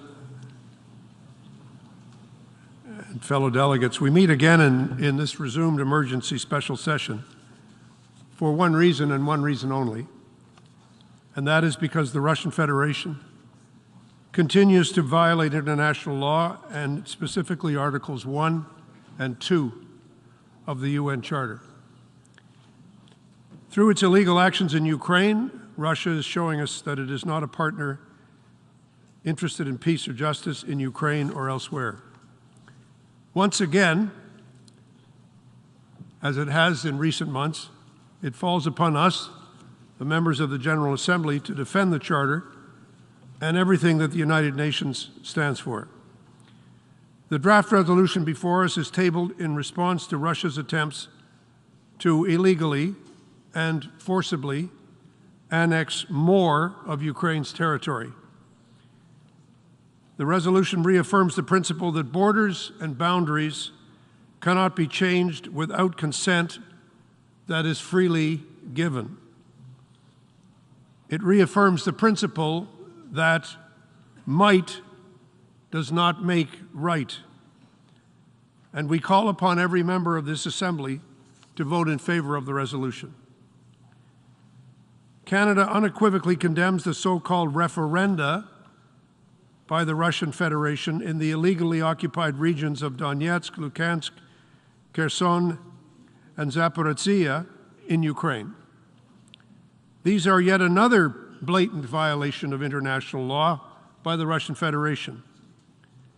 Millions have been either killed or wounded or forcibly displaced by this war of Russian aggression. The latest barrage of missile attacks against civilian infrastructure in Kyiv and cities that Russia now claims as its own through its sham referenda, revealed to all of us to see. It's apparent, it's there, the true nature of this war. This is not a special military operation. It is a war to punish and ultimately to destroy Ukraine. We all know, everyone in our heart of hearts knows, every country knows, that an election that is held at the barrel of a gun can be neither free nor fair. We know that. We know that when someone points a gun at your head and tells you you must vote, we know it's not free and we know it's not fair. Yet President Putin has claimed that these so-called referenda reflect what he calls the will of the people in these illegally occupied territories, that they were somehow miraculously in 2 days after being called, 2 days after being called, that they're being carried out in line with democratic standards. He's alleged that they are somehow consistent with the UN Charter, as if the UN Charter means nothing. The reality is that nothing could be further from the truth than what the President has said. This is illegal invasion. It is illegal occupation. It is illegal annexation, all at gunpoint, not democracy. Les actions de la Fédération de Russie violent clairement la Charte des Nations Unies et le principe coutumier du droit international, selon lesquels aucune acquisition de territoire par la menace ou le recours à la force ne doit être reconnu comme légal. Ces principes fondamentaux auxquels nous adhérons tous, soit l'égalité souveraine de tous les États membres, le règlement des différends par les moyens pacifiques et l'abstention de recourir à la menace ou à l'emploi de la force n'ont jamais été aussi menacés qu'ils sont aujourd'hui. Ici, dans les couloirs des Nations Unies, nous parlons souvent du précédent. Nous ne devons pas permettre que notre précédent tyrannique d'invasion, d'occupation et d'annexation ait raison de notre engagement à l'égard de la primauté du droit. Nous ne pouvons pas permettre au Conseil de sécurité, à qui nous avons confié la responsabilité première de maintien de la paix et de la sécurité internationale, d'être entièrement paralysé par un membre permanent qui aspire clairement et publiquement à la subjugation de notre État. Nous sommes convaincus que la majorité des pays représentés à l'Assemblée sont du même avis. Ce ne sont pas les pays de l'Ouest, ce ne sont pas seulement les pays de l'Est, ce sont des pays qui viennent de partout dans le monde. Et nous allons le voir cet après-midi, jusqu'à quel point c'est les pays du monde qui rejettent la politique qui a été déclarée par le président Poutine. Cette dernière tentative du président Poutine de s'approprier des terres en Ukraine est d'une ampleur jamais vue depuis la Deuxième Guerre mondiale. Le territoire annexé illégalement par la Fédération de Russie s'étend sur une superficie de 109 000 km². Cette superficie est plus vaste que le territoire de 3 des provinces du Canada. Et le Canada, c'est une géographie assez grande. Ce territoire est plus grand que celui que près de la moitié des membres de cette organisation possèdent à l'intérieur de leurs frontières internationalement reconnues. Et il est environ de la même taille que celle dans les 3 pays baltes qui ont été annexés illégalement par Staline en 1940. Et il faut se souvenir de ce point, parce qu'après l'occupation des 3 pays baltes par l'armée soviétique, le taux de participation aux élections des nouvelles assemblées constituantes a atteint le chiffre stupéfiant de 99,6% en 1940, après l'invasion et l'annexation de la part du gouvernement de Staline. Alors, ce chiffre, plus de 89%, ce chiffre-là ressemble ironiquement et étrangement aux résultats des soi-disant référendums tenus dans les 4 régions illégalement occupées de l'Ukraine que la Russie vient tout juste de tenter d'annexer. Monsieur le Président, les habitudes impériales ont la vie dure. Le président Poutine cherche à faire revivre le passé impérial de la Russie par l'invasion, par l'occupation, l'annexion et l'asservissement. Si ces gestes ne suffisent pas à nous convaincre, ces paroles sont limpides et il faut les lire, parce que le président Poutine parle publiquement de sa volonté de rebâtir l'Empire russe, passer par tous les moyens nécessaires et d'y absorber pour toujours les citoyens des États libres, indépendants et souverains de l'ex-Union soviétique, qu'ils le veuillent ou non. Pourtant, le président Poutine et ses représentants de la Fédération de Russie dans cette enceinte ont l'audace de nous dire qu'ils agissent en conformité avec la Charte et le droit international. Il dit qu'il s'agit d'un projet anticolonial. Non, Monsieur le Président, absolument pas. Au contraire, la réalité et la vérité est claire. La guerre d'agression de la Russie va à l'encontre des principes qui sont au cœur de la Charte des Nations Unies. Lisons les paroles de la Charte. C'est là. J'ai là dans ma main. Article 2. Je vais le lire en anglais. The organization is based on the principle of the sovereign equality of all its members. All members, in order to ensure to all of them the rights and benefits resulting from membership, shall fill in good faith the obligations assumed by them in accordance with the present charter. All members shall settle their international disputes by peaceful means in such a manner that international peace and security and justice are not endangered. President Putin would have us believe that there is some kind of conspiracy against the Russian Federation. This concept was recycled late this morning by the representative of another country, that somehow something called the West is seeking to violate Russia's sovereignty and territorial integrity. The West didn't create the charter. The Soviet Union signed the charter. China signed the charter. It wasn't created by the West. It was created by the member states at that time. And we need to understand that there is no grand conspiracy against Russia. The international community is not anti-Russian. Russia is facing the consequences of its own actions. That is to say, launching an illegal and disastrous further invasion of Ukraine on the basis of President Putin's desire for an empire that is long since gone. And as I said in French, apparently imperial habits die a very hard death. As Russia makes claim of Russophobia, sort of like the kid who kills his parents and then goes to the court and says, "Help me out, I'm an orphan." There is no Russophobia. Its own soldiers, its own artillery, its own tanks, its own warplanes, its own missiles are flattening Russian-speaking cities and towns and abusing Russian-speaking populations in eastern Ukraine. No country is seeking to violate Russia's sovereignty or its territorial integrity.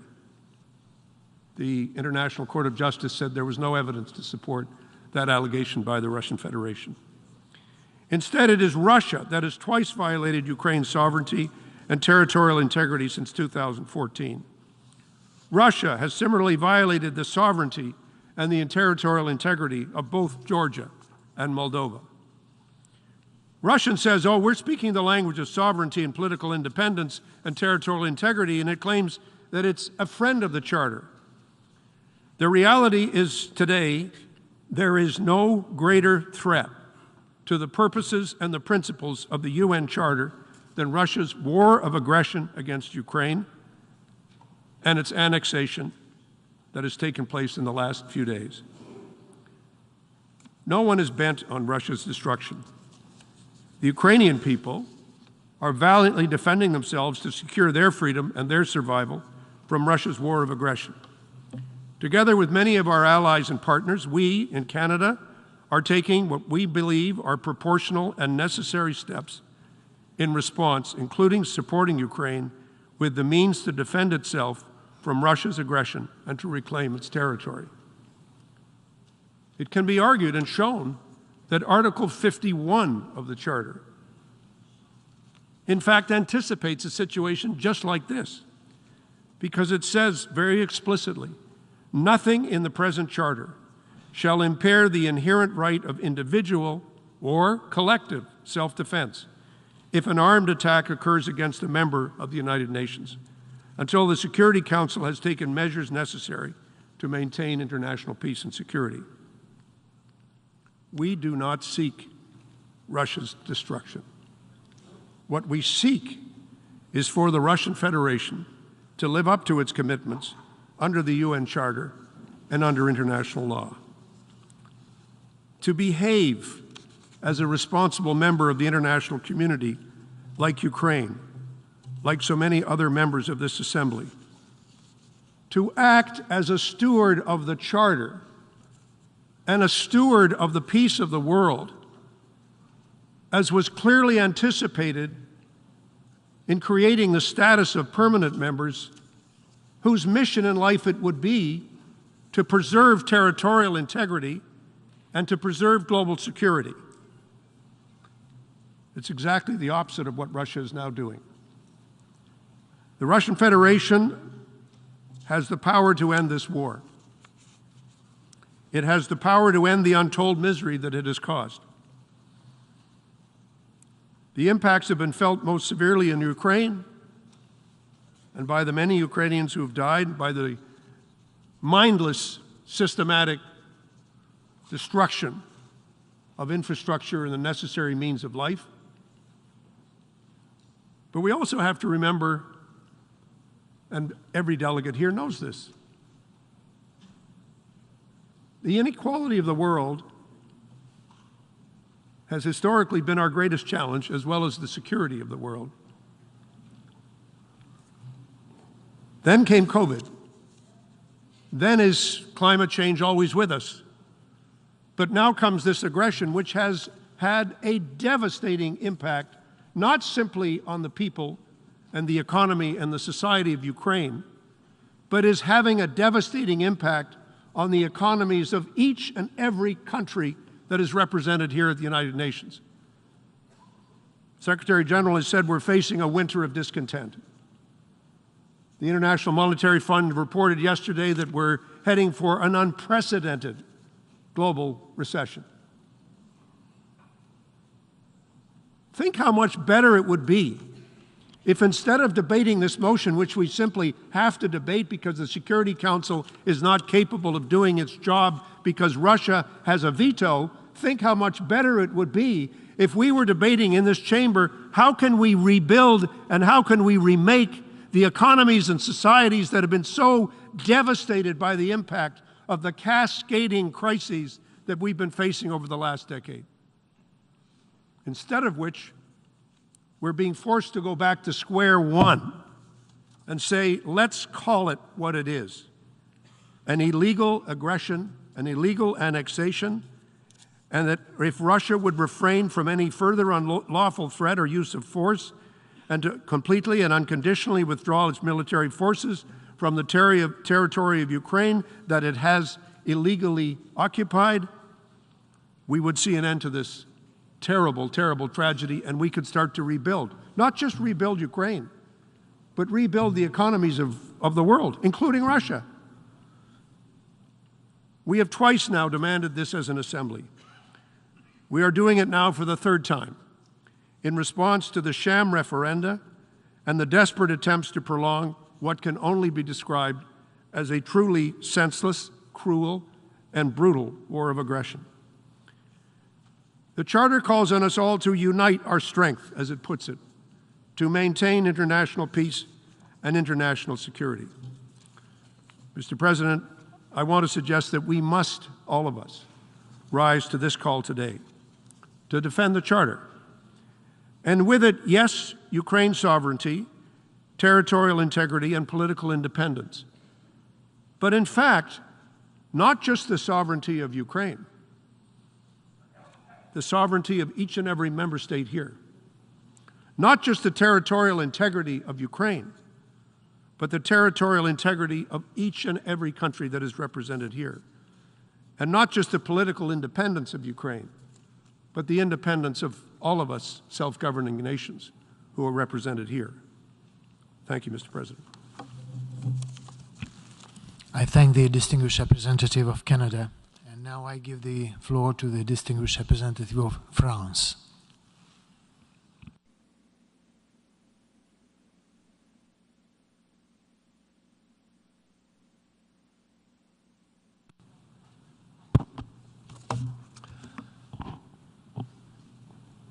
Monsieur le Président, le débat d'aujourd'hui est simple.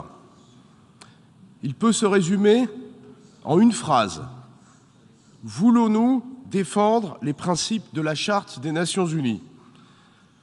Cette question, elle nous concerne tous, car la Charte est le ciment de l'Organisation des Nations Unies. Elle est la garantie de la coexistence pacifique entre États souverains. En agressant l'Ukraine, la Russie a non seulement déclenché une guerre atroce aux répercussions mondiales sur le plan alimentaire, sur le plan énergétique, sur le plan économique, sur le plan nucléaire, mais elle a aussi délibérément violé les principes les plus élémentaires du droit international. Cela a été dit sans aucune ambiguïté par la Cour internationale de justice dès le 16 mars, qui a ordonné la suspension des opérations militaires russes en Ukraine. Force est de constater que la Russie ne s'est en aucune manière conformée à cette décision. L'acquisition de territoires par la force devrait être un sujet de préoccupation pour chaque État membre de cette Assemblée. En envahissant son voisin, la Russie a décidé d'ouvrir la voie à d'autres guerres d'annexion. Ce qui se passe aujourd'hui en Europe peut se passer demain ailleurs, en Asie, en Afrique, en Amérique latine. Il faut en être conscient. Monsieur le Président, alors que la Russie continue de bombarder de manière intentionnelle et indiscriminée des villes et des infrastructures civiles, alors qu'elle multiplie les exactions qui sont à l'évidence constitutives de crimes de guerre, la France ne se résoudra jamais à un monde dans lequel la force prime le droit. Elle ne reconnaîtra jamais ni les simulacres de référendum, ni l'annexion illégale de pans entiers du territoire ukrainien. Elle continuera de soutenir l'Ukraine, sa souveraineté et son intégrité territoriale aussi longtemps qu'il le faudra. C'est pourquoi la France a travaillé avec ses partenaires au cours d'un processus transparent et inclusif à l'élaboration d'un texte que chacun devrait être en mesure de soutenir. Ce texte est concis, il condamne l'annexion de territoires conquis par la force. Au fond, nous sommes tous confrontés à un choix simple: cautionner la guerre ou défendre la paix. Il ne s'agit pas de choisir un camp, mais de préserver l'ordre international et ses valeurs. S'abstenir n'est pas une option. La France encourage donc tous les membres des Nations Unies à défendre la Charte et ses principes universels. Je vous remercie. I thank the distinguished representative of France. And now I give the floor to the distinguished representative of China.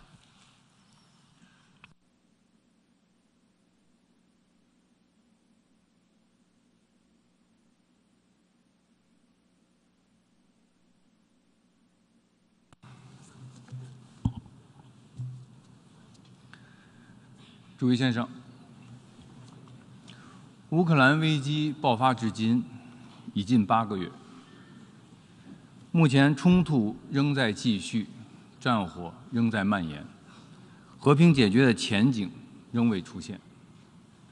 危机日益呈现长期化、扩大化、复杂化的态势，其外溢影响持续向经济、民生领域扩散，给这个本已动荡不安的世界带来更多的不确定性和不稳定性，令人深感忧虑。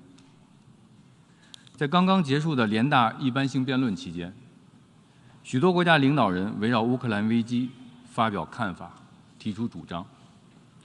虽然观点不尽相同，但总结起来，多数国家都呼吁冲突当事方早日停火止战，通过对话和平解决危机。都呼吁加大对深受危机影响的乌克兰人民提供人道救援，都呼吁国际社会携手减小危机的外溢影响，特别是对发展中国家的冲击，都呼吁保持团结，避免由危机引发阵营对抗，开启新的冷战。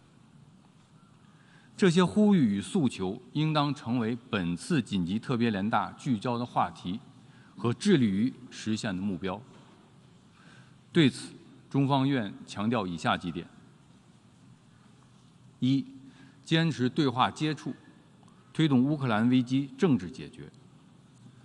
中方对近期地面冲突加剧深表忧虑，对由此造成的平民伤亡和民用设施损毁深感痛惜。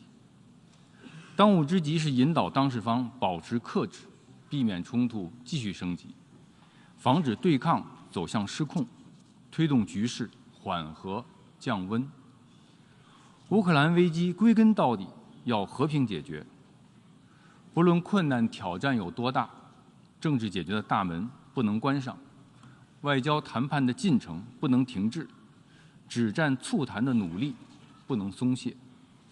国际社会应当推动当事方尽快重启和谈，将合理关切纳入谈判，把可行选项摆上桌面，为停火止战、化解危机创造条件、开辟空间。2、加大人道救援，缓解受影响民众困境。危机爆发以来，乌克兰人道局势持续恶化，即将到来的漫长冬天将进一步加剧民众困难。中方赞赏乌克兰周边国家接受数百万难民，支持联合国和国际人道机构在遵守人道、中立、公正、独立原则基础上，向乌克兰提供援助，帮助周边国家分担压力。冲突当事方应严格遵守国际人道法，避免伤及无辜平民，优先保障妇女、儿童等弱势群体，为人员疏散提供便利，对人道救援给予配合。中方呼吁国际社会加大对乌克兰和周边国家的人道援助，确保受冲突影响的民众得到妥善安置。核设施的安全和安保容不得半点闪失。我们呼吁有关各方保持克制，防止由此造成不可挽回的人道灾难。3、加强团结合作，减少冲突外溢影响。新冠疫情和乌克兰危机的冲击相互叠加，让世界各国，特别是发展中国家，面临粮食安全、能源安全、金融安全等一系列挑战，实现2030年可持续发展议程更加困难。全方位无差别的制裁无助于解决问题，只会干扰全球产业链、供应链稳定，放大危机溢出效应，影响各国民众正常生活。黑海粮食外运协议的达成与实施，对稳定全球粮食价格、改善发展中国家粮食供应发挥了积极作用。我们鼓励更多这样的努力，期待更多类似的安排，呼吁国际社会，特别是联合国，继续把发展问题置于国际议程的优先位置，努力化解乌克兰危机的溢出效应，帮助发展中国家渡过难关，防止来之不易的发展成果付之东流。4、摒弃冷战思维，防止世界走向分裂。乌克兰危机再次表明，抱收冷战思维，推行集团政治，制造阵营对抗，追求绝对安全，不会带来和平，只会导致冲突，不符合任何人的利益。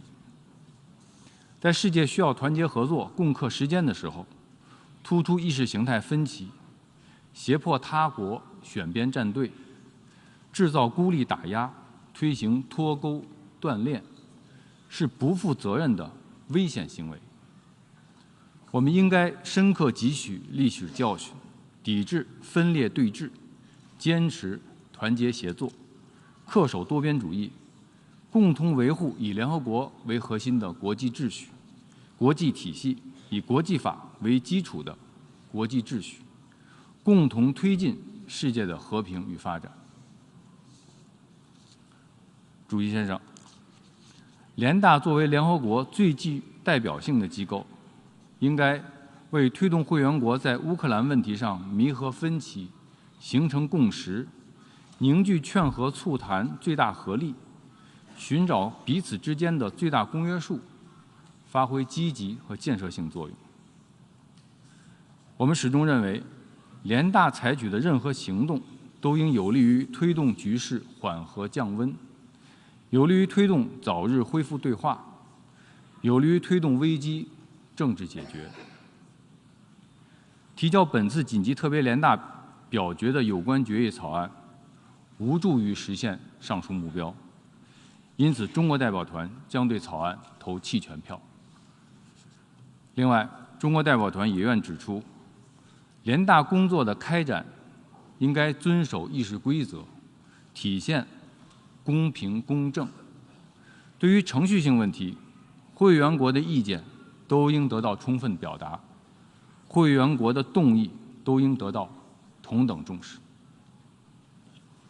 主席先生，中方在乌克兰问题上始终主张，各国主权、领土完整都应该得到尊重，联合国宪章宗旨和原则都应该得到遵守，各方合理安全关切都应该得到重视，一切有利于和平解决危机的努力都应该得到支持。作为负责任的国家，中方始终站在和平一边，将继续同国际社会一道，为推动局势缓和、政治解决危机发挥建设性作用。谢谢主席。I thank the distinguished representative of China, and now I give the floor to the distinguished representative of the United States of America.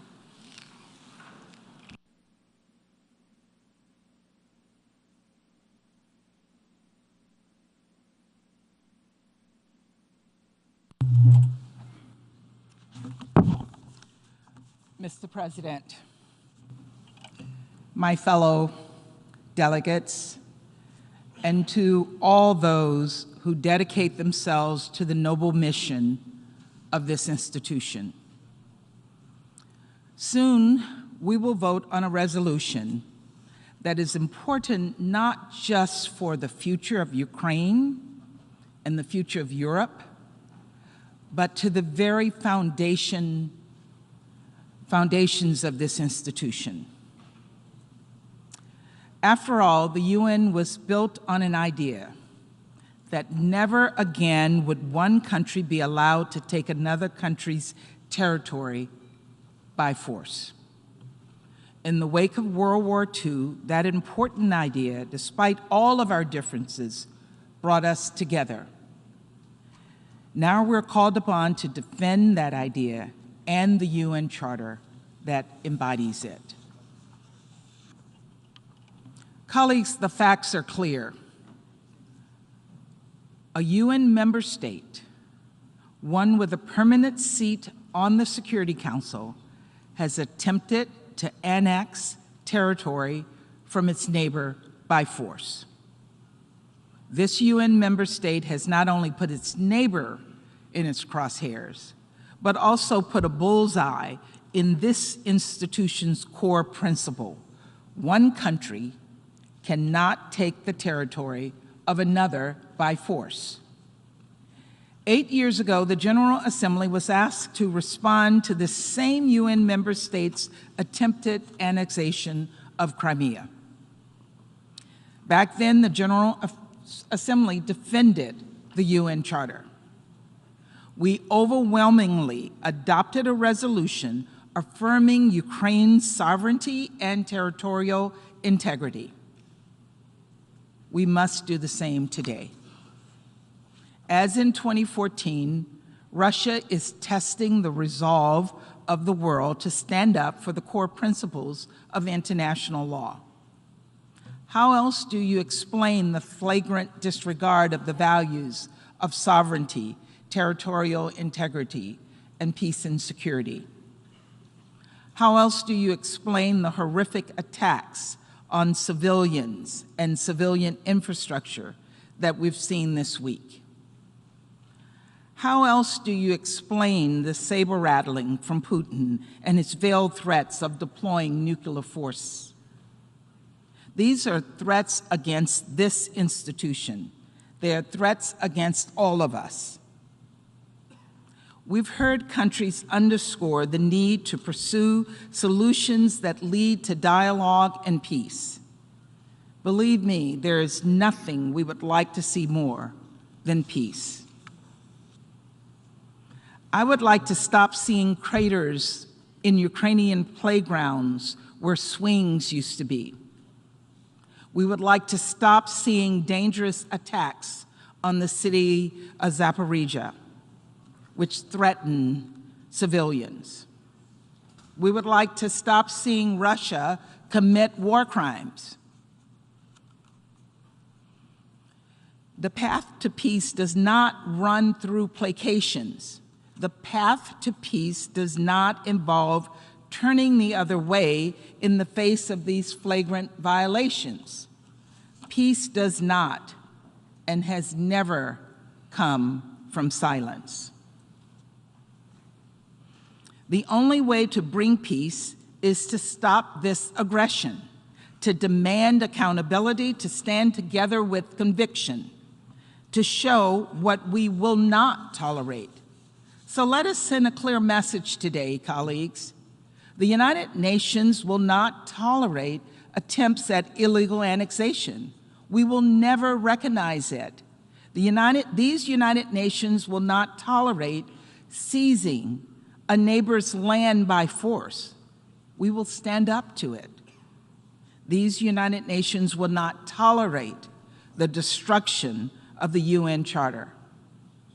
We will defend it. As the Secretary General said, Russia's actions have no place in our modern world. That is why this resolution calls for peace, and it calls for de-escalation.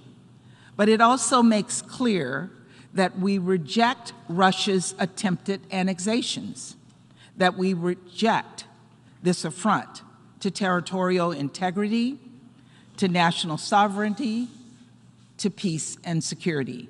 We reject it because we believe in the United Nations. We believe that the fundamental guardrails of the international system protects us all.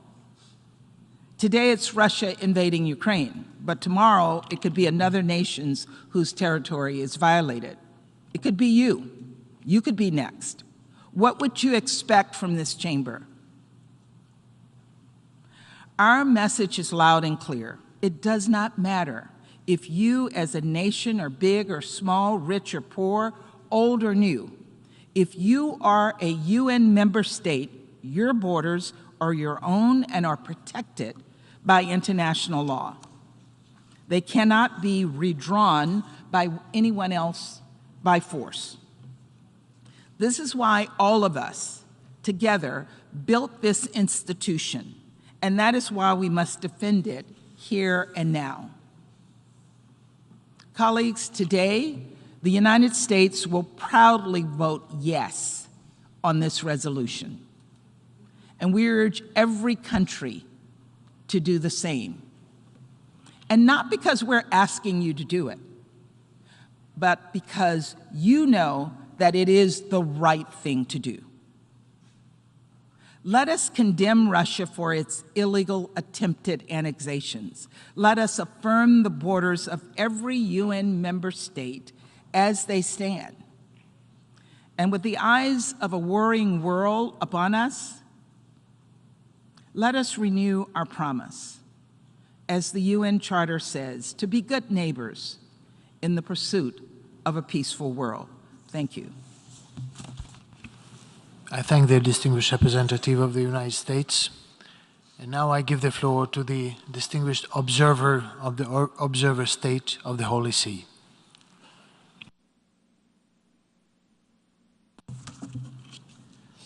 Mr. President, we have heard many words over these past hours.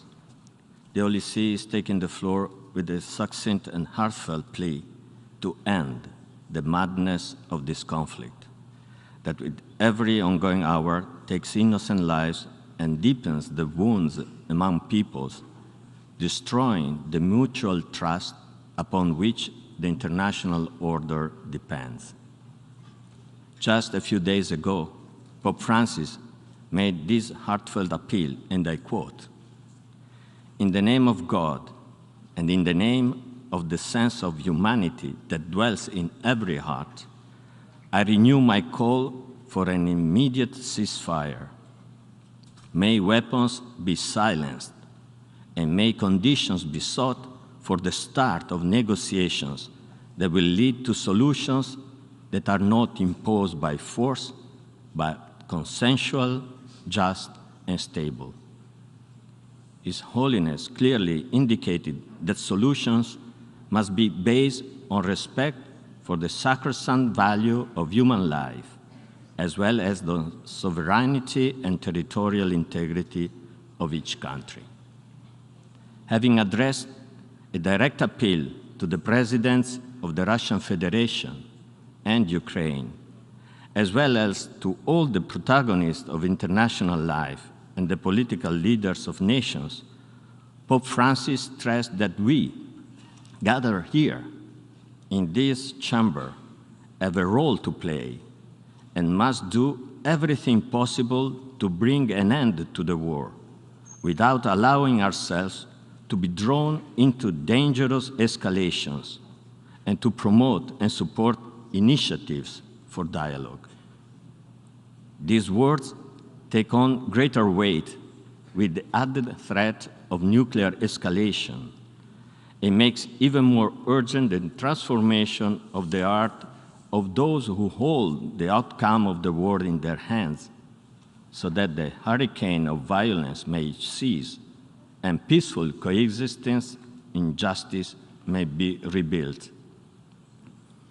The affirmation of the clear principles of international law that are underlined by the resolution before us and are clearly enshrined in the UN Charter should be understood as opening a path to a just and peaceful solution, and not as a way to aggravate the conflict, which has already created too many victims. From this hall, may the clarion call of Pope Paul VI sound out again. Jamais plus la guerre, jamais plus. No more guerre, no more war, no more. Thank you, Mr. President. I thank the distinguished observer of the Observer State of the Holy See, and now I give the floor to the distinguished observer of the Sovereign Order of Malta.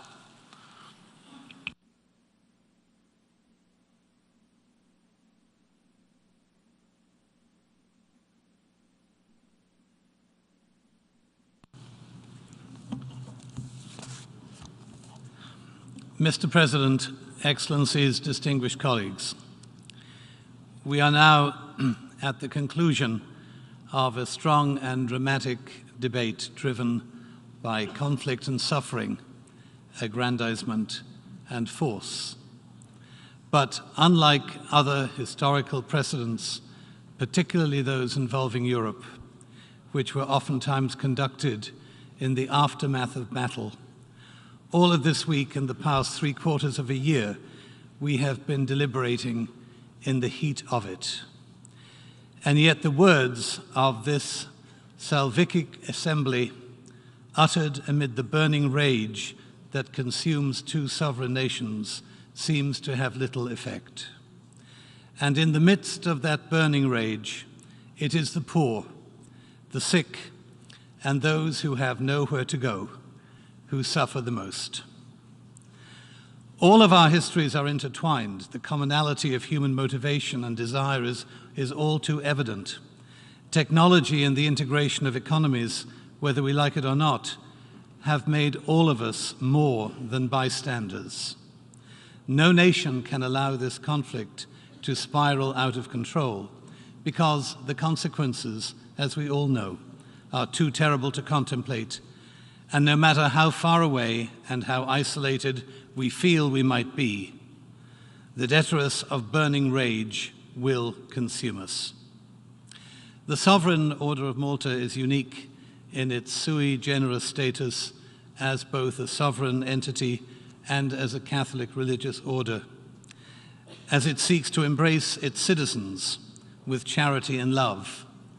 And those citizens are those who are left behind.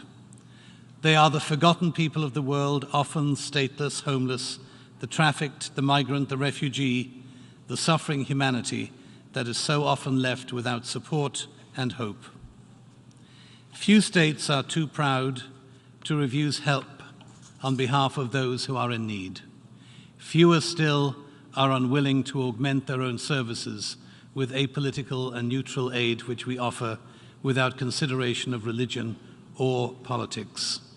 Yet, today, in the Ukraine, despite recent missile attacks on Lviv, our staff and volunteers continue their mission throughout the country in the same spirit as those heroic employees of Caritas who were so tragically killed in Mariupol in April of this year. Mr. Chairman, we recognize that this debate will shortly close, but we wish to appeal for a cessation of hostilities on behalf of those millions of innocent civilians suffering through no fault of their own. A father crying over a wife killed during a missile attack, an elderly woman crippled and confined to bed while gunfire rages outside her flat, a mother laying to rest her only son, a soldier killed in battle, a child bereft of parents alone. When these vignettes become the norm, and when the innocent see no way out of their pain, then we fail the United Nations Charter. That is a beacon of light that brings us all together. Don't let that charter be consumed by burning rage. Collectively, Mr. Chairman, we are better than that, much better than that. Thank you. I thank the distinguished observer of the Sovereign Order of Malta. And ladies and gentlemen, we have heard the last speaker in the debate on this item. We shall now proceed to consider draft resolution A/ES 11/L5. Before giving the floor for explanation of vote before the vote, may I remind delegations that explanations of vote are limited to 10 minutes and should be made by delegations from their seats. I give the floor to the distinguished representative of the Russian Federation. Господин председатель, уважаемые коллеги, в ходе заседания 10 октября мы уже рассказывали о причинах и целях проведения референдумов в Донецкой и Луганской республиках, а также Херсонской и Запорожской областях. 28 сентября подведены окончательные итоги волеизъявления. Подавляющее большинство голосовавших, 99% ДНР, 98% ЛНР, 93% в Запорожье и 87% в Херсонщине, поддержали идею объединения этих регионов с Россией. Несмотря на сложную ситуацию с безопасностью и провокации киевского режима, отдать свой голос решило подавляющее большинство избирателей, от 76% в Херсонской области до 97% в ДНР. Результаты плебисцита говорят сами за себя. Жители этих регионов не хотят возвращаться на Украину и сделали осознанный и свободный выбор в пользу нашей страны. Референдумы были проведены в полном соответствии с нормами и принципами международного права, как бы ни пытались доказать обратное наши западные оппоненты или даже генеральный секретарь, решивший вдруг без наличия на то мандата говорить за всю Организацию Объединенных Наций. Более сотни международных наблюдателей из Германии, Италии, Венесуэлы, Латвии и других стран, следившие за ходом голосования, также признали его итоги легитимными. В Генассамблее сегодня, однако, представлен политизированный и откровенно провокационный документ, в котором не только игнорируются все эти факты, но и содержится конфронтационный заряд, способный подорвать любые усилия в пользу дипломатического разрешения кризиса вокруг Украины. Несмотря на свое название, он не имеет никакого отношения к защите международного права и принципов Устава ООН. Внося этот проект, западные страны решают собственные геополитические задачи, в очередной раз пытаясь использовать членов Генассамблеи как массовку. Выражение приверженности защите международного права, которое вы сегодня слышали от представителей США и других стран НАТО, яркий пример лицемерия и двойных стандартов. Характерно, что они на время даже отказались от упоминания своего любимого детища, порядка, основанного на правилах. Давайте вспомним про ситуацию с Косово. Самые громкие сегодняшние критики референдумов были в первых рядах сторонников его независимости. Они настаивали, что у Косово есть право на выход из состава государства в случае реальной угрозы серьезных нарушений прав их населения. Это была официальная западная юридическая позиция, представленная в Международном суде ООН при подготовке им консультативного заключения по запросу Генассамблеи в 2008 году. При этом в 2008 году косовским албанцам давно ничего не угрожало.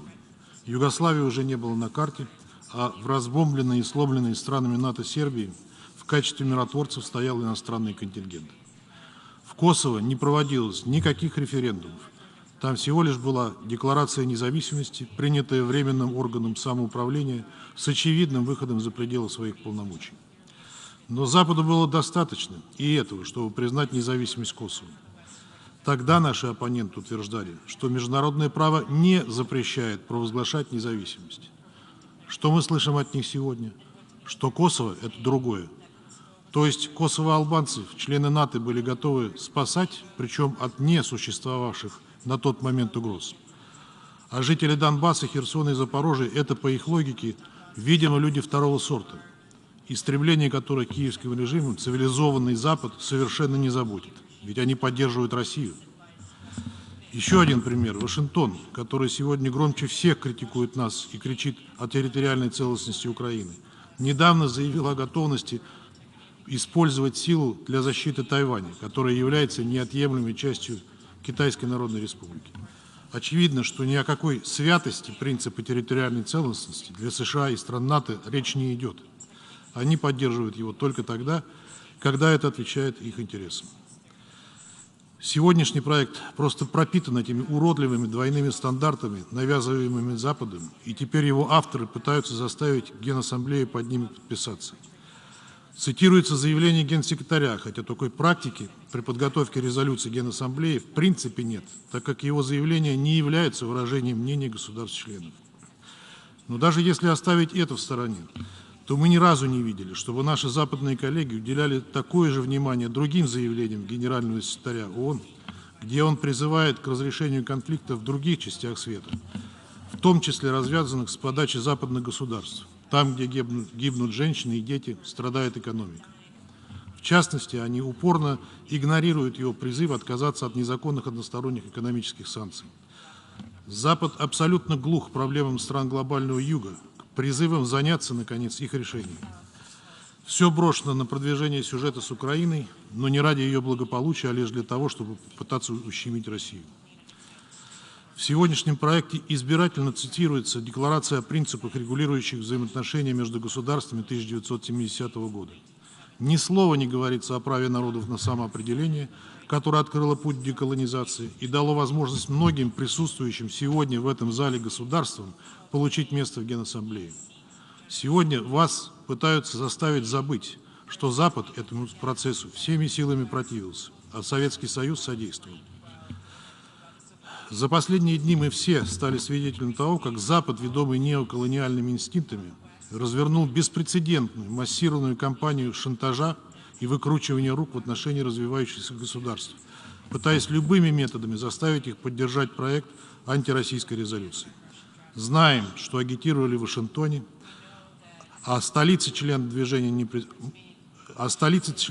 неприсоединения буквально осаждал десант из политических эмиссаров США и их союзников, которые прямо угрожали карами и последствиями неповиновения. Об этом даже написали в ведущих западных СМИ. В журнале «Политика» приводятся цитаты сотрудников Госдепартамента США, которые наглядно показывают, как на самом деле в Вашингтоне и других западных столицах относятся к голосам развивающихся государств.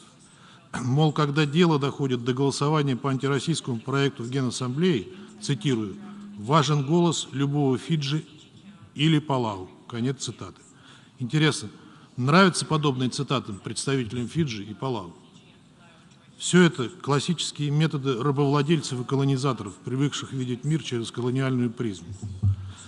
Не буду скрывать, что за эти дни на нас вышло немало коллег из стран глобального юга, рассказывавших об экономическом шантаже и прямых угрозах, которые им пришлось выслушивать от американцев и европейцев.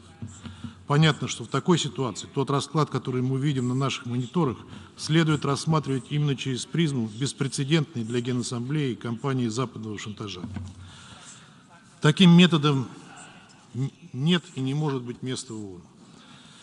Сегодня мы присутствуем на поистине историческом заседании. На наших глазах Соединенные Штаты и их сателлиты в прямом эфире преподают нам урок десуверенизации. Сожалеем, что на стороне нечистоплотных западных вымогателей, пытавшихся выбить нужные голоса из развивающихся стран, оказался и председатель Генассамблеи, процедурные маневры которого 10 октября в ходе первого дня возобновленной спецсессии не только лишили государств-членов ООН возможности проголосовать без принуждения через тайное голосование, но и дали шантажистам дополнительное время для шантажа.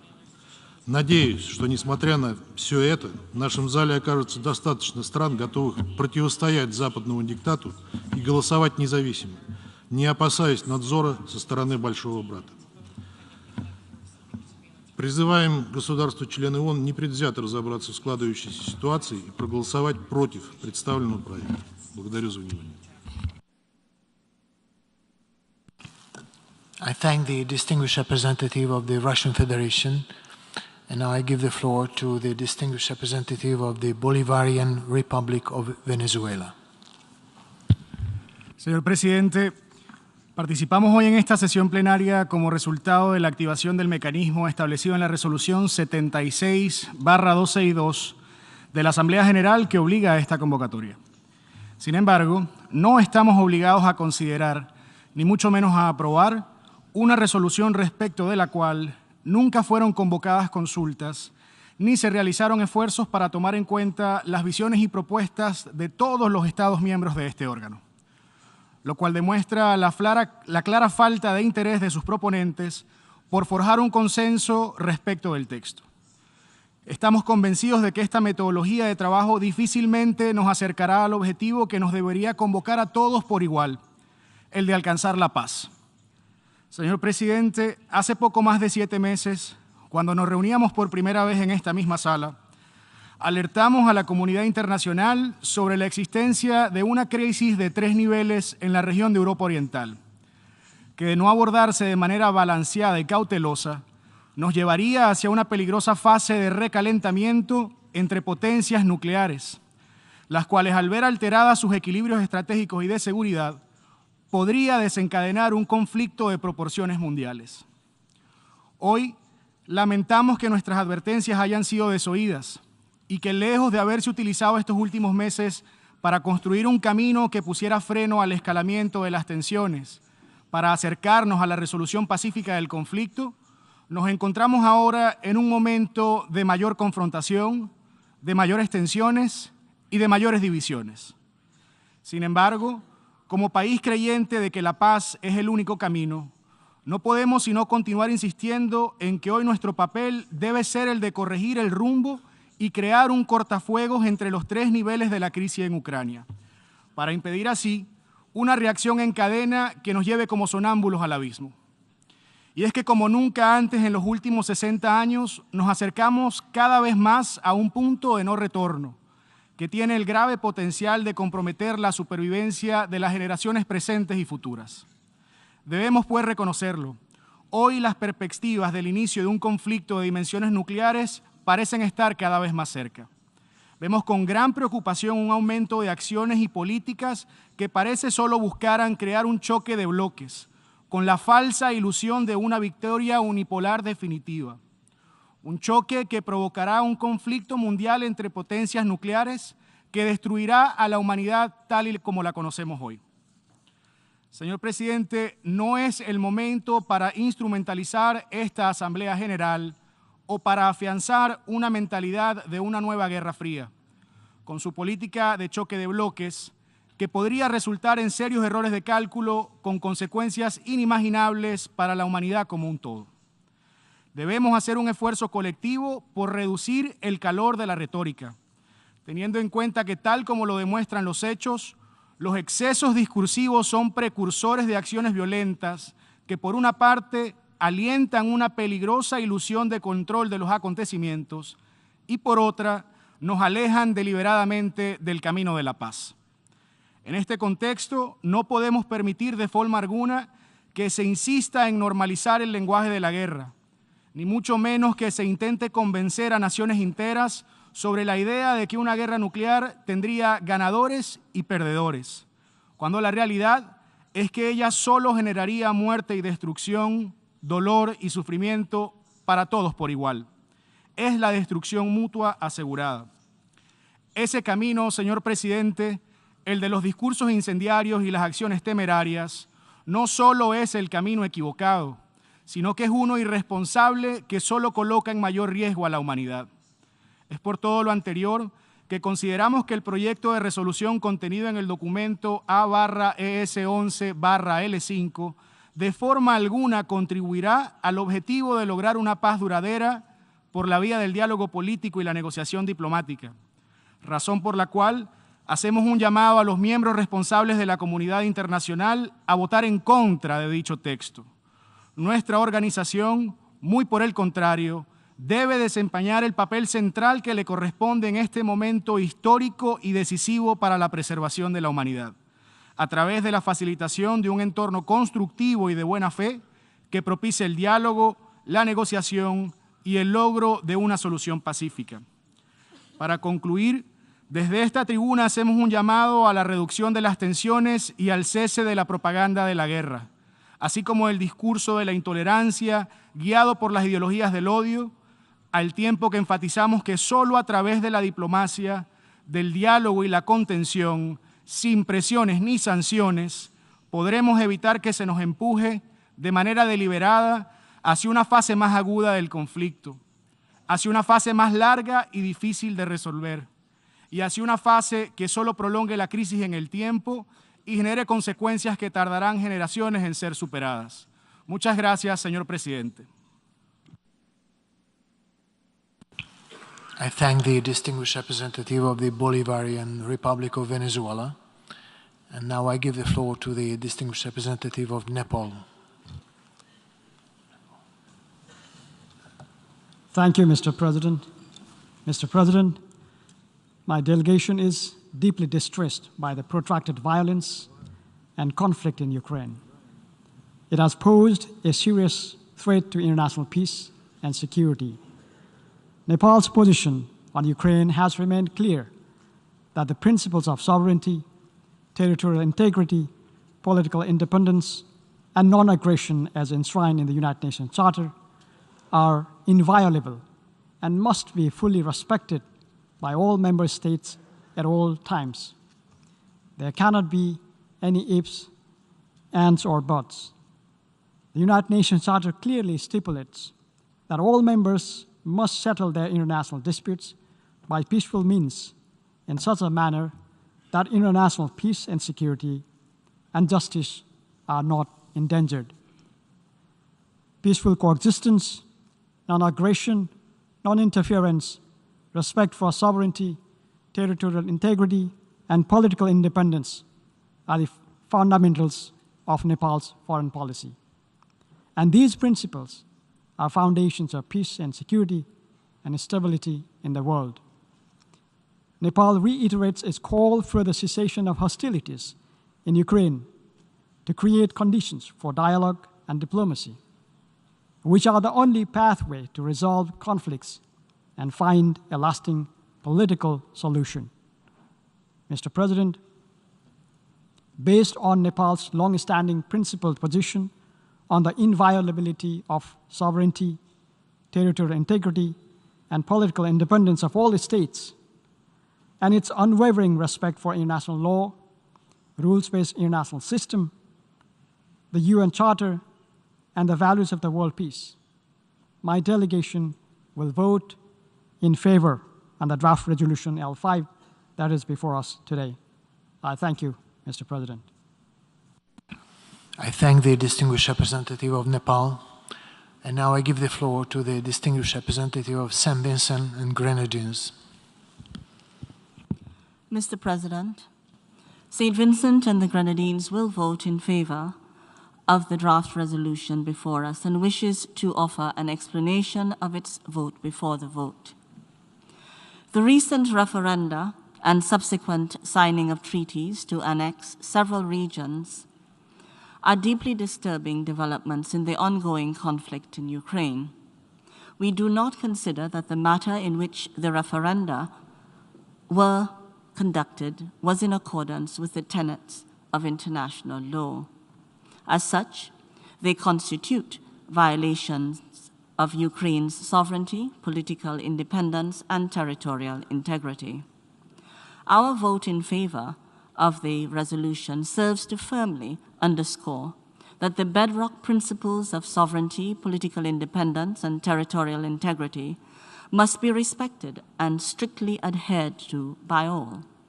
These principles are sacrosanct, and they should be applied consistently and upheld in the international community as universal truths.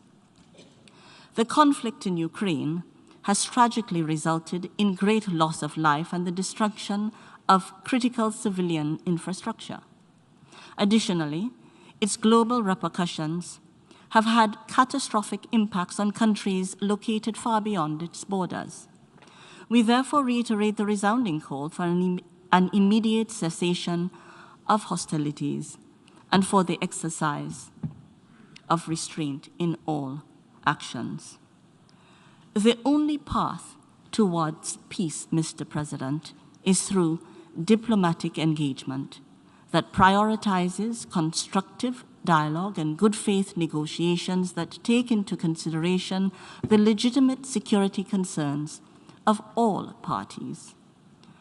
Provocative rhetoric, unproductive diplomatic posturing, and actions that exacerbate tensions and intensify the existing high alert postures, which bring us increasingly closer to nuclear catastrophe, are unhelpful and wholly objectionable.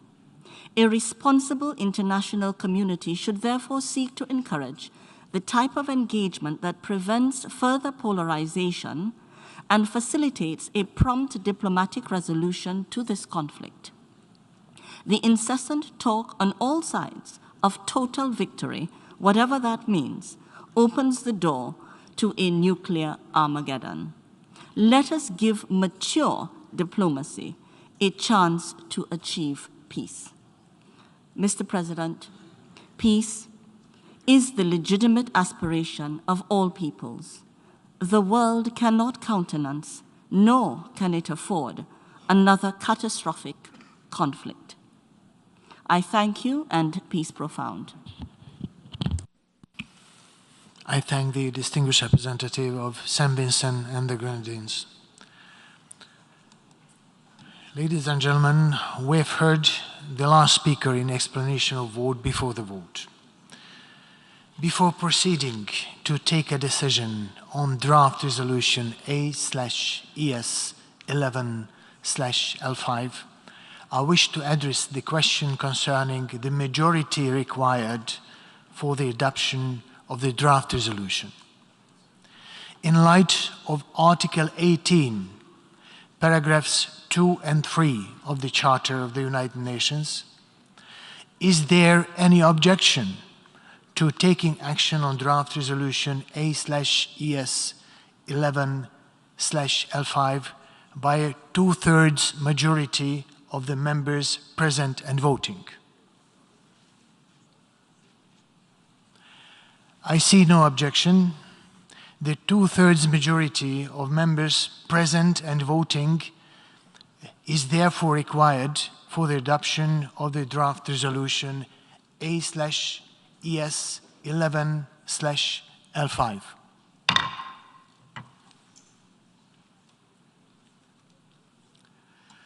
The Assembly will now take a decision on draft resolution A/ES11/L5 entitled, I quote, "Territorial Integrity of Ukraine, Defending the Principles of the Charter of the United Nations," end of quote. For your information, the draft resolution has closed for e-sponsorship. I now give the floor to the representative of the Secretariat.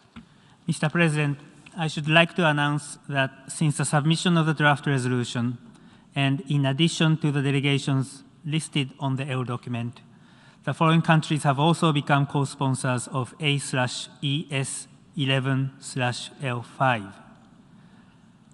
Andorra, Antigua and Barbuda, Bahamas, Belize, Bosnia and Herzegovina, Cabo Verde, Cambodia, Chile, Costa Rica, Dominican Republic, Ecuador, Fiji, Guyana, Jamaica, Marshall Islands, Federated States of Micronesia, Monaco, Myanmar, New Zealand, North Macedonia, Panama, Papua New Guinea, Samoa, San Marino, Singapore, Suriname, Switzerland, Tonga, United Kingdom, United States, and Uruguay. If any other countries wish to co-sponsor A/ES11/L5,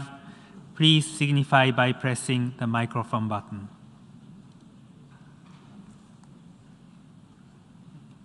I see Comoros,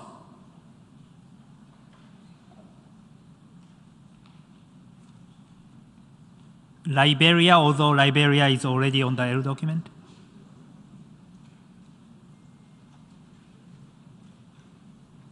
Thank you, Mr. President. I thank the representative of the Secretariat. At its 12th plenary meeting of the Emergency Special Session, the General Assembly decided to take action on draft resolution A/ES11/L5 by recorded vote. We shall now begin the voting process. Those in favor of draft resolution A/ES11/L5, please signify. Those against or abstentions? The General Assembly is now voting on draft resolution A/ES11/L5 entitled Territorial Integrity of Ukraine, Defending the Principles of the Charter of the United Nations. Will all delegations confirm that their votes are accurately reflected on the screen?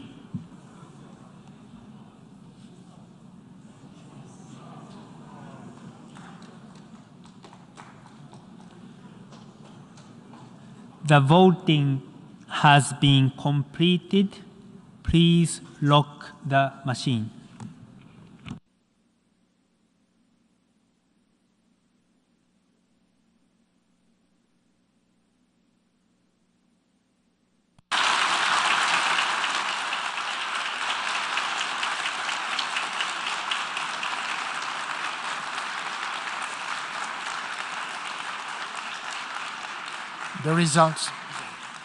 The results of the vote is as follows. In favor 143, against 5, abstentions 35. Draft resolution A/ES11/L5 is adopted.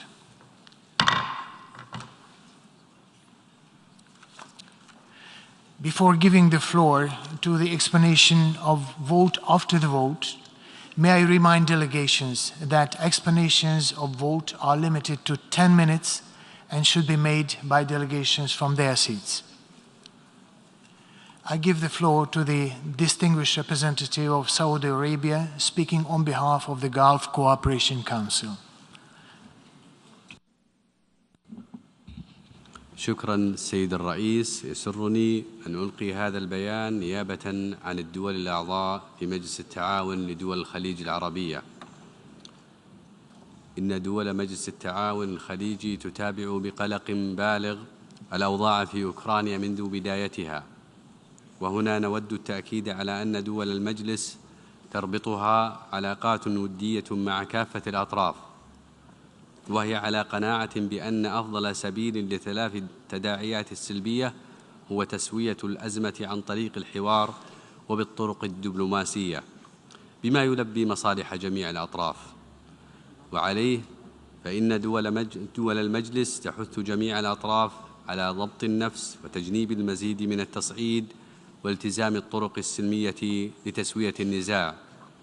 السيد الرئيس، إن تصويت دول مجلس التعاون لدول الخليج العربية لصالح القرار جاء في إطار دعمها للالتزام بالمبادئ الراسخة في القانون الدولي وميثاق الأمم المتحدة، وتأكيدها على احترام سيادة الدول ومبادئ حسن الجوار وعدم استخدام القوة أو التهديد بها، وحل النزاعات بالطرق السلمية. وفي الختام تعرب دول مجلس التعاون الخليجي عن أملها باستمرار العمل في سبيل الوصول إلى حل مرضي لجميع الأطراف وتجنب التداعيات السلبية للأزمة إنسانياً وسياسياً واقتصادياً. وشكراً السيد الرئيس. I thank the distinguished representative of Saudi Arabia, and now I give the floor to the distinguished representative of Angola.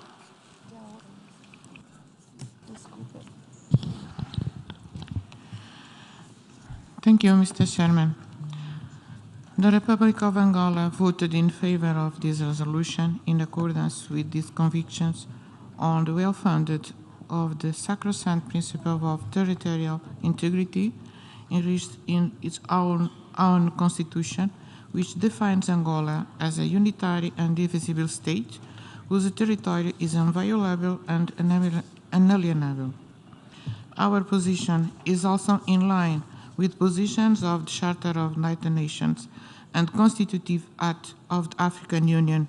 Indeed, the predecessor organization of the African Union, the Organization of African Unity, did lay down the basis for the same principle when the founding fathers wisely decided in 1964 to maintain the principle of the intangibility of the borders inherited from colonialism. Mr. President, since the 60s, the Russian people have always shown their friendship and solidarity with the Angolan people, having played a decisive role in our liberation struggle against colonialism. And the four countries are on the right side of history. I think that the countries made the right choice to defend the principles of the United Nations Charter and to follow the Charter in their everyday life, deciding on the issues of national security and national development. I would like to express my sincere appreciation to all countries, irrespectively of their size or geographical location. I would like to express our sincere appreciation to our European, North American, Latin American, Central American, Asian, Pacific partners, because they show that we can be united in spite of all the criticism that oftentimes we hear from different quarters, from our politicians, from our citizens. The United Nations is here. The United Nations will carry on according to the Charter. Thank you very much.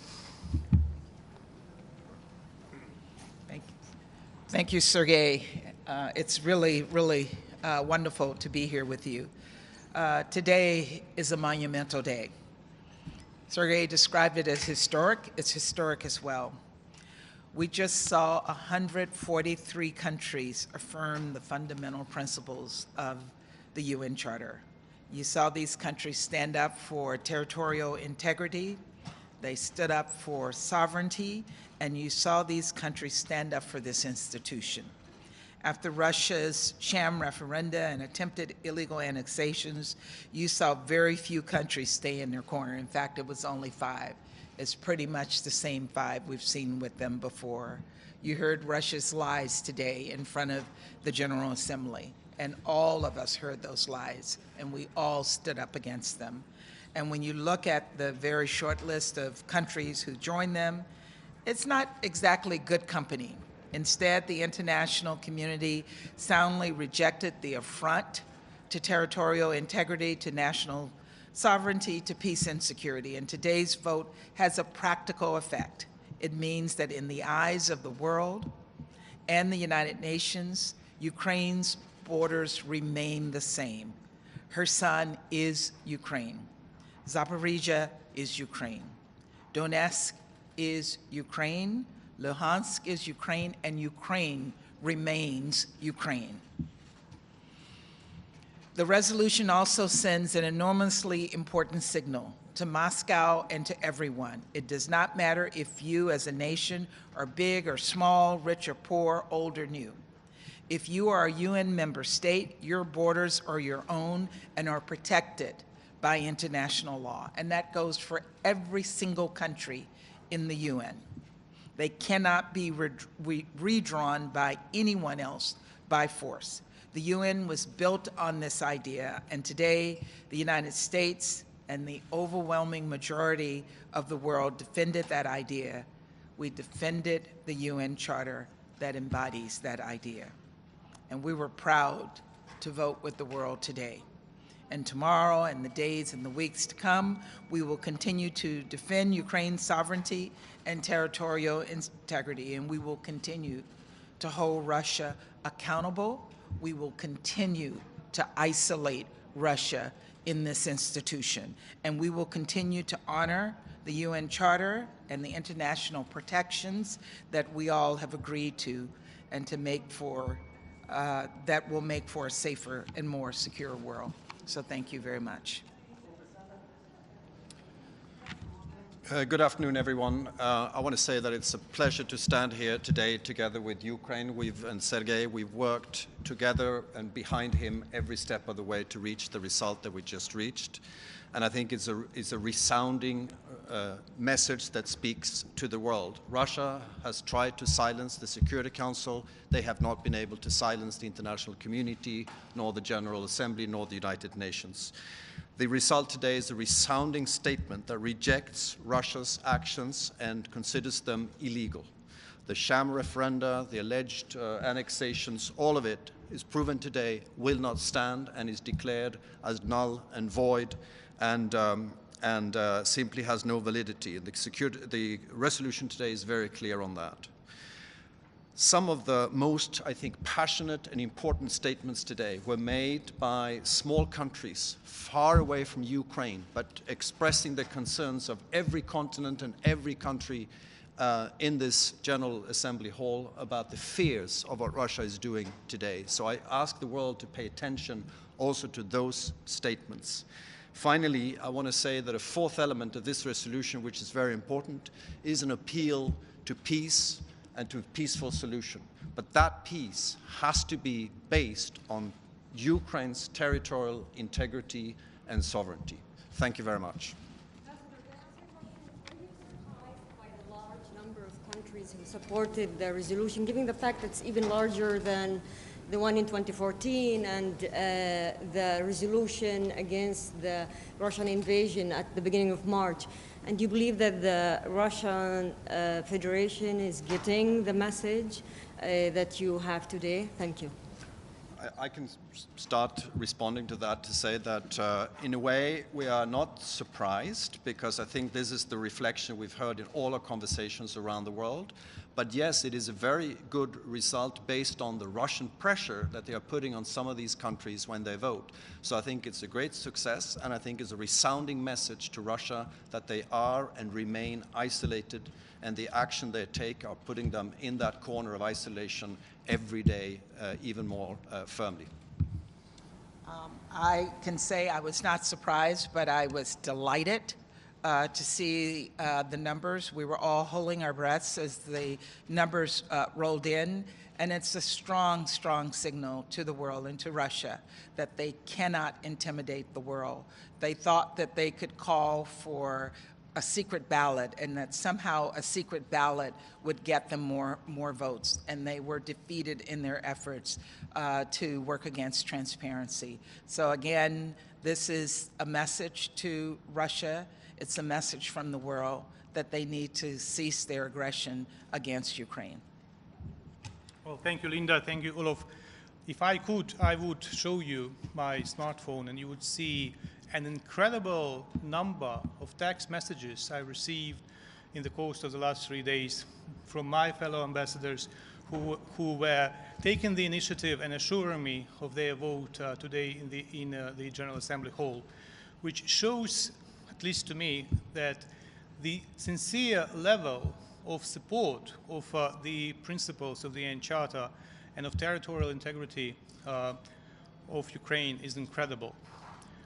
I will tell you, I'm also ambassador to Trinidad and Tobago, which is a small country in the Caribbean. And I would like to refer you to a very powerful statement by the Foreign Minister of Trinidad and Tobago, Emery Brown, in the General Assembly Hall.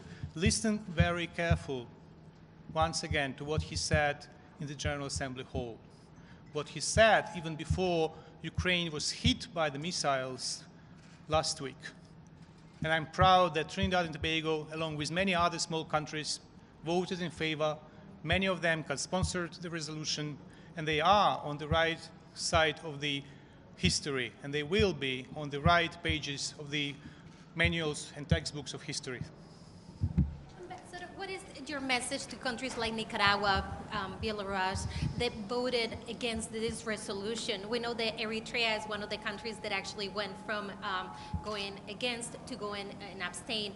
But what is the message to those countries that is still by the side of Russia, knowing now what has happened in the past few weeks? My message is that we profoundly regret that their governments have made the wrong choice against the UN Charter.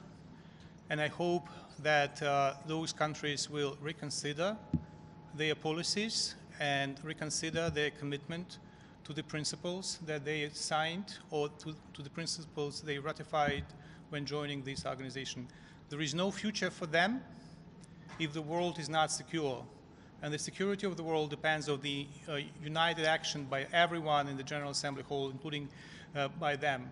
I regret that there are 4 countries that voted with Russia, but I also am impressed and inspired, but there are only 4 countries that voted together with Russia.